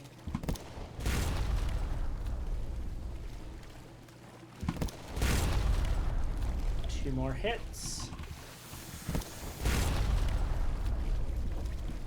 Our mirrors is extremely good, so we have very fast firing speed. Bingo. You and your ship's doctor clamber over the beast as it lies in the lee of your ship. Its blood is a curious blue, and the blood, too, is touched by luminescence. It's a female, but there are no eggs. And what's this on its belly? Someone has chiseled 7 marks between the 2 horizontal lines, like pillars supporting a roof. That gave us some fragments and a free hunting trophy. Hunting trophies will be nice since we use them as tickets to Scrimshander.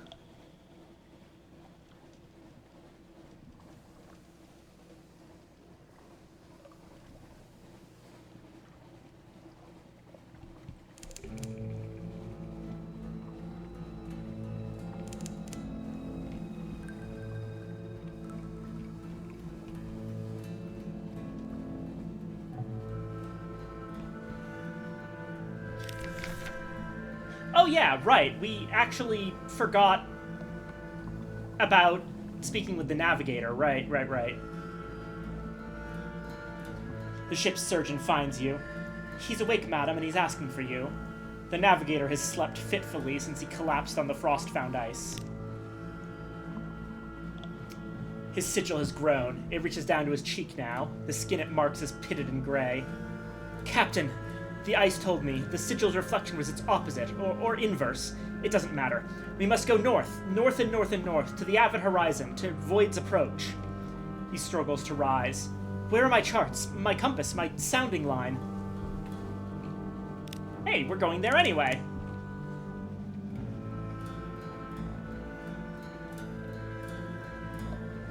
Snow sweeps down from the north. The ship's engines labor against it.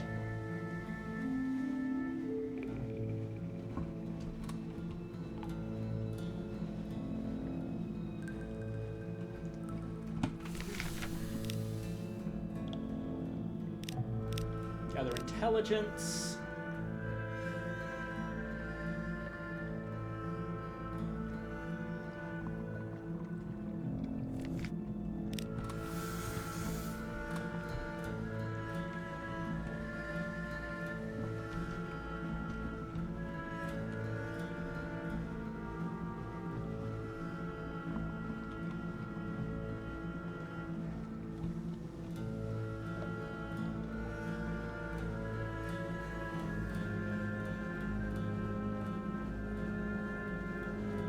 Here's the Avid Horizon.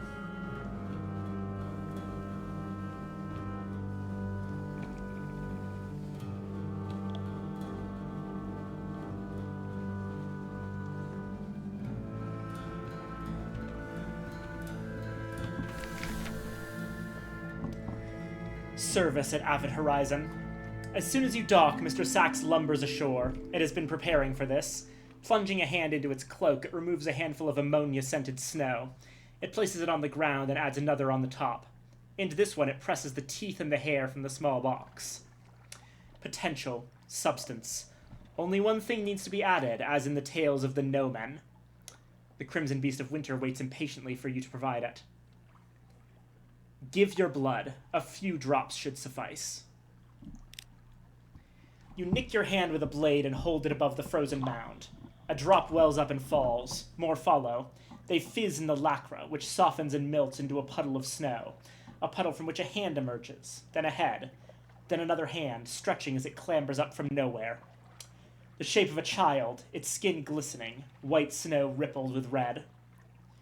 You reach out a hand. The child grips it with the chill of frostbite.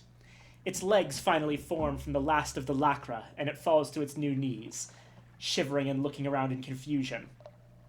One of your sailors hurries over with a warm blanket. Another smacks his idiot head. Do not give a warm blanket to a child made out of literal snow. Mr. Sachs stares down at the creature, which shivers and hugs itself. Inadequate, Sachs says. Again. Striding to the sealed gate, it rests a gloved hand against it, basking in the chill. The whisper of a place too cold for gods. Refreshing. Dispose of the mongrel as you see fit. Your service is done. Be gone before I change my mind. Something new will shortly appear in your lodgings. Your service is concluded. Mr. Sachs has departed. Approach the snow child. It cowers from the crimson beast, its snow still settling. It looks up at you, frightened and shivering for reasons that have nothing to do with cold. Your blood streaks through its ice. Are you taking me home now? Ask the snow child about home. It remembers a life on the streets of London. London? London! Yes! I wanted to play on the rooftops, but it made my mother cry. She cries a lot, but she says it's not my fault. She'll be worried. Wait, you're not a devil, are you? Mother says to look out for devils. It gives you a suspicious sniff. No eggy smell. You can take me back, right? I've always wanted to go sailing. The snow child looks up at you. It won't take up much room. It could do with a name, though, at least until it remembers if it used to have one.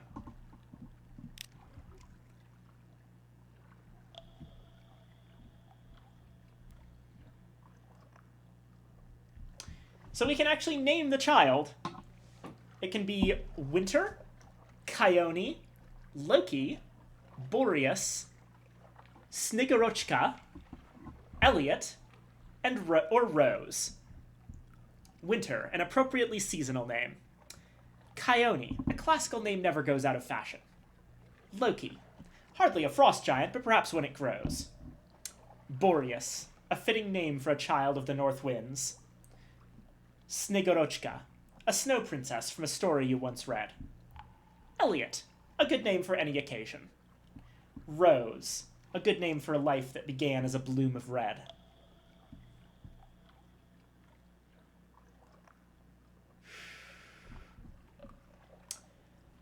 I'm partial to Kione, Loki, Boreas, and Rose.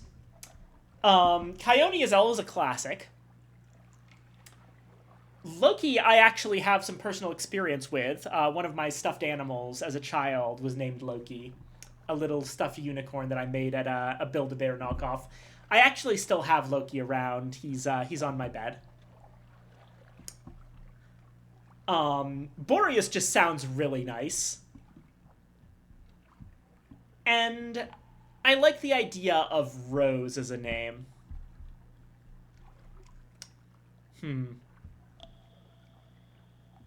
I've named him Loki before. Let's go with Rose. I like Rose. Rose grins. That's pretty. I like it.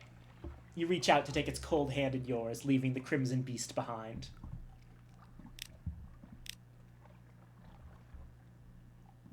Gather intelligence. Lead the sigil-ridden navigator to a certain dock pillar. Scraps of paper, stiff with northern frost, are stuffed into its cracks. A message is carved into the wood. If you wish to return to London, if you seek the forgiveness of the Empress, if you will sacrifice all to make amends, record your name and crime. Your navigator hunts through the slips of paper. They are a library of villains and villainy. Here are murderers, betrayals, treasons, and perjuries. He stops, stares at one, pulls it free. "This is mine," he says. "I wrote this." It is a confession. Beneath, in more recent and less careful letters, he has added a note. "You did not answer. If I cannot be forgiven, then I will forget. The Chapel of Lights will help me for a price." He laughs wildly. "Twice! I paid them twice! Once to take my memories and once to guide me back to them!" His laughter deepens to hysteria. 2 crewmen help you drag him back to your ship.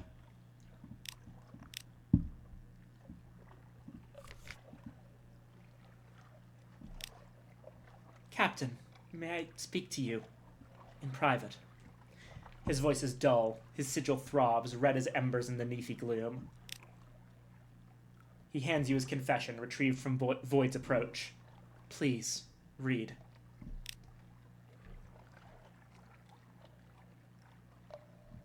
"To whom it may concern, I hereby record my full and honest confession in the hopes of absolution in her enduring majesty's service. In May, my brother Richard and I took service on the Bonnie Swan, he as bosun, I as navigator. The captain, Swinburne, was a good man, but ambitious. When we reached King Eater's castle, our supplies were low, but we pressed on in the hope of finding land. There was none. Our stores nearly depleted, we turned back, and here I committed the first of my crimes. I mistook my readings and set a bad course. For days we steamed northwest, not west, into the empty dark. Our supplies ran out, and still no sign of port. Hunger set in, and terror, and what I pray was madness. Ravening, desperate, raving, we agreed to draw lots, with the loser giving up life and flesh so the others could go on. The first of us to draw the short straw was the captain. The second was my brother. My dear, solemn, stolid Richard. There were more after. 7 times we drew, 7 of our number went into the pot, and not a one of them quietly. Those of us who made it back to port swore never to speak of our crime, but one of us, someone with a keener conscience than mine, confessed. I fled the noose to Z again. I regret it all. I will do anything. Please. Here he scribbled his later note when the Admiralty failed to select him for absolution through service. You did not answer. If I cannot be forgiven, then I will forget. The Chapel of Lights will help me, for a price. His eyes meet yours when you turn up from the page. They are dull as old iron. I am done, madam.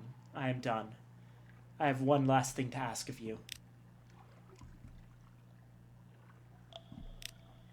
He buries his face in his hands.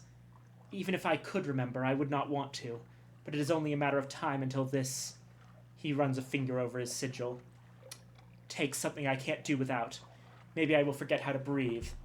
Or which way is north. Perhaps I will strand us all at Z again, and it'll be oaths of silence and straws in the dark. Be rid of me, madam. Put me ashore somewhere where I can be forgotten.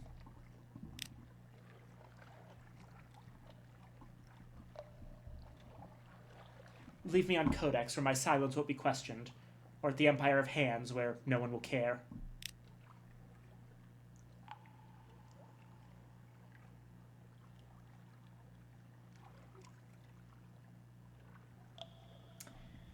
You have heard that the mute exiles on Codex reward anyone who brings them a new initiate. They pay with secrets of fire.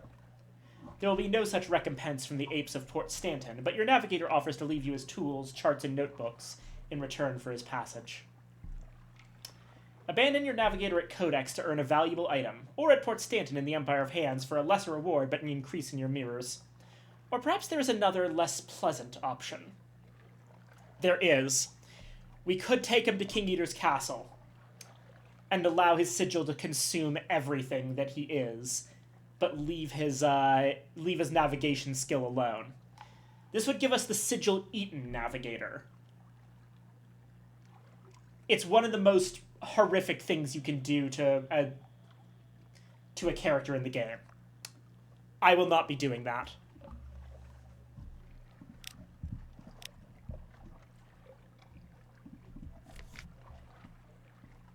We are going to swap out first officers, though.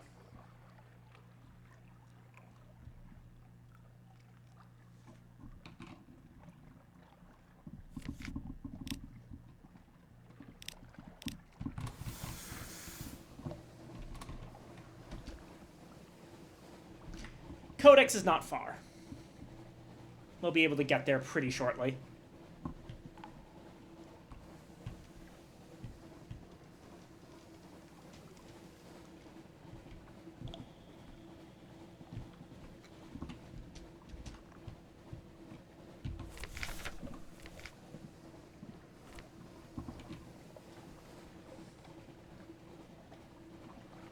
Okay.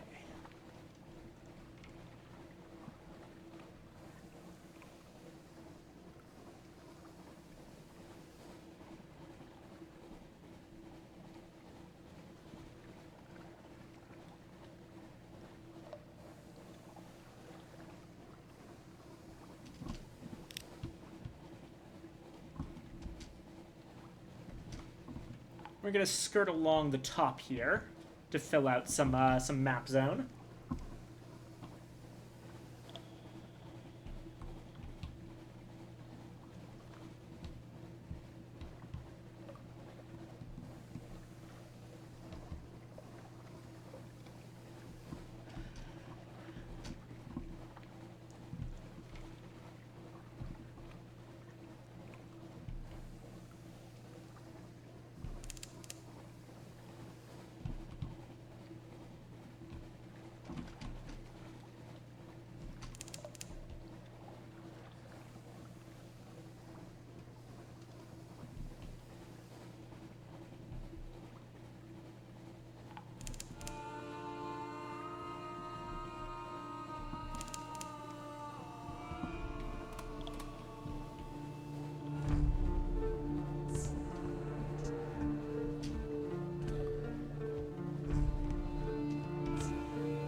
There we go. Wither and Codex all filled out.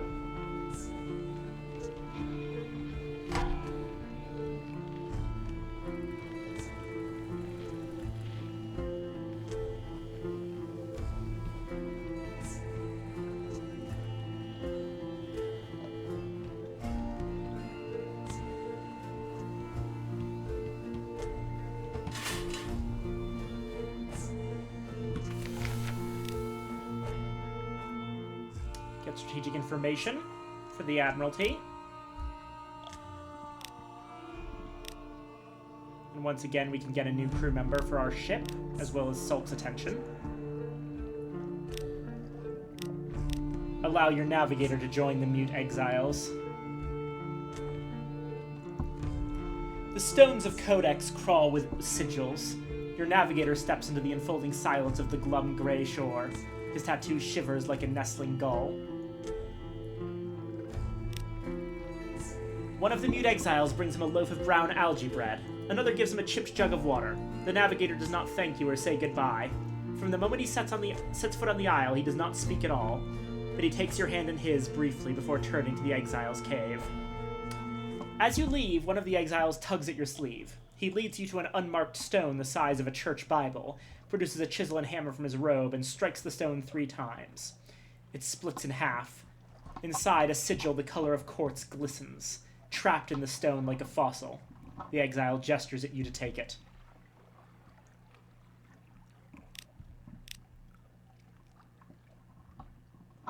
I'm also going to go ahead and trade a lamentable relic for 3 unread logs. Offer the shivering monkeys a lamentable relic. They will lay it before their mournful shrine. In exchange, they offer Z-stained logbooks from a battered chest. An irritable monkey snatches the relic and cradles it to the matted fur of its chest. Another, from a cautious distance, flings 3 logbooks at you, one after another. Each is filled with scientific field notes. This one of Z soundings, this one of angler crab behavior, this one cataloging the fossilized sigils of Codex.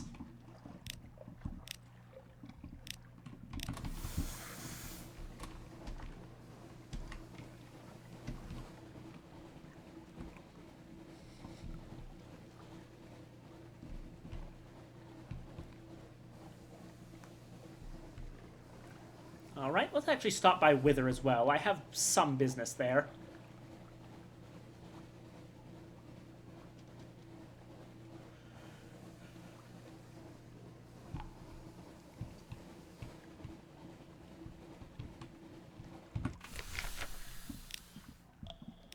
Gather intelligence, of course. Oh, right, Maybe's daughter. Help Maybe's daughter search for her mother. I don't know why anyone would come here, but she does. Something about questions. The daughter shivers. You know, she asks people about love all the time and writes down the answers in her nasty little book. Love. The daughter's mouth twists. No luck, but... You follow the daughter's stunned gaze. A woman in a lilac gown leans in the doorway of a salt merchant. Her features bear an unmistakable resemblance to your officer's. We should talk, she says to the daughter, quite calmly. The daughter assembles the rags of her composure with remarkable speed. Excuse us, she says. We found Mom.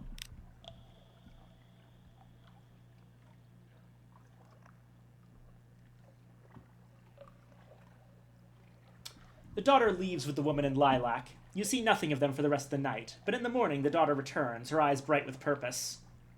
Show me your tattoo, she demands. We have our Dauntless Hand tattoo that we got early on. She's actually a daughter of Clarthamont, the tattooist. Her mother, the lady in lilac, is much more complicated, but that is a whole thing. Tattoos are a big thing here. Alternatively, the Pirate Poet's Revenge. You mean this? Let me see what this does. I've never actually tried this before. Oh my. The daughter blushes as she laughs. Why did... No, don't tell me. In this case, I prefer the mystery. Though they are all mysteries, aren't they, in their way? A moment of frozen time, like a butterfly behind glass. Perhaps one day I should tell you the story of my butterfly. Perhaps even the wicked things it did to be pinned. My mother knew other tattoos. The great signs, the ones no one wears. She forged an alliance with the bazaar to learn them. We must return to London. That is, please can we return to London? Please. We must find Penstock, who watches the secret wicket gate of the bazaar.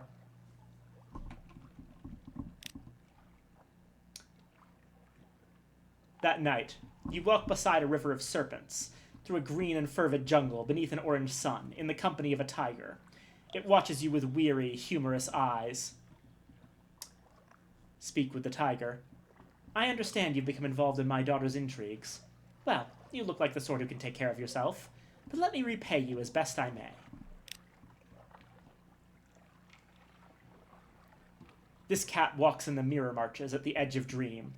Consequently, it sees many and curious things through the mirrors. It shares them with you as you walk with it beside the writhing river.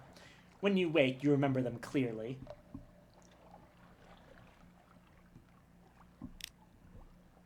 Ah, extra strategic information, which means...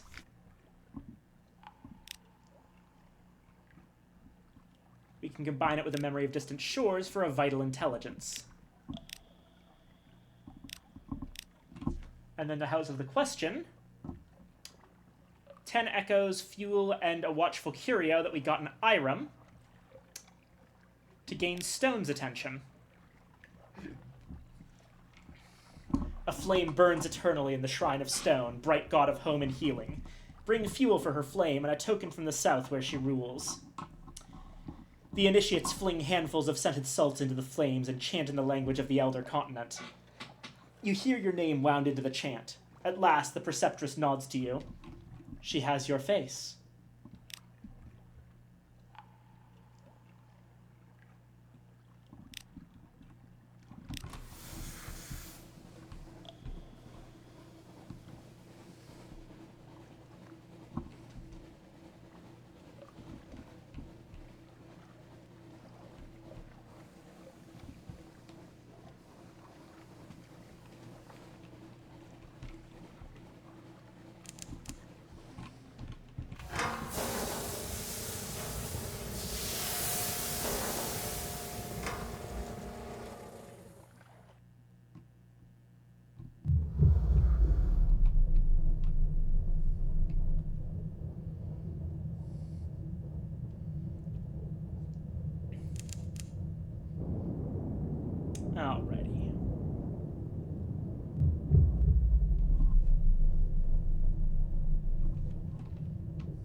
The cabins of the wreck are intact. Something of value may have survived. Let's see what we got. A hemp sack. The sack is almost rotted away. There's a promising bulge at the bottom. Drowning pearls! The Comet sends tigers down to claw them off the Z-bed, a forthright crewman asserts. A chorus of irritated denials forces a partial retraction.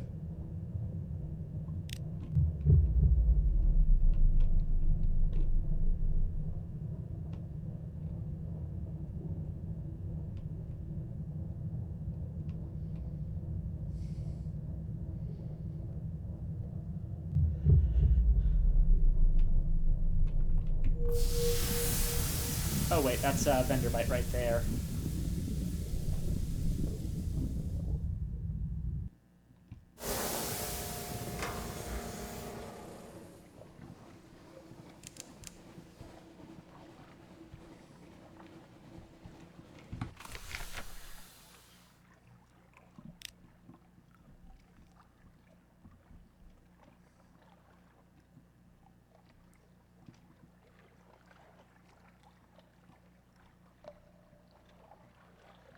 Explore Venderbite. Here they sell copper jewelry, grimacing little faces and squat rectilinear figures. A tradition from before London, they claim. You part with a few small coins for a cheery-looking thing with an expression like a tipsy bat. Perhaps it will bring you good dreams.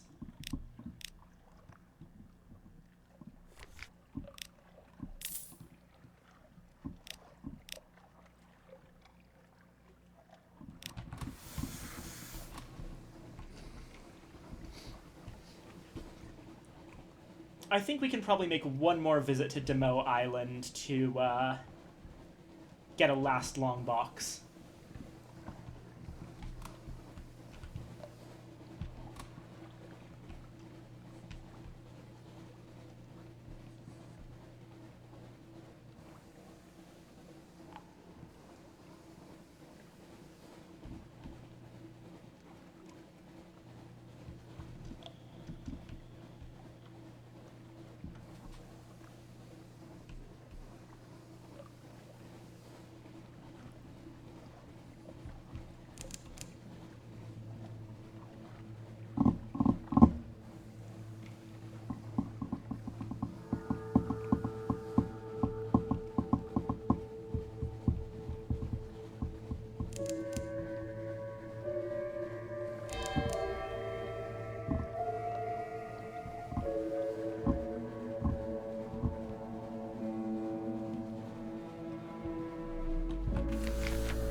Strange catches for a long box. There we go. One fuel. Just to tide us over for the way home.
The lights of London. Rose rushes to the rail to watch the city emerge from the fog. Home! It cries, grinning. Everyone's going to be so surprised. Maybe Mother will cook roast ptarmigan. The grin fades. The snow child looks down at its hands. Only I couldn't eat it, or bring her egg hot, or sit by her feet at the fire. It'd be like last year, with the snow.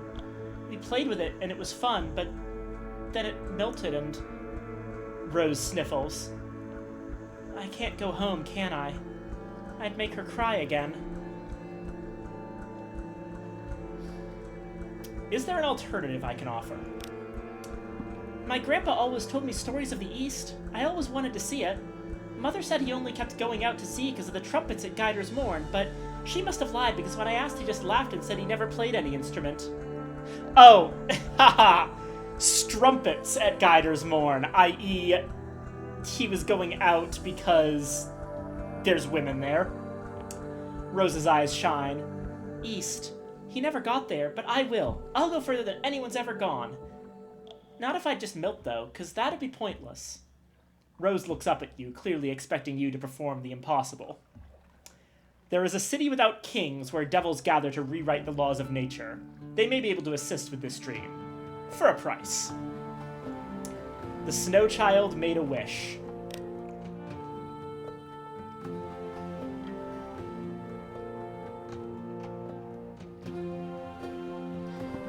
She's down the gangplank as soon as she's docked. I need to talk to Penstock, she says. The land agent, the one at the bazaar. She hesitates. She bites her lip. Will you come with me? Penstock's land agency, a modest office in an immodest location, hard against the eastern flank of the bazaar, that spired fortress of commerce that towers over London. Penstock stoops like a clerk and coughs like a miner, but his eyes are very wise. There is another sea beneath the bazaar, Penstock declares. A paler sea. Yes, I would imagine you might make the bargain your mother made. Yes, I helped her go down there, but she took a terrible chance even then, and the bazaar is not well. Not now. Are you certain?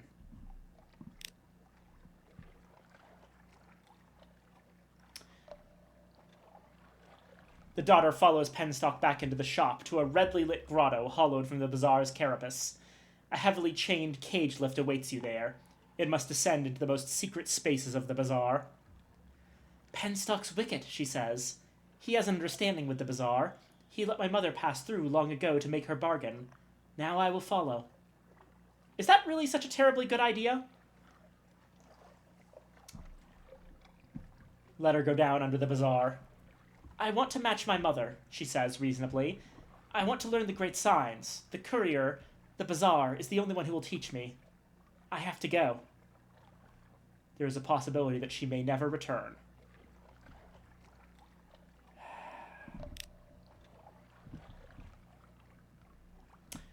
Okay, we got lucky. We got lucky. The cage rises, rattling into view. Your officer is shivering, caked with lumps of something like ivory-colored snow, but grinning brilliantly. The Sundered Sea, she cries.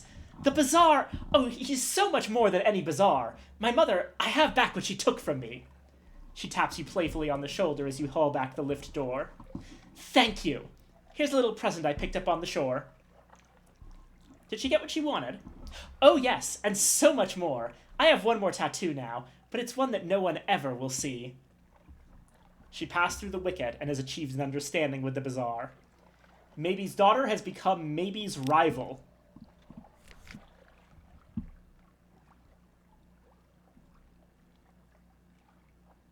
Seven Veils, 6 iron, plus 150 engine power. That's a pretty darn good side grade to the chief engineer. Or to the satisfied magician, I mean.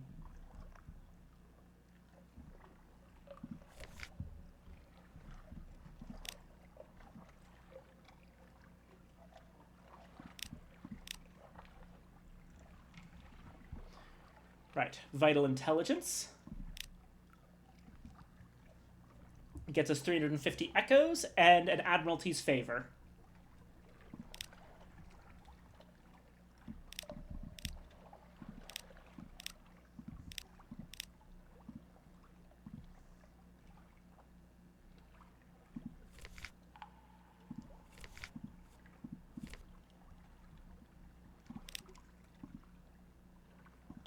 Recent news. Oh. Hello. We'll take the Incarnadine robe in a bit. I don't want to do it just now. We'll just rest in the townhouse a couple times. There we go.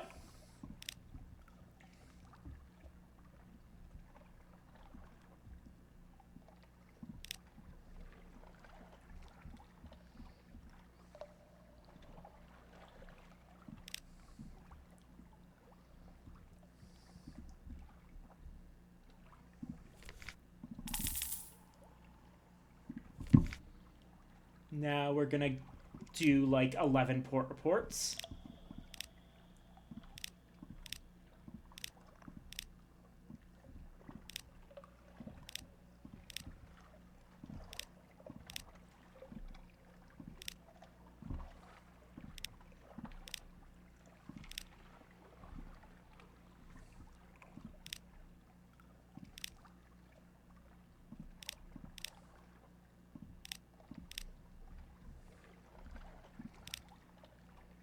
Khan's Heart is the next location for strategic information.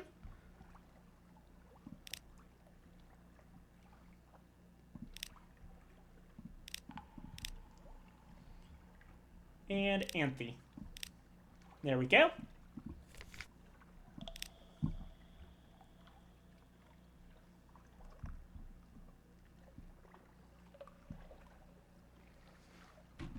So now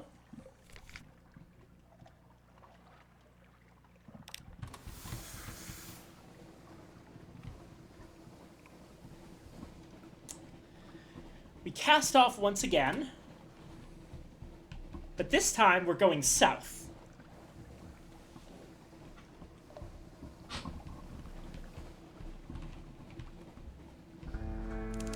Because we are headed for the Iron Republic to help the Snow Child.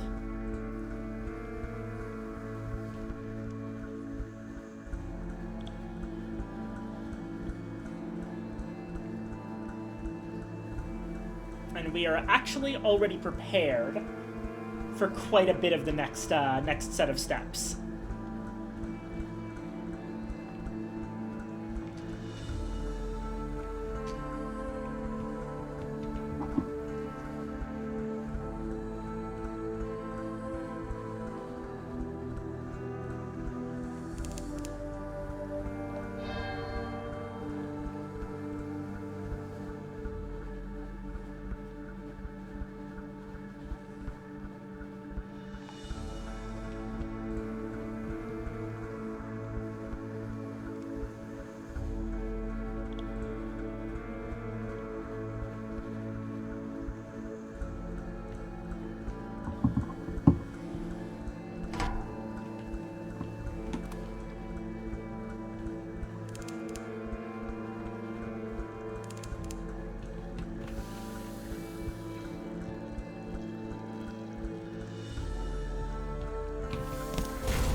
Free Z story from a Jellyfish? Or Jillyfleur, I mean. And we're almost at the Iron Republic. Thankfully, we're doing all the Mr. Sack stuff right now. And because of that, we can actually do everything pretty quickly.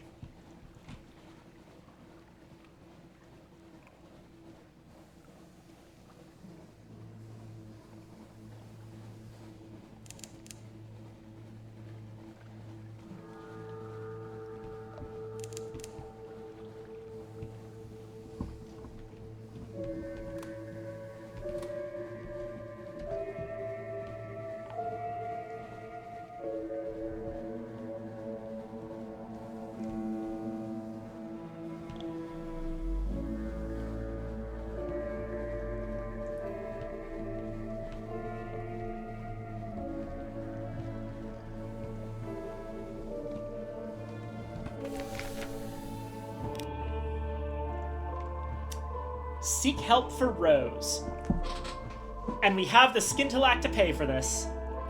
A dapper devil listens to Rose's story with glee. Oh yes, I know just the thing. For a delightfully excessive price, of course. A simple violation of nature's laws. Such a sweet child, and there's the problem. Sweetness never lasts. A drop on the tongue and pff, gone. No good at all. Bitterness, dear Rose, that's what you need. Ice must melt and snow must thaw, but nothing lingers quite like a good hard grudge. Let me share one of my favorites, taken from a man who may never escape the smell of our burning roses. The devil whispers something not for your ears, the snow child's face filled with captivated horror. The devil smiles. Just so. Now, to hold it in place, I recommend, what you call it, heart metal. Yes, I hear your people have been doing delightfully terrible things with it lately, and for all the wrong reasons. A fine apprenticeship. We really must consider sharing some of our notes. Take them this, with our compliments. You know how to help the snow child. Get a free long box. Oh, the port report lost us 2 hearts. Oh well.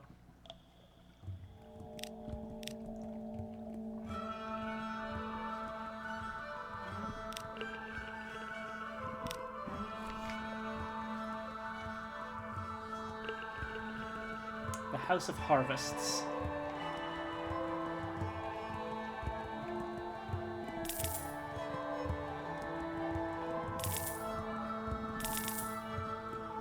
Nice, okay. We'll be up to Station 3, but before that we're stopping in at Port Carnelian, because...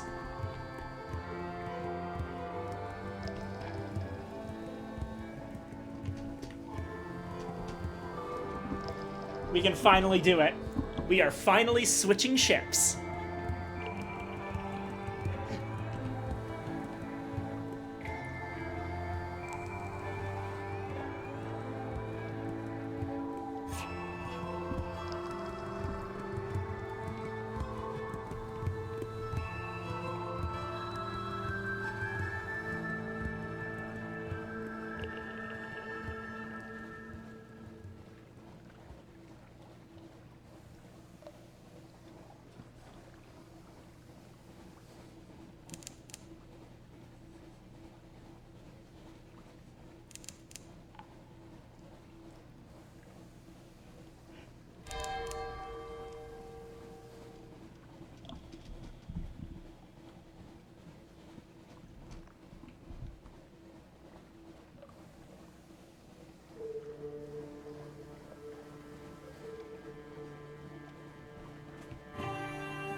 Alright, just in case, because sometimes when switching ships, weird things can happen.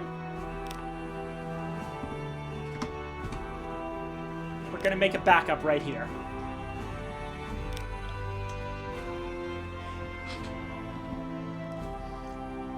An additional sherry with the fierce philanthropist. Recruit her to the 7. Will she assume her husband's role as the Cabal's financier? Perhaps a donation to her charitable work would steer the conversation where you need it to go. She is preparing a dispatch of comforts for the patient inmates of the Animescence Hospital in Adams Way. The poor things. Their souls baking, their bodies fevered. Indeed, the world is unjust. If only it were possible to do more, you intimate. Charity, after all, can only mitigate the symptoms of tragedy, not prevent it. The philanthropist peers at you. What are you getting at? You allow her to coax it from you with the application of sherry. Though she knew the rough shape of her husband's former endeavor, this is the first time she has heard the full story. Now it's all she has left of him, she is hungry for it. She leans forward, cheeks flushed, eyes dark. You debate and quarrel and conspire all through the night. As the servants are beginning to rouse, she shakes your hand with a fierce grip.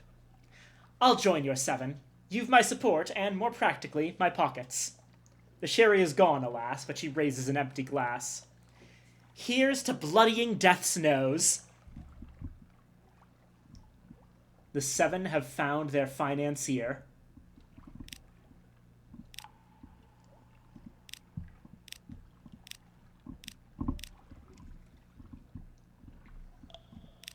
Talk to a tiger in the Blue Bazaar.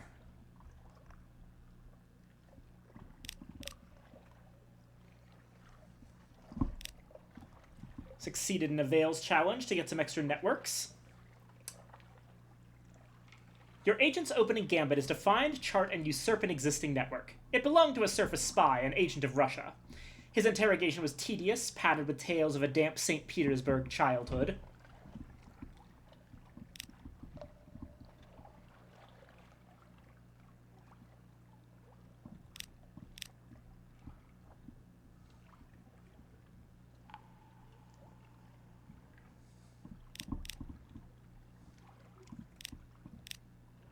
Another diplomatic agent is next. Okay.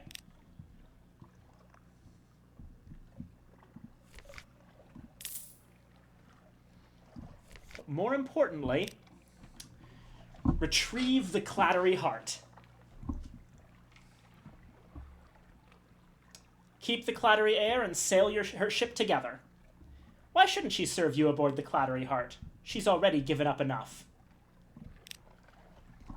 The loss of the legend of Mr. Iron. You suggest this neat solution to her. She doesn't need to renounce anything else. She has given up believing in her father, and that's enough. Perhaps, she says, I could regard him more as an honorary family member. Do you think I could call him Uncle Iron? But she agrees to let you keep the Clattery Heart, and to stay on with your crew. We've lost our Ligeia-class steamer, and now we have the Clattery Heart. And they immediately refill our crew so we're not at a snail's pace. We have a new ship, everybody.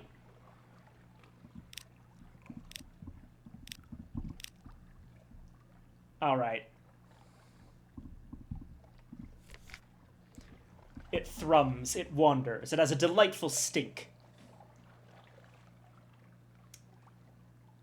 This was originally a backer reward, this whole thing, but it became available as a free update for everyone late into the game's lifespan. It gives us significant stat bonuses. And I do believe has, oh, I forgot that it doesn't actually have a front slot. Oh well. Anywho. It's got a weight of 4,000, which we are probably going to, we're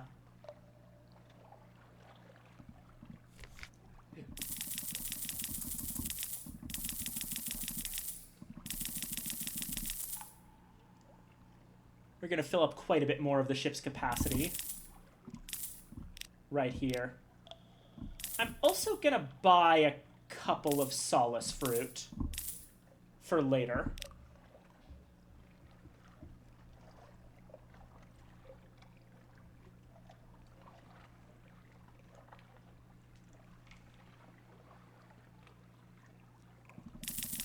Maybe some sapphires to sell in London.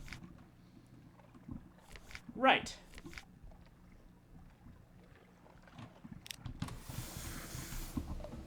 So this is the new ship. It's something.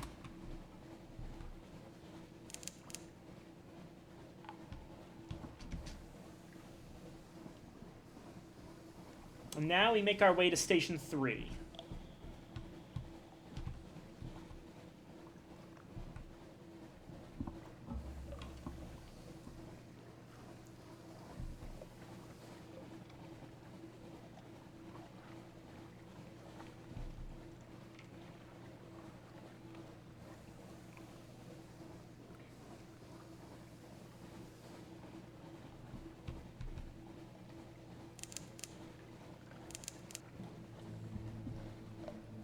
We now have a significantly higher hold space of 80.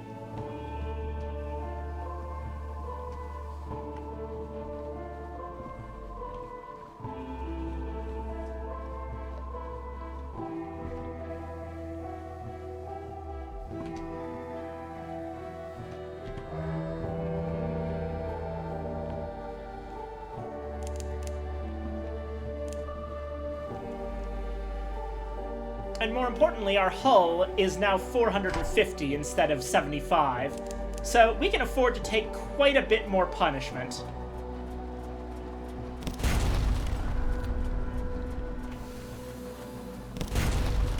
We can actually start going on the offensive now and killing stuff that would have destroyed us before.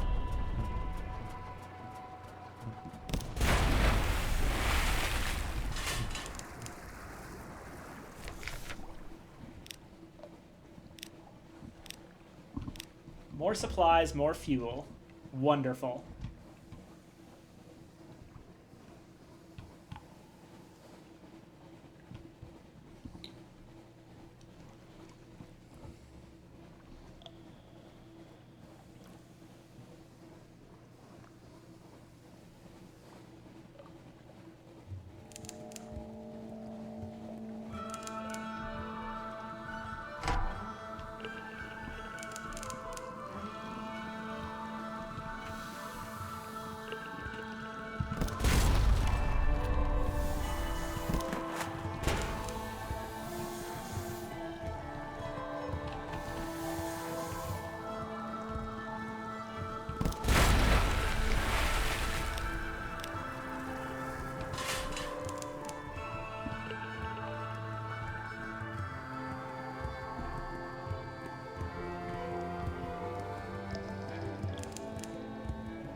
Our supply count's going to be a problem from this point forward because of our much, much higher crew capacity.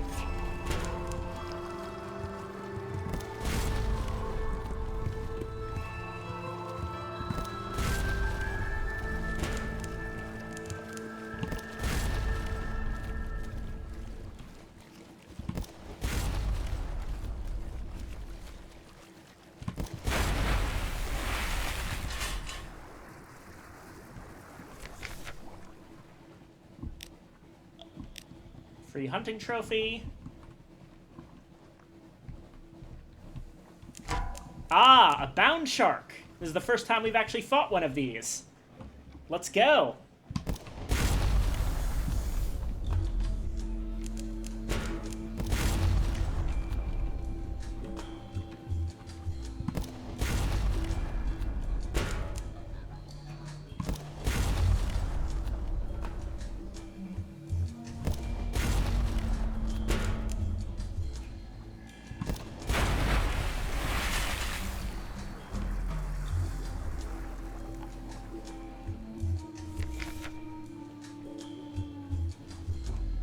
You've defeated a bound shark. Its bonds buckled, its skin torn, its teeth shattered.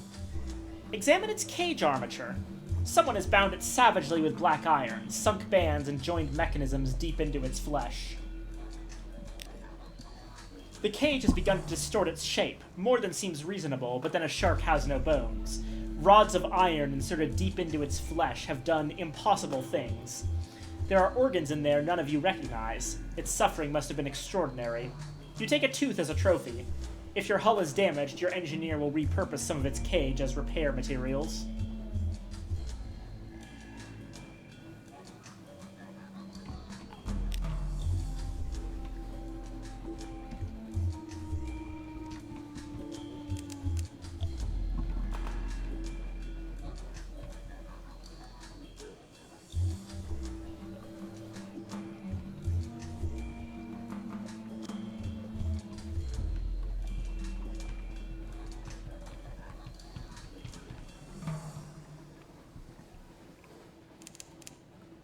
There's Station 3.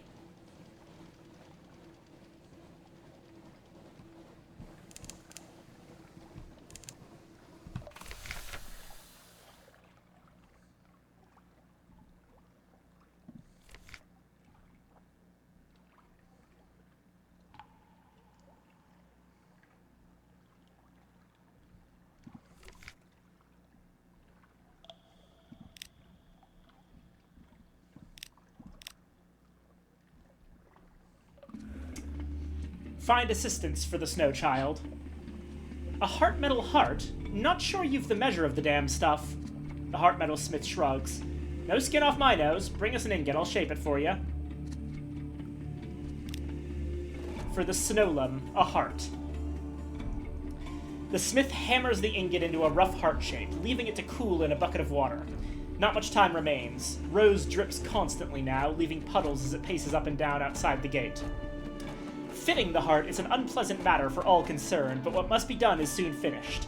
At first, nothing seems to have happened. Soon, though, the drips stop. The wound heals. Rose looks up at you, something new behind its crystal eyes.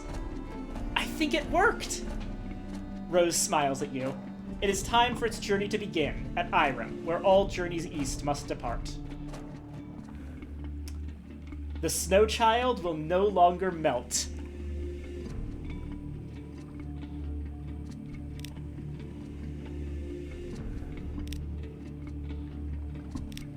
I'm also going to get a bit more heart metal, because we'll need it later.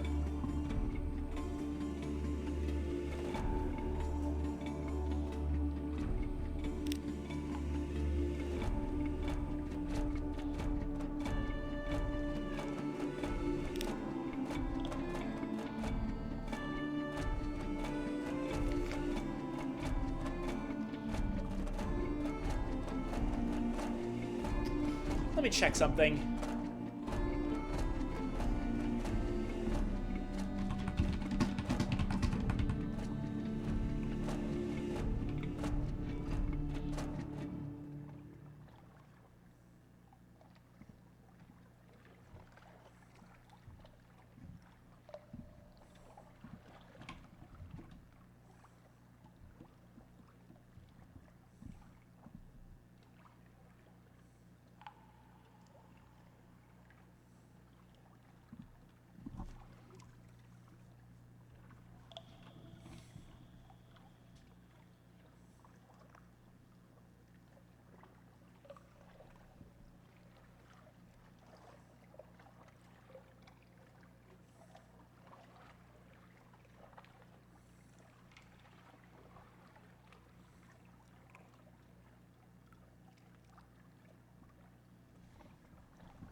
We'll skip out on actually finishing the Cannoneers thing until, for now.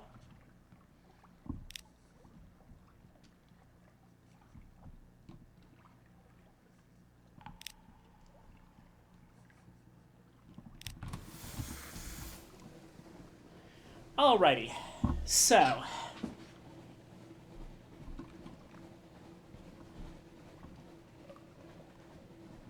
I think the next step is actually to drop by,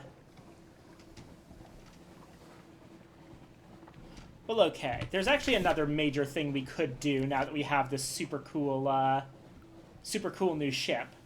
The Serpentine is a great engine, but there is a better one, though it takes a lot to make. We've got the mechanic's secret from Frostfound, I remember that much. We would need the Unsettling Sage from Wisdom.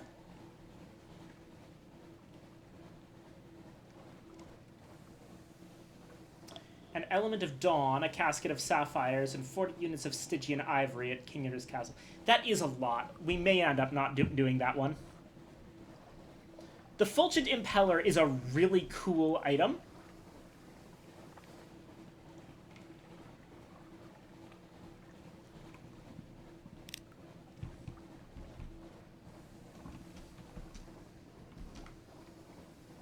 But yeah.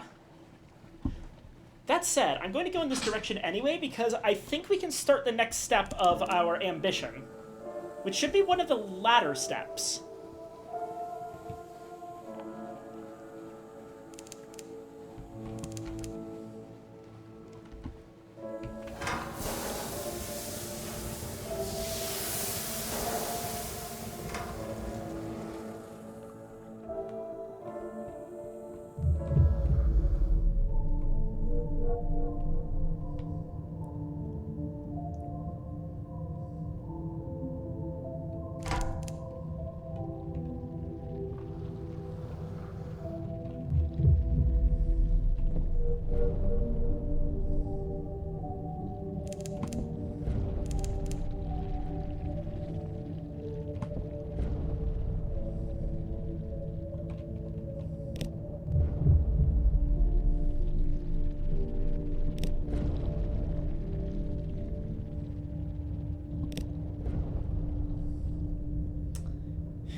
Remember me, Triskeligan? Remember when you were able to kill me partway through? Not this time.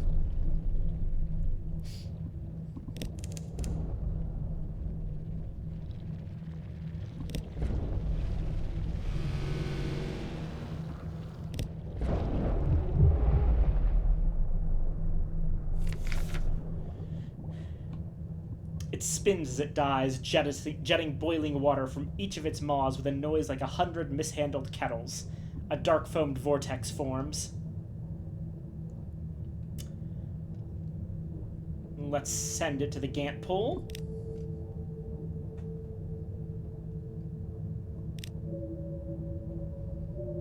There we go.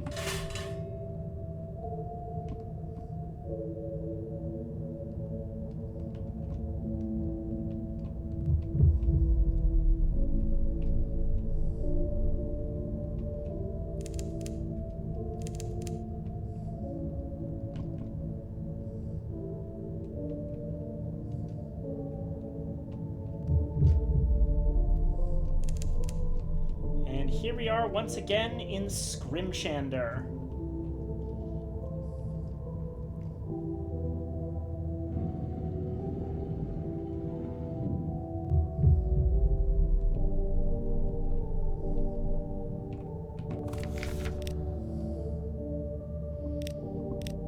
Accept the price and dock. Port report. Visit Miriam.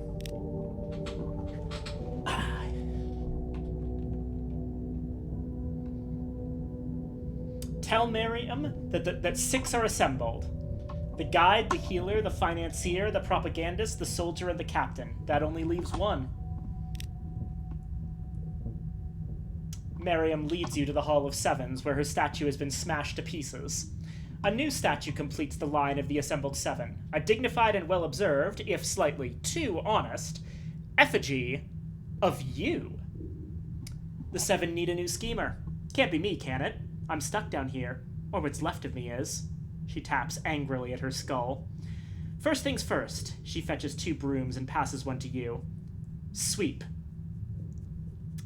She begins to brush at the thick dust that covers the floor. Your initial application of the broom reveals a painting, a jagged curve of coastline. The next exposes a scattering of islands, somewhat familiar. Are they the Phosgene Bleaks? Meanwhile, Miriam's brush has uncovered a green and many-canaled land with the word Hell written across it. The floor is a map. No, a game board depicting the whole of the Neath. Thin black lines turn it into a grid, and finer lines divide the squares into a finer grid. In the next room are statues of our enemies and complicating parties. The Gracious, the Replete, the Presbyter, the Admiralty, Mount Nomad, and so forth. I always found... She breaks off to scrub at a resilient clod of bone dust. That it was easier to plan from a bat's eye perspective. Prepare your plans to conquer Nida. Okay, so there's a lot we can do.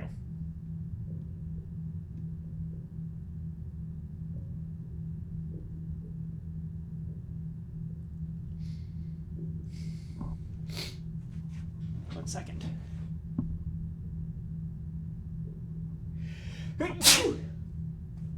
Apologies.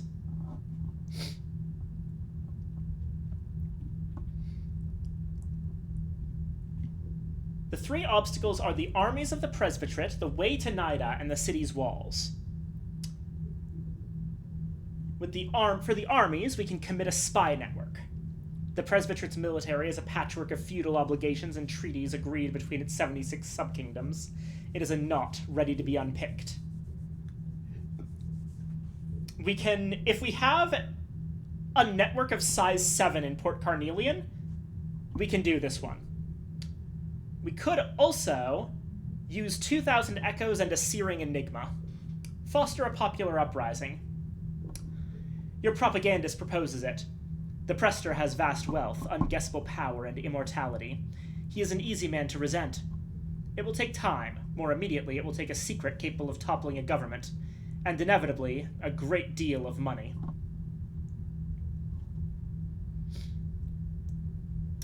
For the route,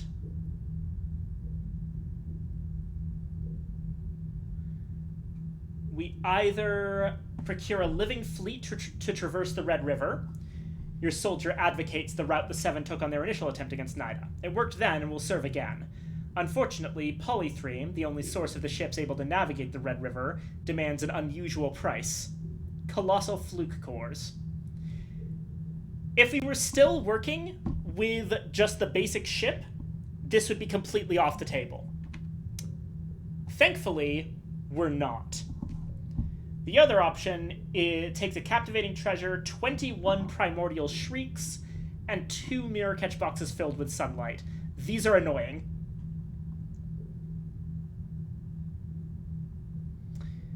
For breaching the walls, if we have another Searing Enigma, Vital Intelligence, and 100 torpedo components,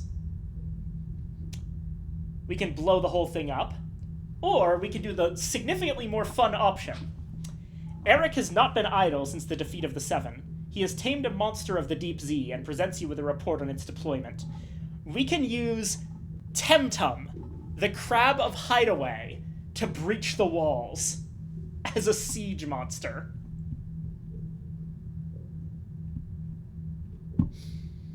Alright. Let's get these things set up.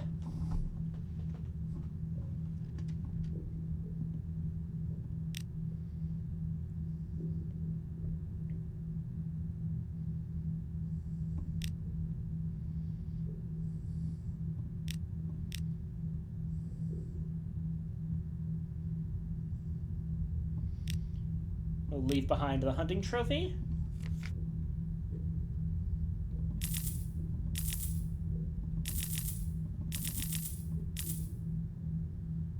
Buy some more supplies.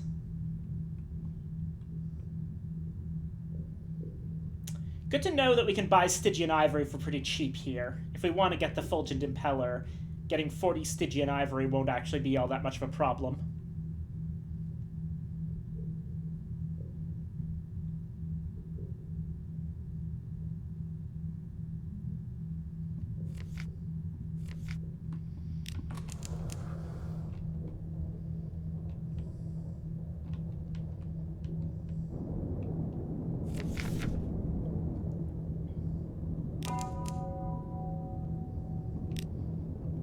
Secret.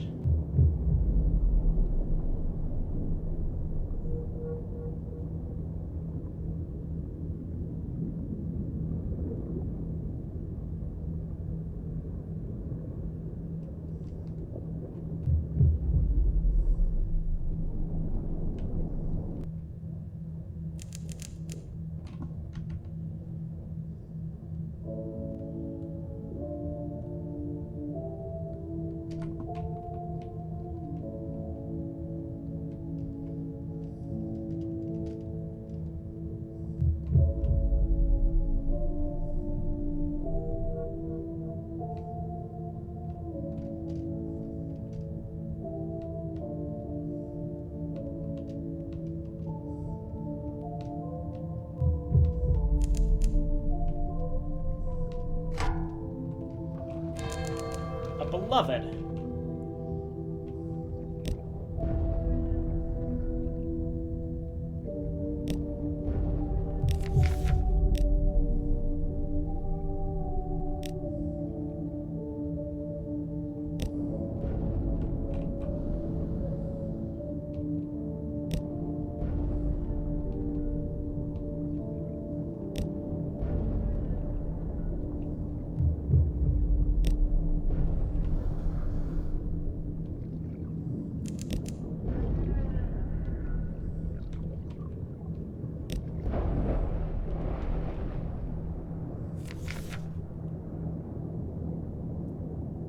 Anything that puts up a cloud of oily bubbles signals the beast's end.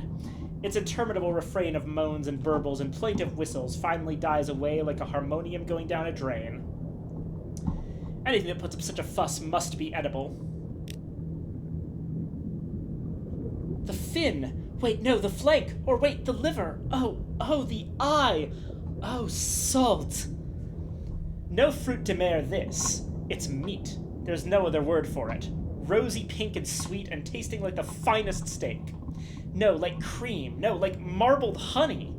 And suddenly it is all gone, and only the smell of abyssal brisket is left lingering on your plates, your fingers. We gain a supplies, we get an unprepossessing mass, and lose some terror.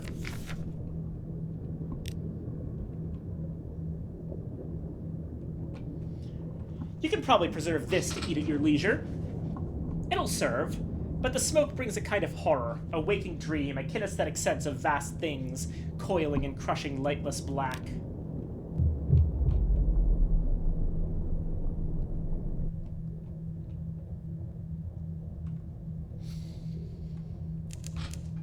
So much has opened up to us now that we have the ability to actually properly fight things. Including some new options for the Neath bow.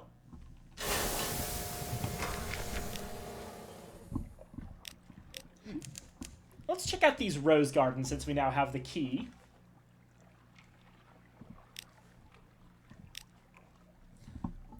Two mellifluous sisters unlock the gates. Your key is mostly ceremonial.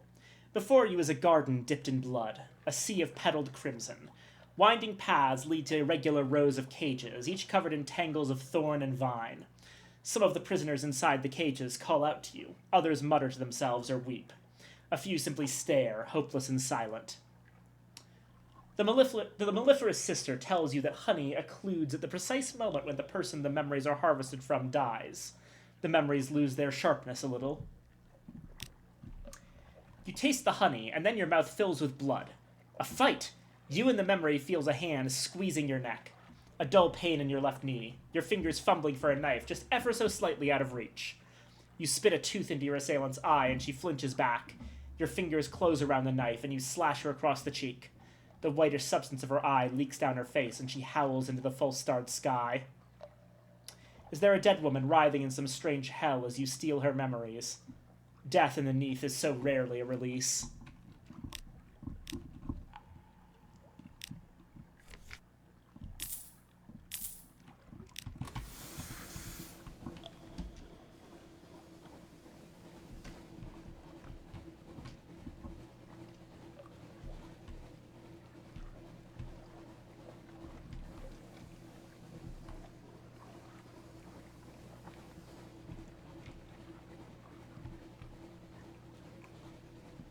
Did you just kill someone? Wow! Hi!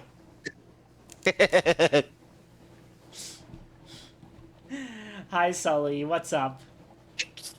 Oh, not much. Just getting sent to Constantinople. And why'd you think I killed someone? Is it because I'm piloting a heart?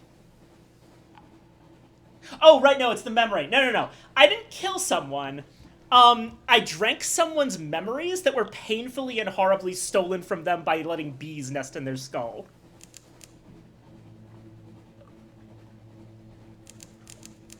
Right, the whole honey trade. I remember that being a little fucked up. Yeah. Oh, hey, a Lorn Fluke. That actually will be very helpful. Let's try fighting this thing. Now, this one... Oh. It has two types of attack. One of them's a more melee attack, which is doing 20 damage, so we should probably do our best to not let it actually hit us. Now, the thing is, it will probably still switch to its ranged attack.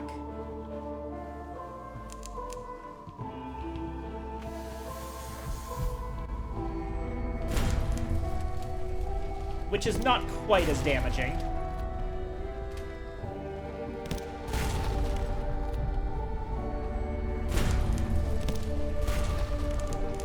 Oh, fuck! Okay, hold on.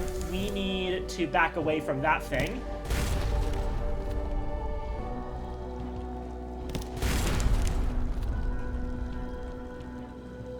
There's so many monsters all of a sudden.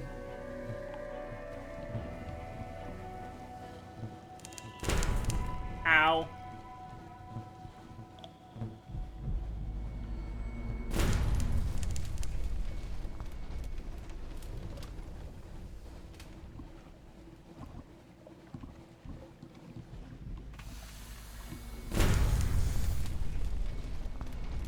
Alright, fucker.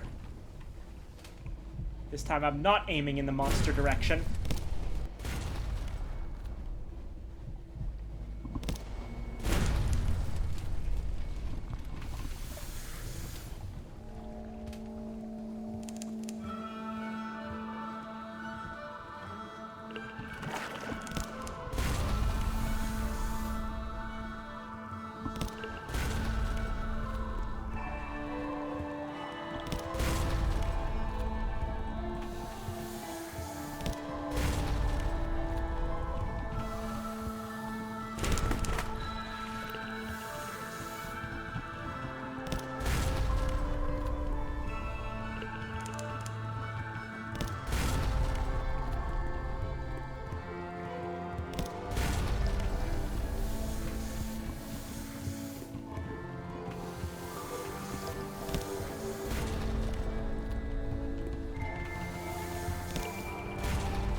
Alright, 2 more hits should do it. We are almost there.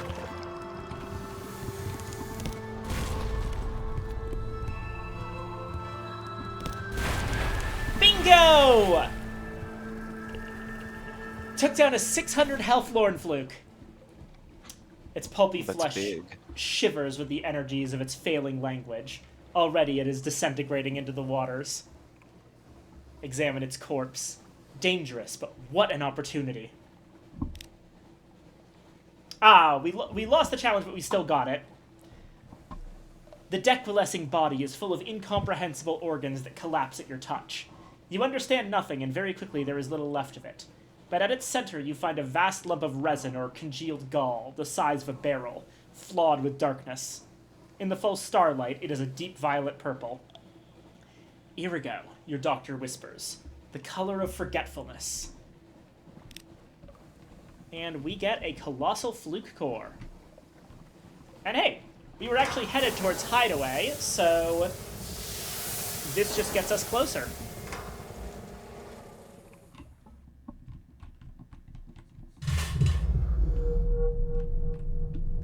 Oh, hello. Who are you?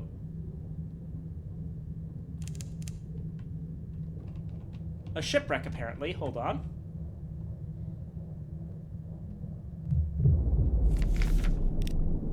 We got some supplies.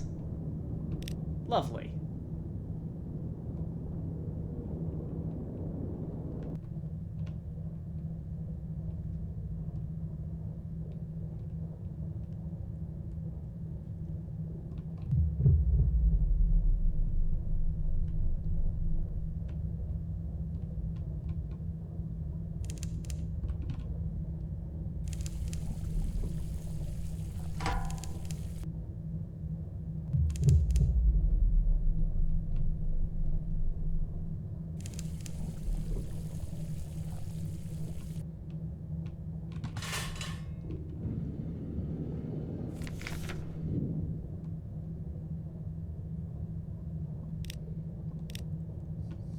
Okay.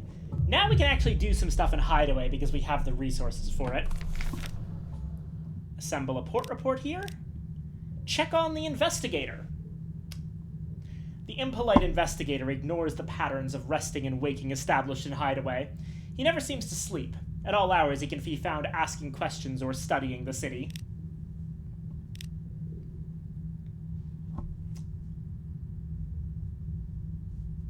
Today, however, he's withdrawn to his room and is unduly quiet. What is he up to? 7 diving suits take up the investigator's room.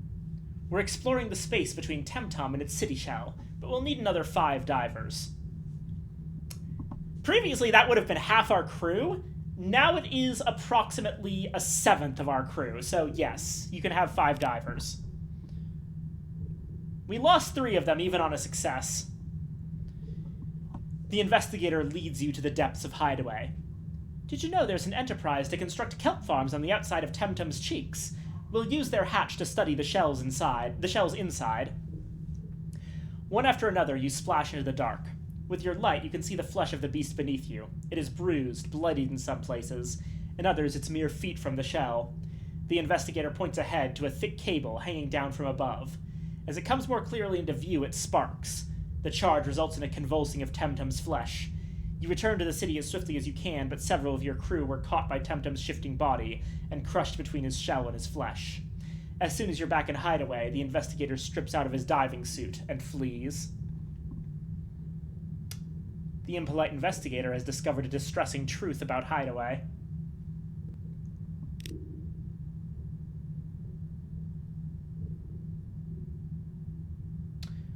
Okay, so he needs, for the next bit, he needs prisoner's honey, coffee, and mushroom wine. We'll have to go back to London to grab those.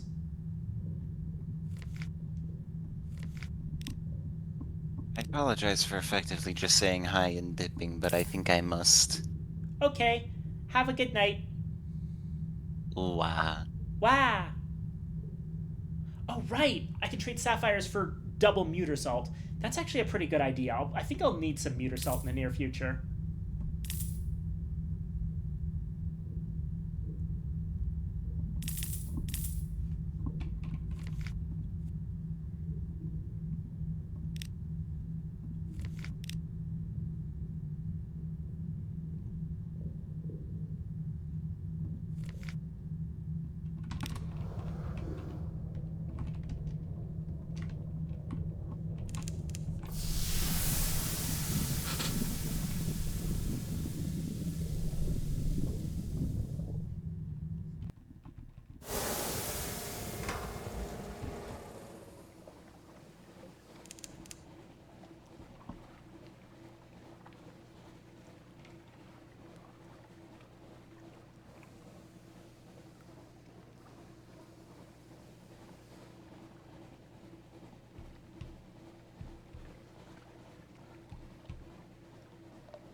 Gather supplies, we lose a crew, that's fine. We actually don't want to have our full crew for the Clattery Heart, because it'll make them eat food faster.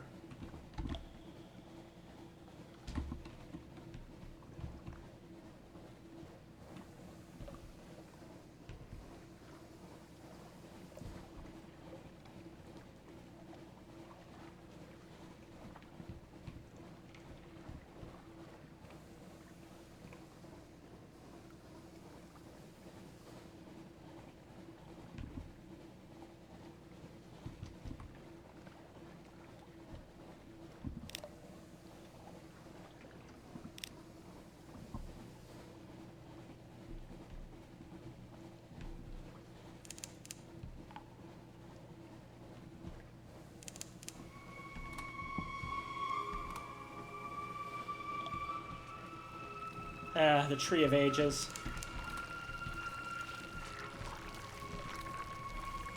Awful, awful creature.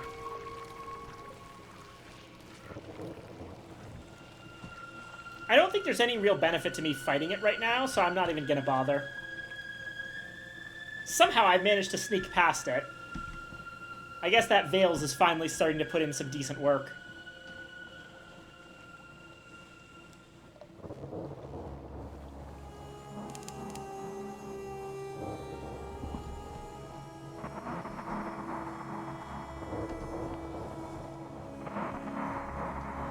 For the record, what the Tree of Ages is it's a ton of spiders that are stuck together to make a ship out of themselves.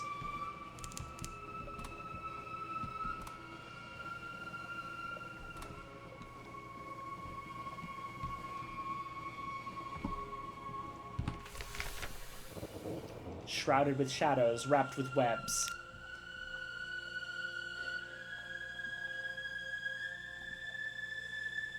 The webbed hulk of this once proud vessel refuses to be dragged beneath the black waves.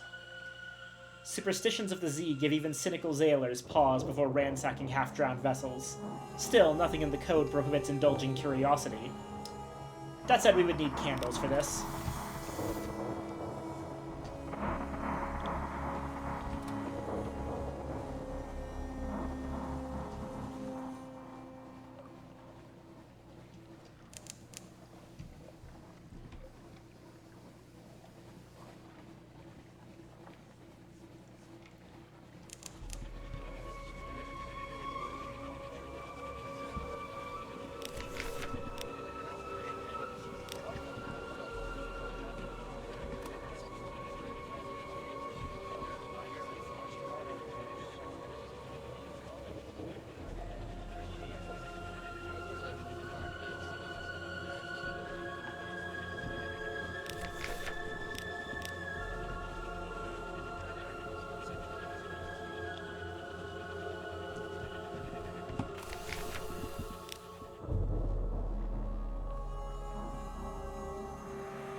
Find someone to teach secrets of butchery to the bandaged poissonneur.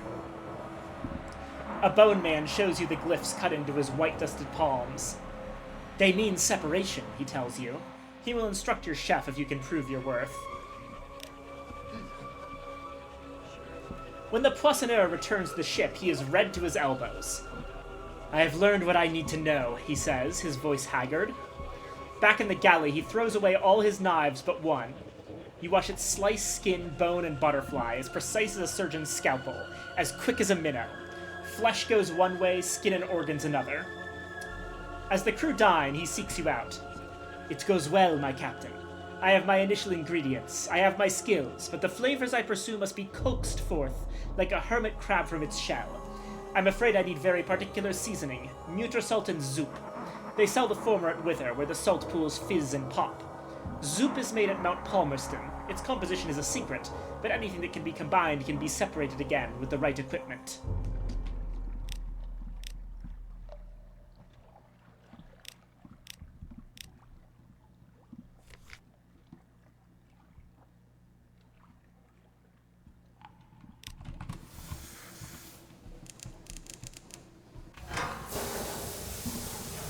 And now the Gant pull.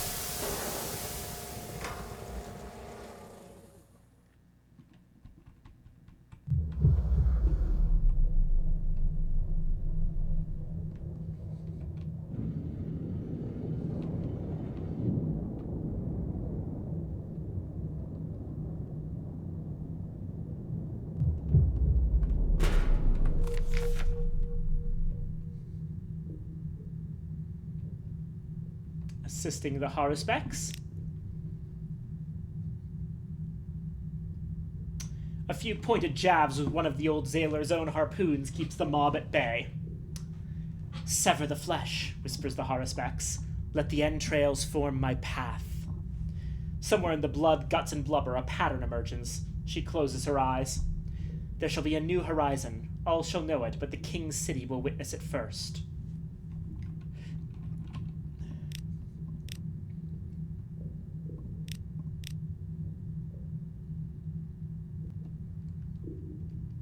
Bring recent news. She listens intently to the latest gossip and scandal. How I miss them. Thank you. That makes many things clearer, and other things so much more confused. Let me show you some more of my art. I suspect it will have the same effect.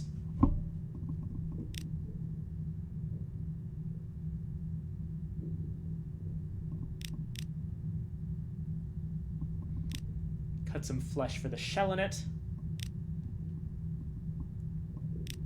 Compile a port report.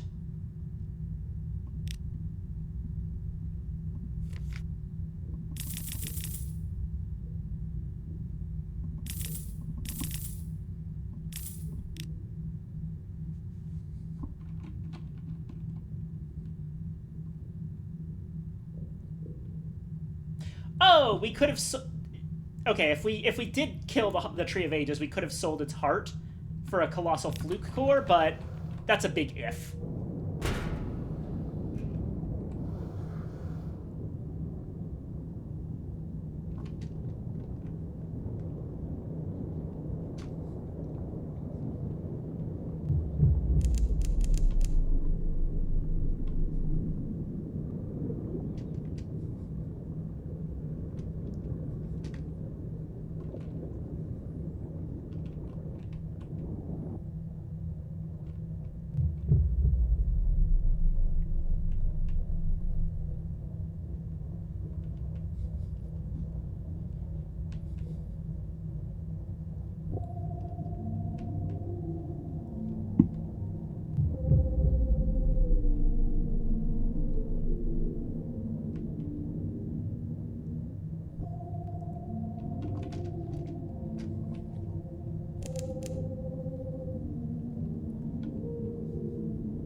Right.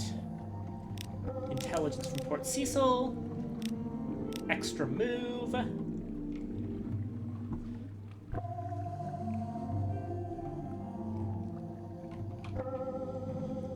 We can give it heart metal. I long for my ending, but I fear it beside. This is needed to encase my fear.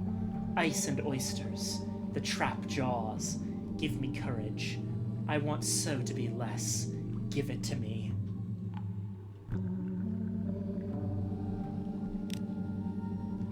Your payment is there in the corner, and here in this secret. I was forbidden love by the bazaar when I left the world exile, but I don't regret it. I never regret.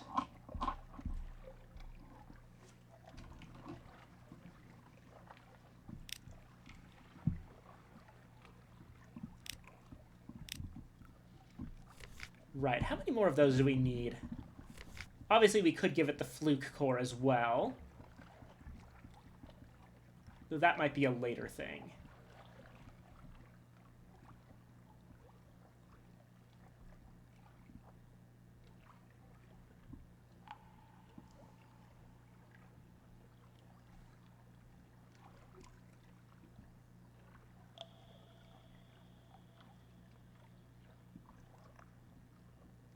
A wakeful idol. A fluke core. And an ambiguous aelith are things that it wants.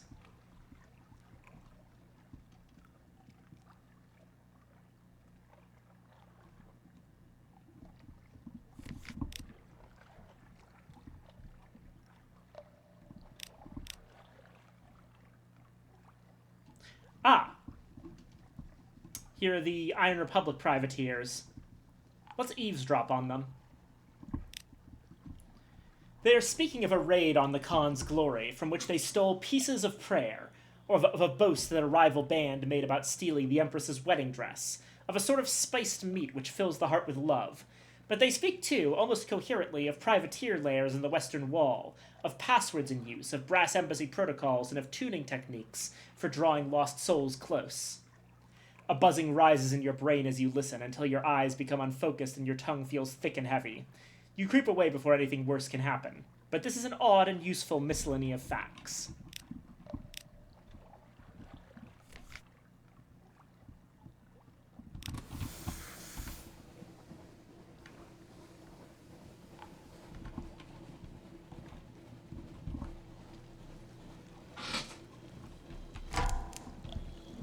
Oh, Amore.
Let's see.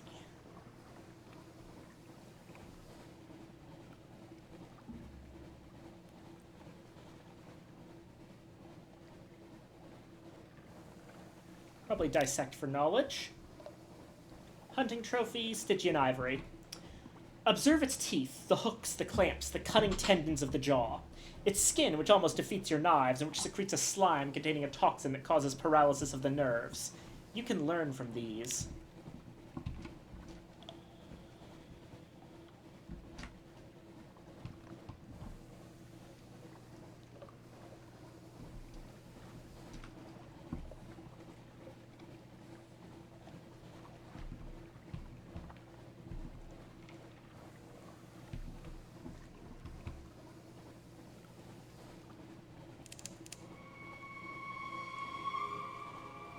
And there we go with Polythreme.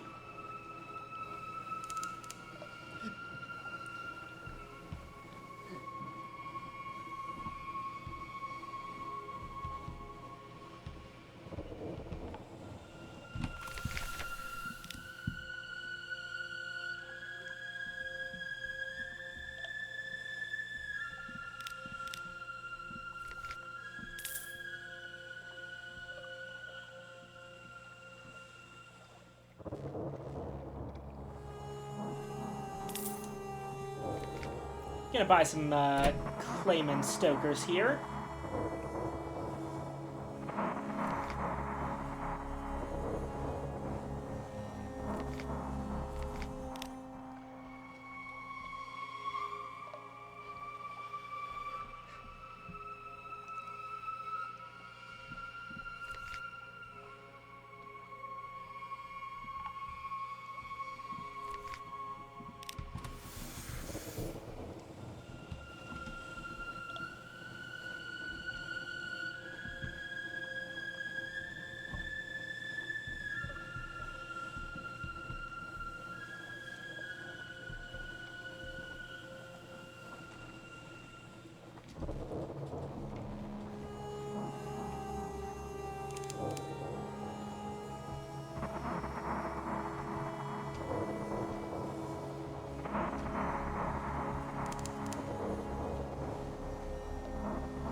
Back in the Empire of Hands.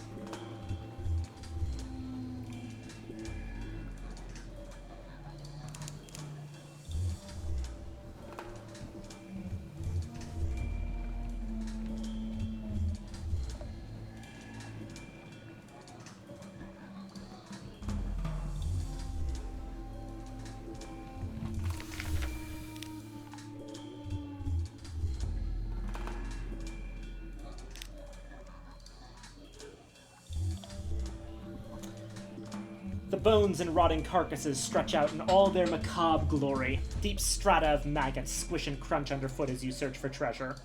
Today, though, you find nothing to take with you but bad memories. Report. That's all we need to do here for now, because we still don't have that, the red honey vial that we need. We needed to basically finish things up in the Isle of Cats before continuing the Empire of Hands. At least in the terms of the archaeology quest.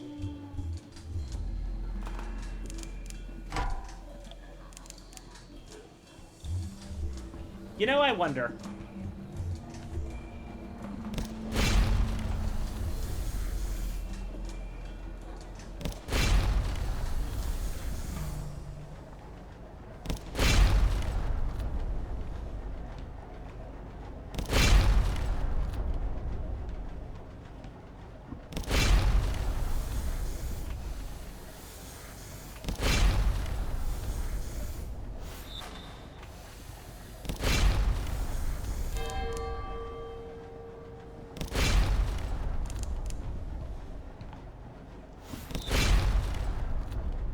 I don't think it can hit us from this angle.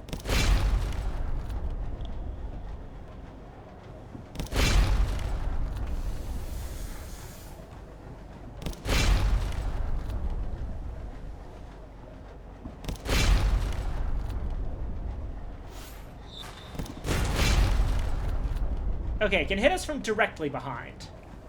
So it does have an aft weapon. And it is hitting for, like, some damage, but not an incredible amount.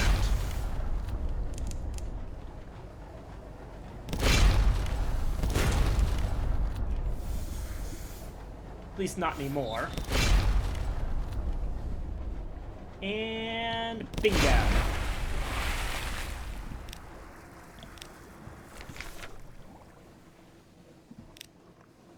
Dark drop coffee. We could run the boilers on this stuff, your second engineer remarks. If and we run out of coke. He sees your expression and hastens to add, We couldn't. We couldn't. Please don't put coffee in the firebox, Captain. It'd be a shocking waste.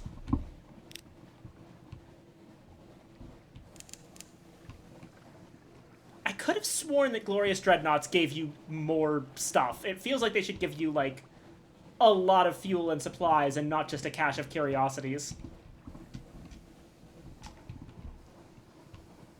Ah, well. Getting coffee this close to Irem was actually quite nice, though.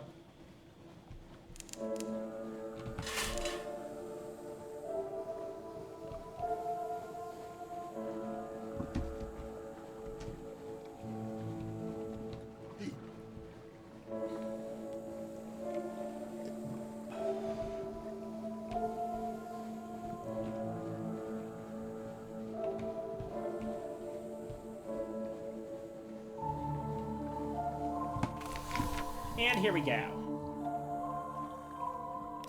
Pilot port report. Voyage of the Snow Child.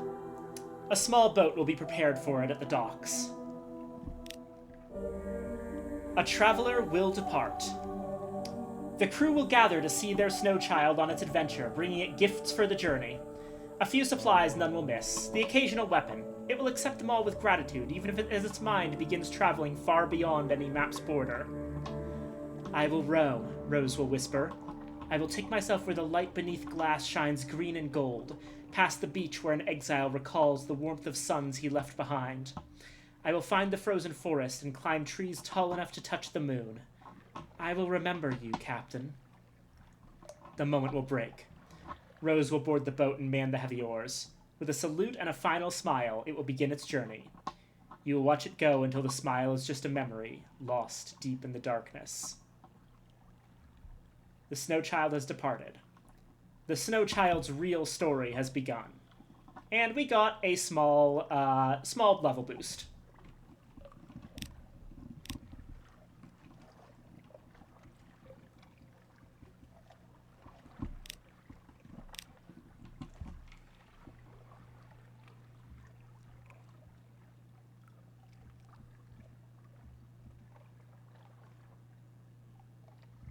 We'll just rest, recover, and dream.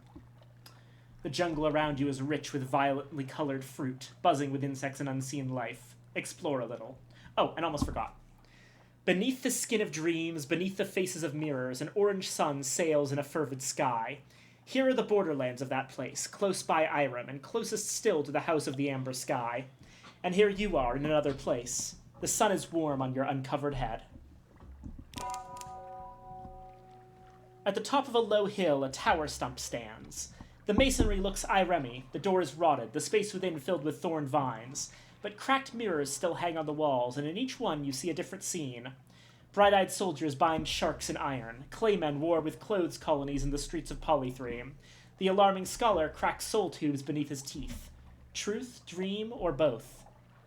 You awake in the House of the Amber Sky. Your clothes will be stained with the juice of crushed leaves.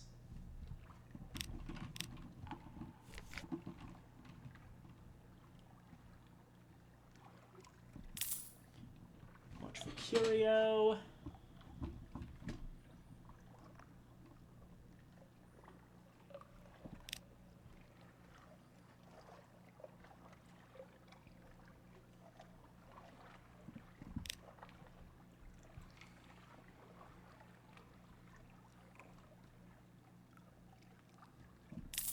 I'll turn those extraordinary implications into a searing enigma.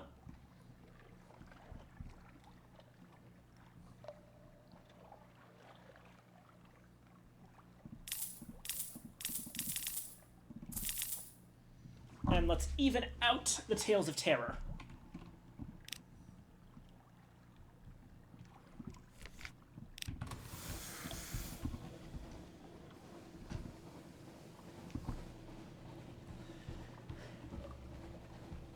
Since I have the the fuel for it, I'm gonna do a little loop around Irem to get it on the map.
And there we go.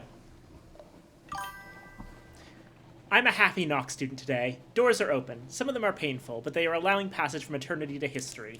Peacefully. Yay! I am currently, honestly, I would call the entirety of Sunless Sea very rose-aligned.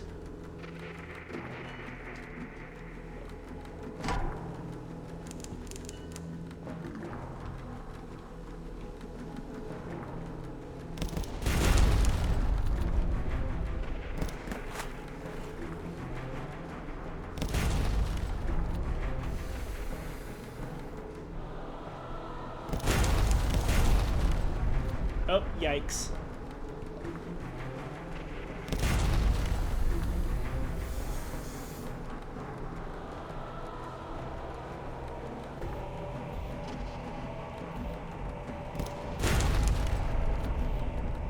Okay, we're losing crew at this point.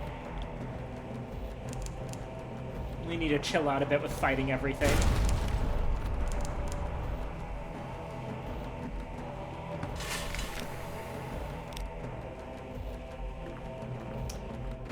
The Deviless is gone. What now guards the gate?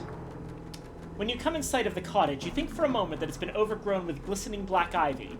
A few more steps and you notice the ivy is shifting in the wind, before you realize that, as is generally the case in the Neath, there is no wind to speak of. The ivy heaves like the sea, and the closest portion suddenly lifts and dissolves. The air is filled with a deep and savage buzzing. A cloud of great black bees rises above the cottage, extends a limb in your direction. You back away. You do not run.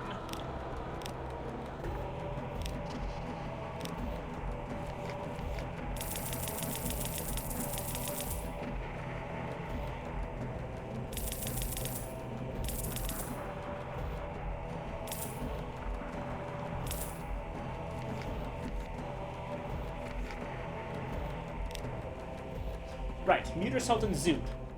Have you my Muttersalt, Captain? My Zoop. I am keen to investigate their possibilities. A brazen alembic bubbles eagerly in the background. Excellent! He retreats into his galley and bars the door. Day and night his juggling crucible blazes. The galley portholes flare crimson across the black Z. He does not answer the door. It ships biscuits and barreled water for a while. When he emerges, his bandages are yellow with smoke. I am victorious! The Zoop defied me, but I have broken it.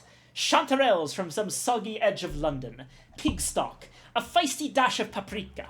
Lament onions. Petals from the exile's rose which grows in hell. And tears from a hanged man or a heartbroken priest. I believe either would suffice.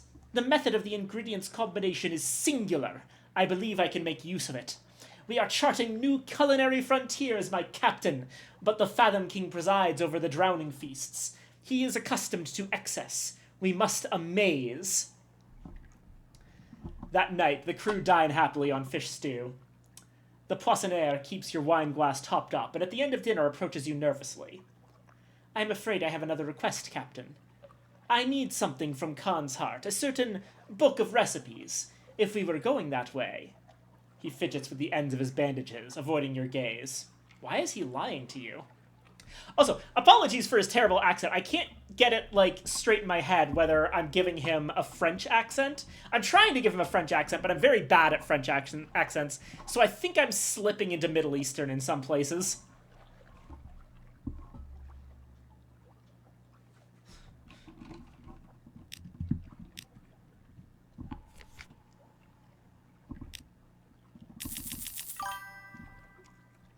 Oh no.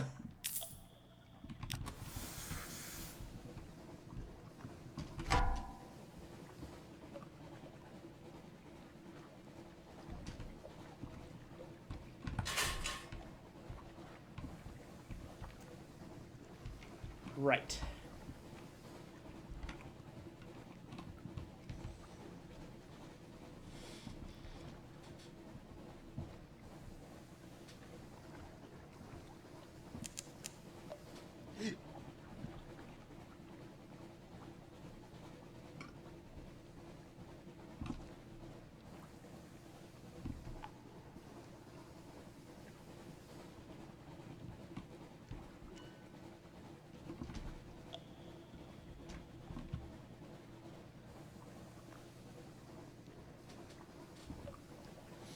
There's Frostfound.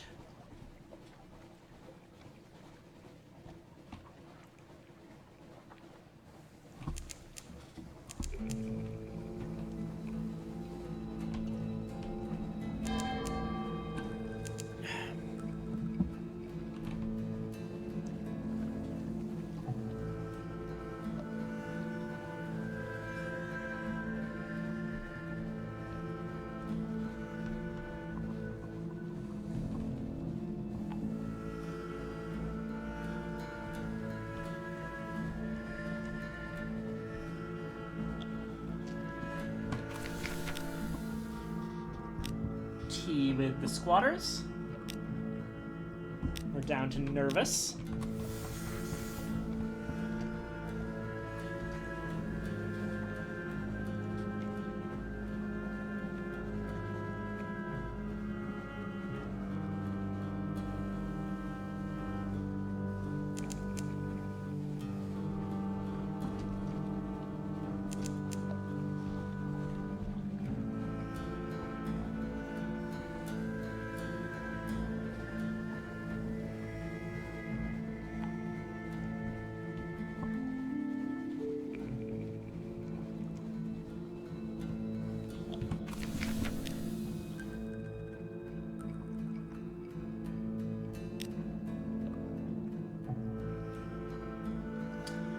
This clan is the Taimen. This clan is named for a sizable and ferocious fish of the surface. They have a fondness for drowning pearls for some secret clan ritual. In the yellow chamber by the palace entrance, a masked functionary scrutinizes the pearls. Yes, she says. Even through the mask, she does not meet your eyes. She rises, turns, and leaves.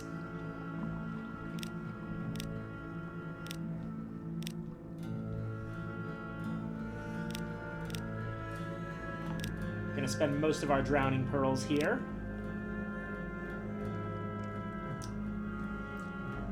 The Taimen clan has long controlled the White and Golds, the loyalty service who watch Kaganians and foreigners alike. If they're convinced your intentions are good, they may be lenient. 2 masked functionaries hear your request. They confer briefly. One of them marks the paper in front of him. They wait for you to leave. Okay, lost suspicion. Good.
The Poissoneur requests shore leave and back pay to form preferred in the Khanate. I will not need long, or much. Oh damn, we need more drowning pearls. Damn it! Okay. Find our contact. And we got strategic information. You find your contact in a filthy lodging house behind the tanneries. Tell them this is the last time, she says helplessly. She knows perfectly well it won't be. She gives you a double handful of tiny notes with chicken scratch markings. Zebat courier notes from the temple. I don't know how much of it. I don't know. Go now. Go!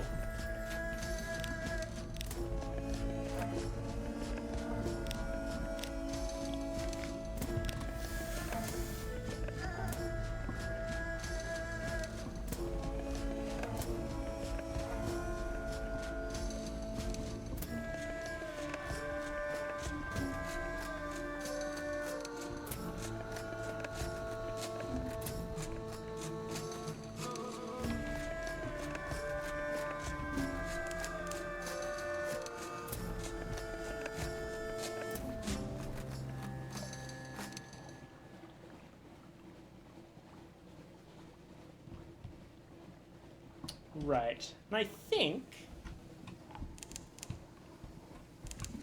Right, Rack should be around here.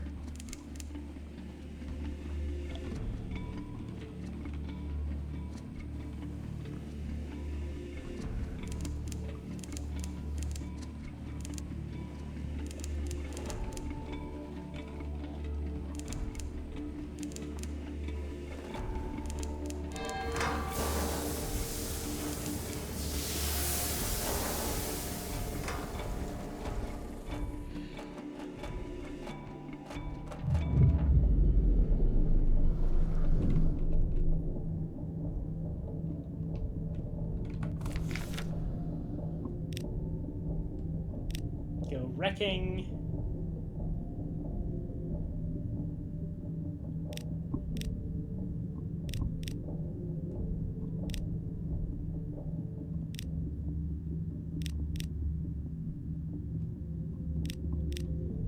Taste the tether.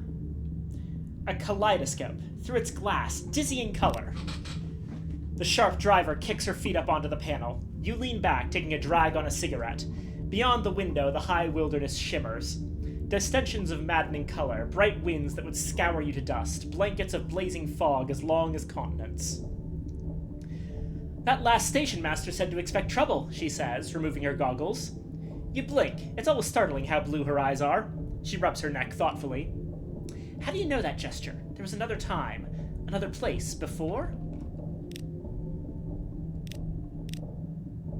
The fair king has touched his neck before in the same manner that the sharp driver touched hers. Can he do it again for you? The fair king's cheeks flare red, his eyebrows scrunch in confusion. What, like this? He asked, rubbing his neck, 4 fingers thoughtfully stroking the neck, the thumb rolling gently between the collarbones, just like the sharp driver. The fair king watches you and nods slowly. He wheels closer and looks at your feet. That's tether for you. Sometimes people find each other. And we got an iron. Oh, that's a new one. He recounts his own tether visions. The scorching heat of Africa and playing handmaid into a royal daughter. More bucolic times in a fine white house. Running through Vienna with a bucket of black paint to meet his friend. Being a young prankster in a sharp suit, befriending a boy amused by wagers. Singing with a big band under the ministries. The king's hands are balled into fists. I think that's enough of that. And we get a free secret. Nice.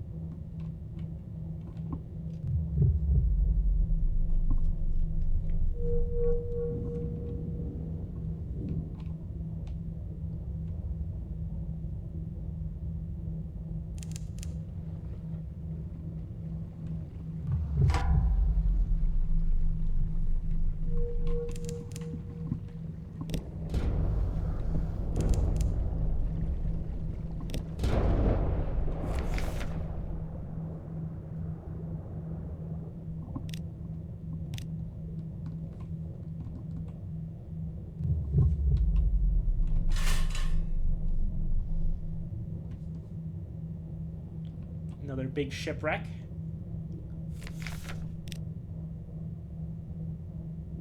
Ah, the Scrimshander one with the lamentable relics.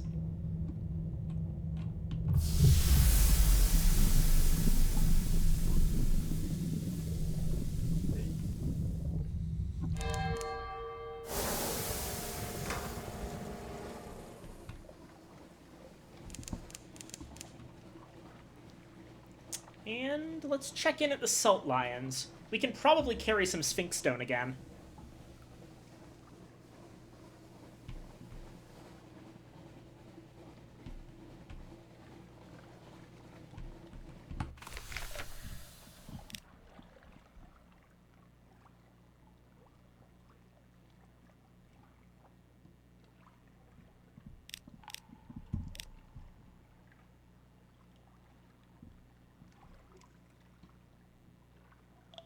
Right, we can do this.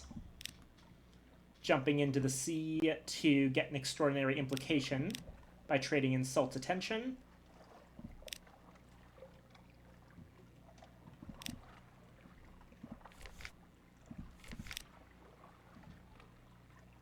And there's Sphinx Stone.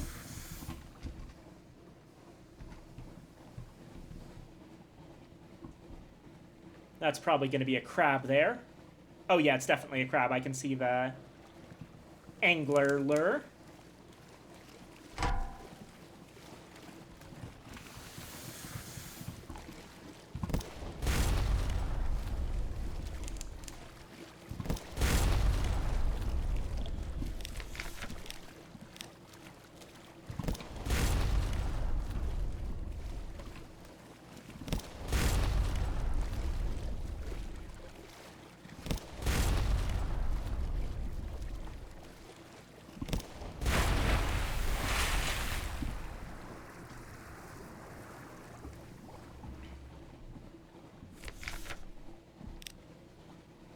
Hunting trophy.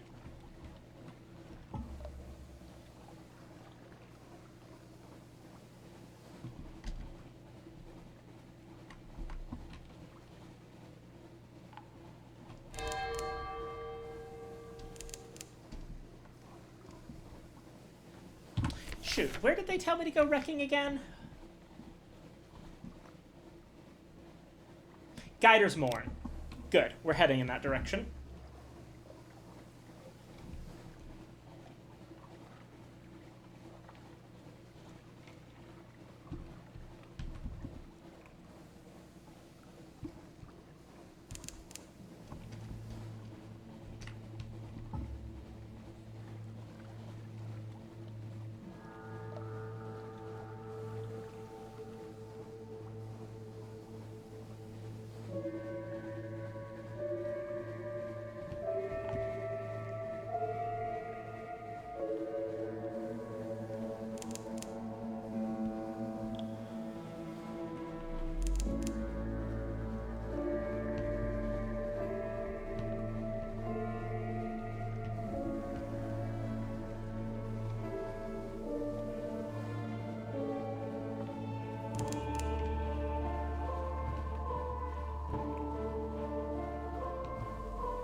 Luring glory seekers to rack.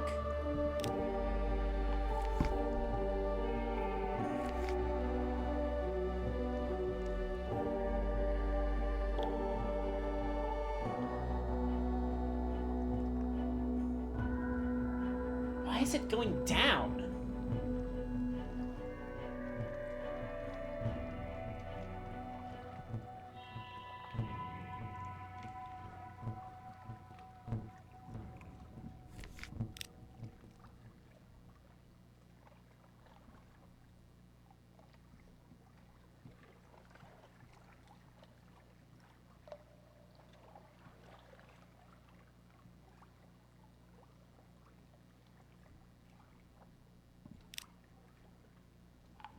Got strategic information. Ooh!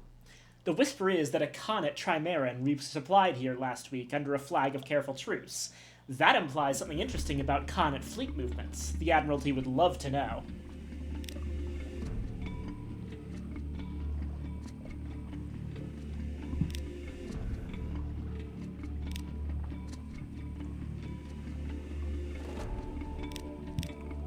Oh.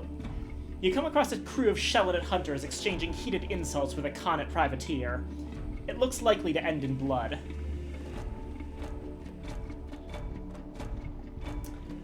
Side with the Kaganians. They may be foreign, but at least they're halfway sophisticated. Side with the Shalonians. They may be uncouth, but at least they're brave. Raise your own flag. The Shalonians are savage ghouls who live in a dead turtle. The Kaganians are decadent cowards who can't hold a kingdom together. London is the sole bright light of civilization in the Neath. Perhaps you should point these things out. That seems like a terrible idea. Let's side with the Khanate. Oh, interesting. The Shalonians are a fierce crew, but with your assistance, the Kaganians send them running. The privateer lieutenant still wears the red and gold uniform of the Khanate Navy, although his epaulets are gone and you doubt he's entitled to it. He clasps your hand. Thank you. Show this side if you ever come to Khan's heart. He drops a pewter horsehead talisman into your hand. You'll find a warmer welcome.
Alrighty.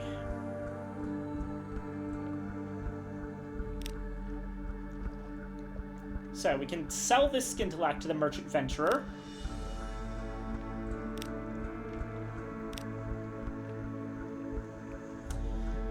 The next step, unfortunately, is where we stop helping the Merchant Venturer, because that leads to a specific game ending that we're not going for.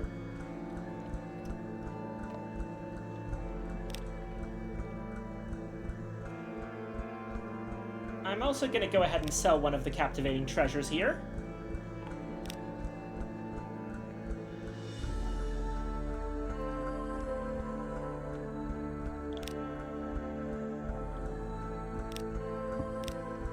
Pick up an agent.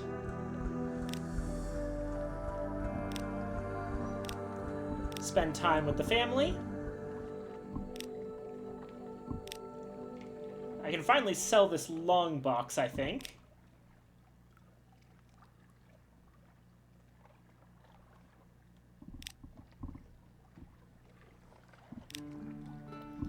Read the papers.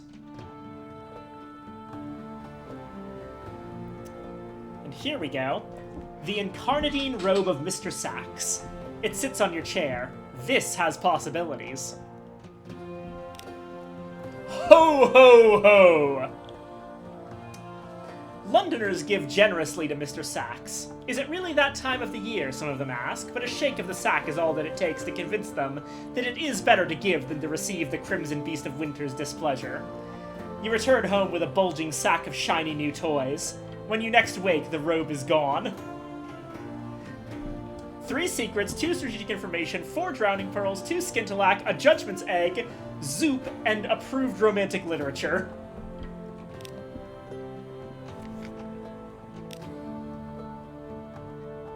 We can pretty safely sell the literature. And at this point... Actually, maybe not the zoop.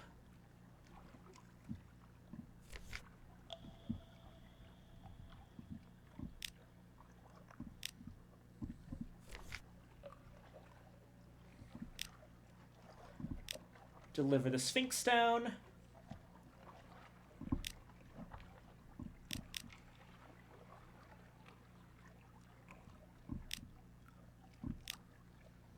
The Admiral.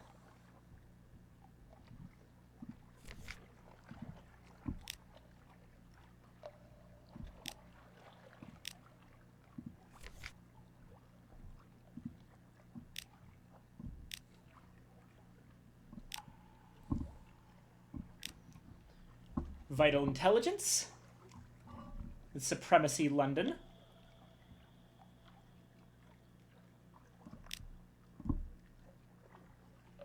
That gives us a good deal of money.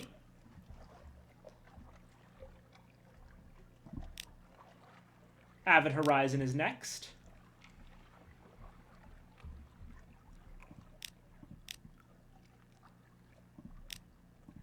Guiders Morn, Mount Palmerston.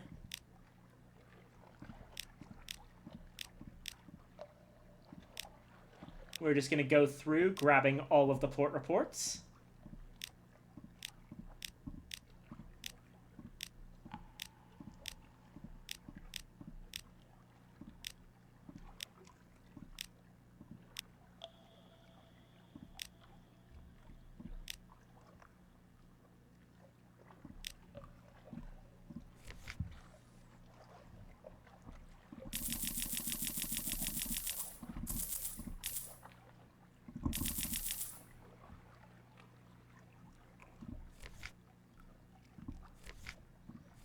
At this point, I believe we can just sell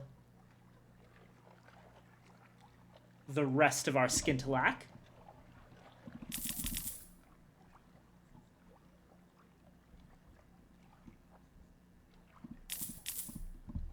Grab one each of these for the Impolite Investigator next time.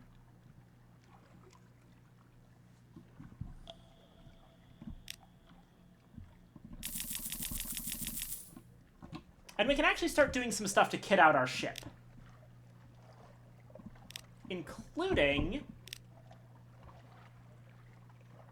We should probably... I think that this is... We've taken our last major trip for this stream. But... there's still plenty that we could do.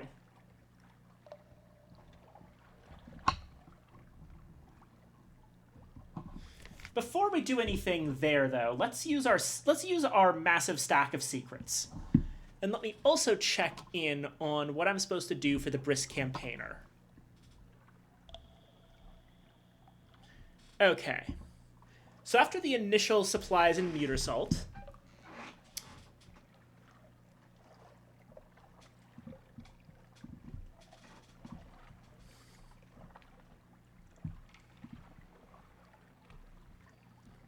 there's a triggered ability that can happen.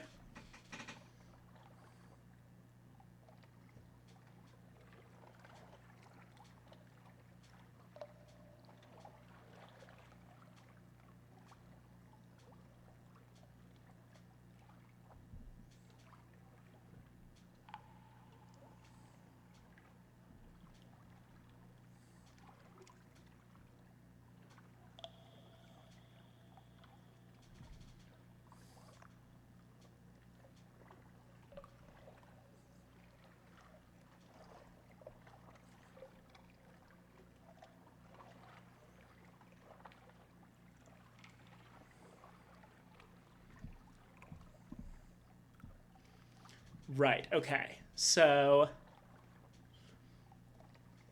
Blemigan, Strange Catch, Muter Salt, and Solace Fruit.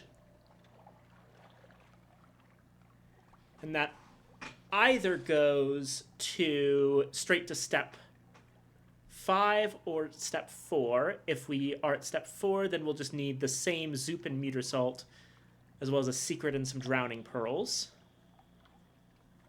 Then the next step would be Skintilac and Solace Fruit.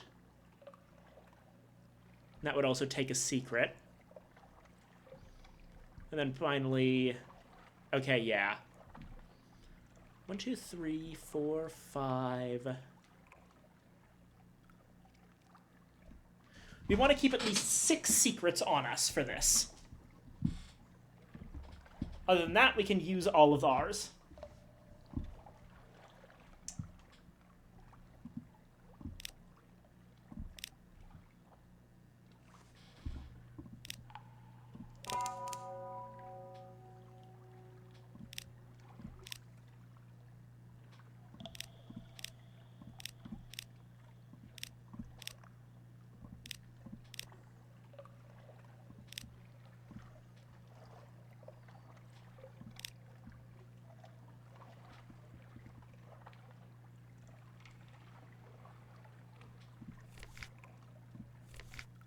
That's a good amount right there.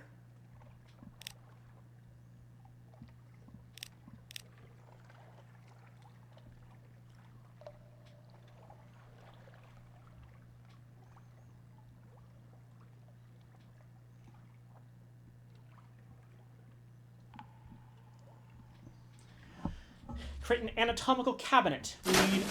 Ah! Long snake. Ah! Thank you, Ollie. Actually, I need to use the restroom, honestly. And 2, I'm actually out of water. So let me go get that. But I will take a stretchy. Long snake. All right, be right back.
Oh, wait. Almost forgot.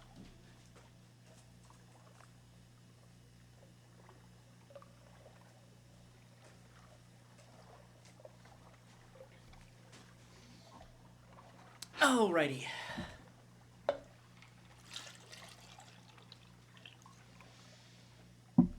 And water.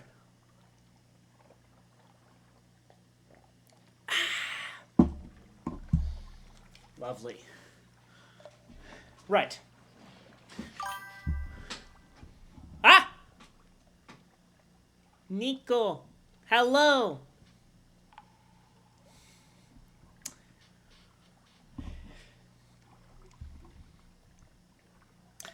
We're finishing up here, but we're getting taking care of a few things in London before we end stream and probably raid over to Cinna. Hello.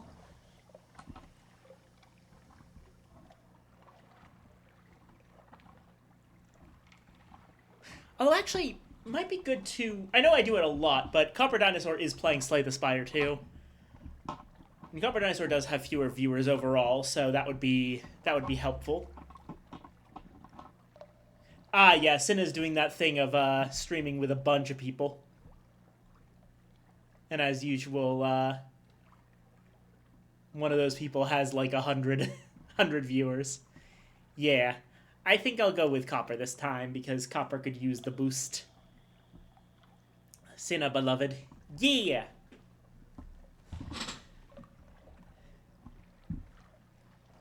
I suppose we'll decide. Maybe...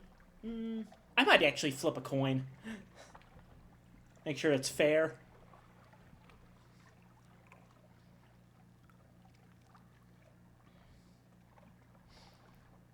Alright, 1 supplies, 7 lamentable relics, 7 secrets. In the cheerier watches, Zailers will gather round it and point out scars, quirks, deformities. Mugs of grog in hand, they will discuss the remains as art critics in a Vale Garden gallery might discuss competent paintings. And we now have an anatomical cabinet. We have not only permanently gained 7 iron, but now we can actually equip the anatomical cabinet to the auxiliary.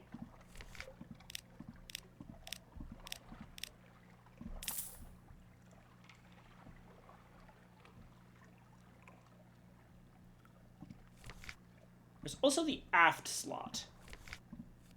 We haven't had one of those before.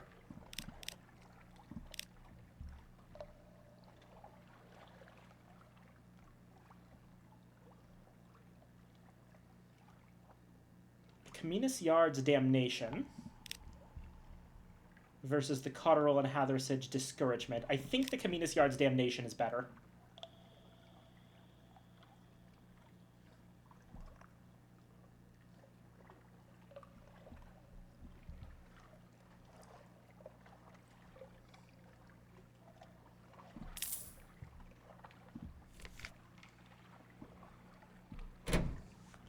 So now we have a second weapon that actually points behind us.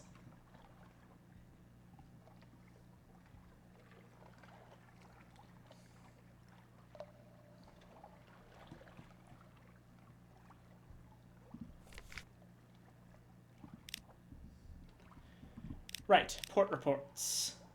Oh no, we've already done all those, right.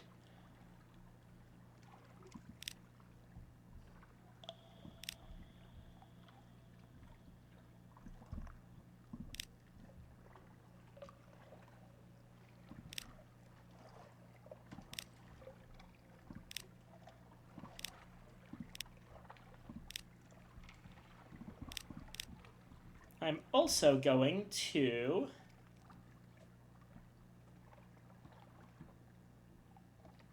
spend 10 echoes, or no, actually, spend 20 echoes to convert a collection of outlandish artifacts into an heirloom. Individually, these artifacts are interesting. Together, they're unique. This is a way to pass on money to your next character. You'll need to pay a small fee to write these treasures into your will. At least if they're sold, they'll be sold together.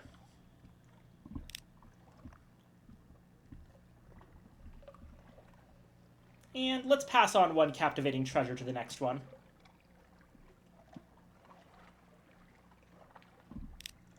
Let's hope the silly young fool appreciates the lengths you went to.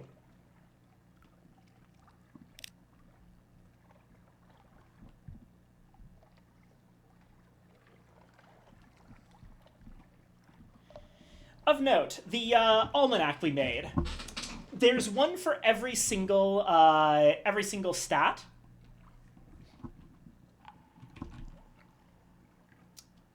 Shrine to Stone for hearts. Serene Aquarium for mirrors. That one just needs a single live specimen. Monstrous Almanac for pages. That's 7 outlandish artifacts. Whispering Trophy Case, 7 strange catches. And if you have all of them, as well as A Dread Surmise. Port reports on Iram, King Eater's Castle, Khan's Heart, Mount Palmerston, and Port Cecil. 40 secrets, 77 of every single type of basic story, not counting visions from the surface or moves in the Great Game. You can put all of this together to make the Zong of the Z, which basically acts as a massively powerful auxiliary item in its own right.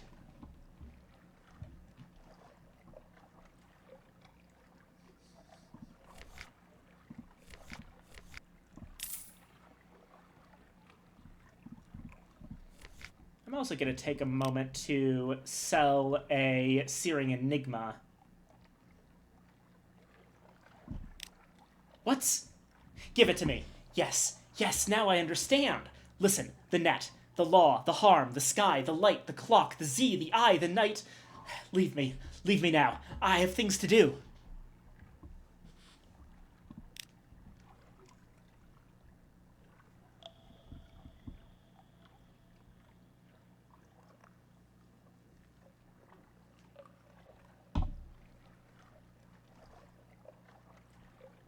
Oh wow, we have like 23 intriguing snippets. Each of these are worth 50 echoes.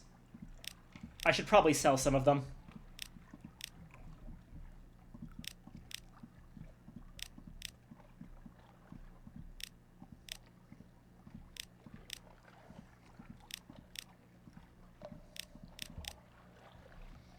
Oop.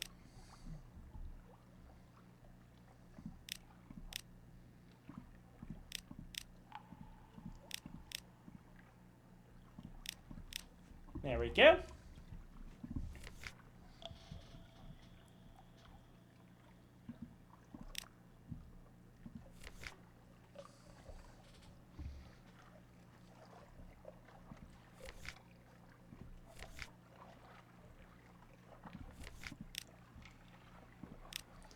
And putting our ship in dry dock.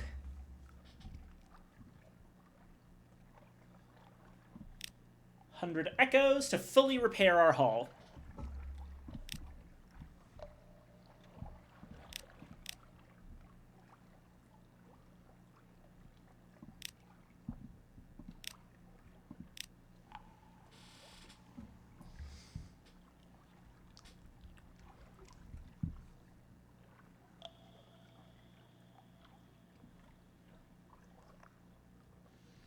Alrighty.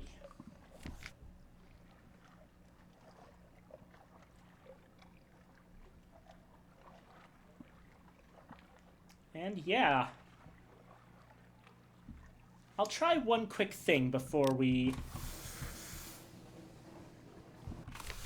No, it doesn't happen immediately that the campaigner collapses.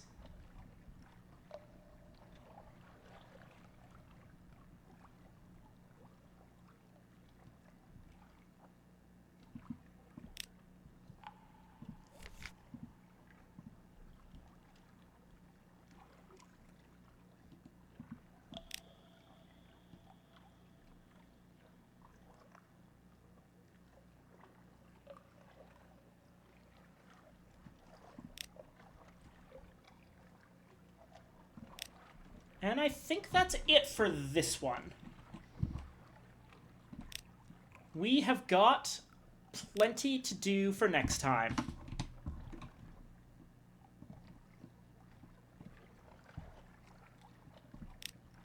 Backup number 6, there we go.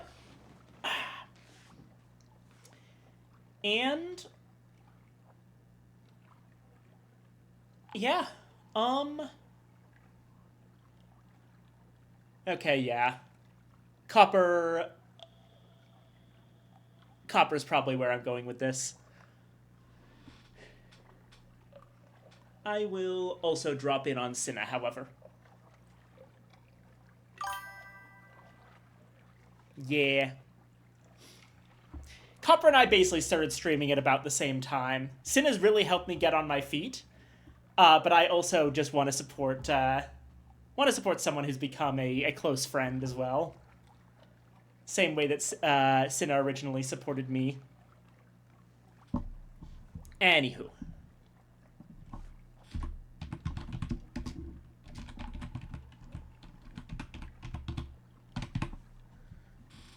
Raid.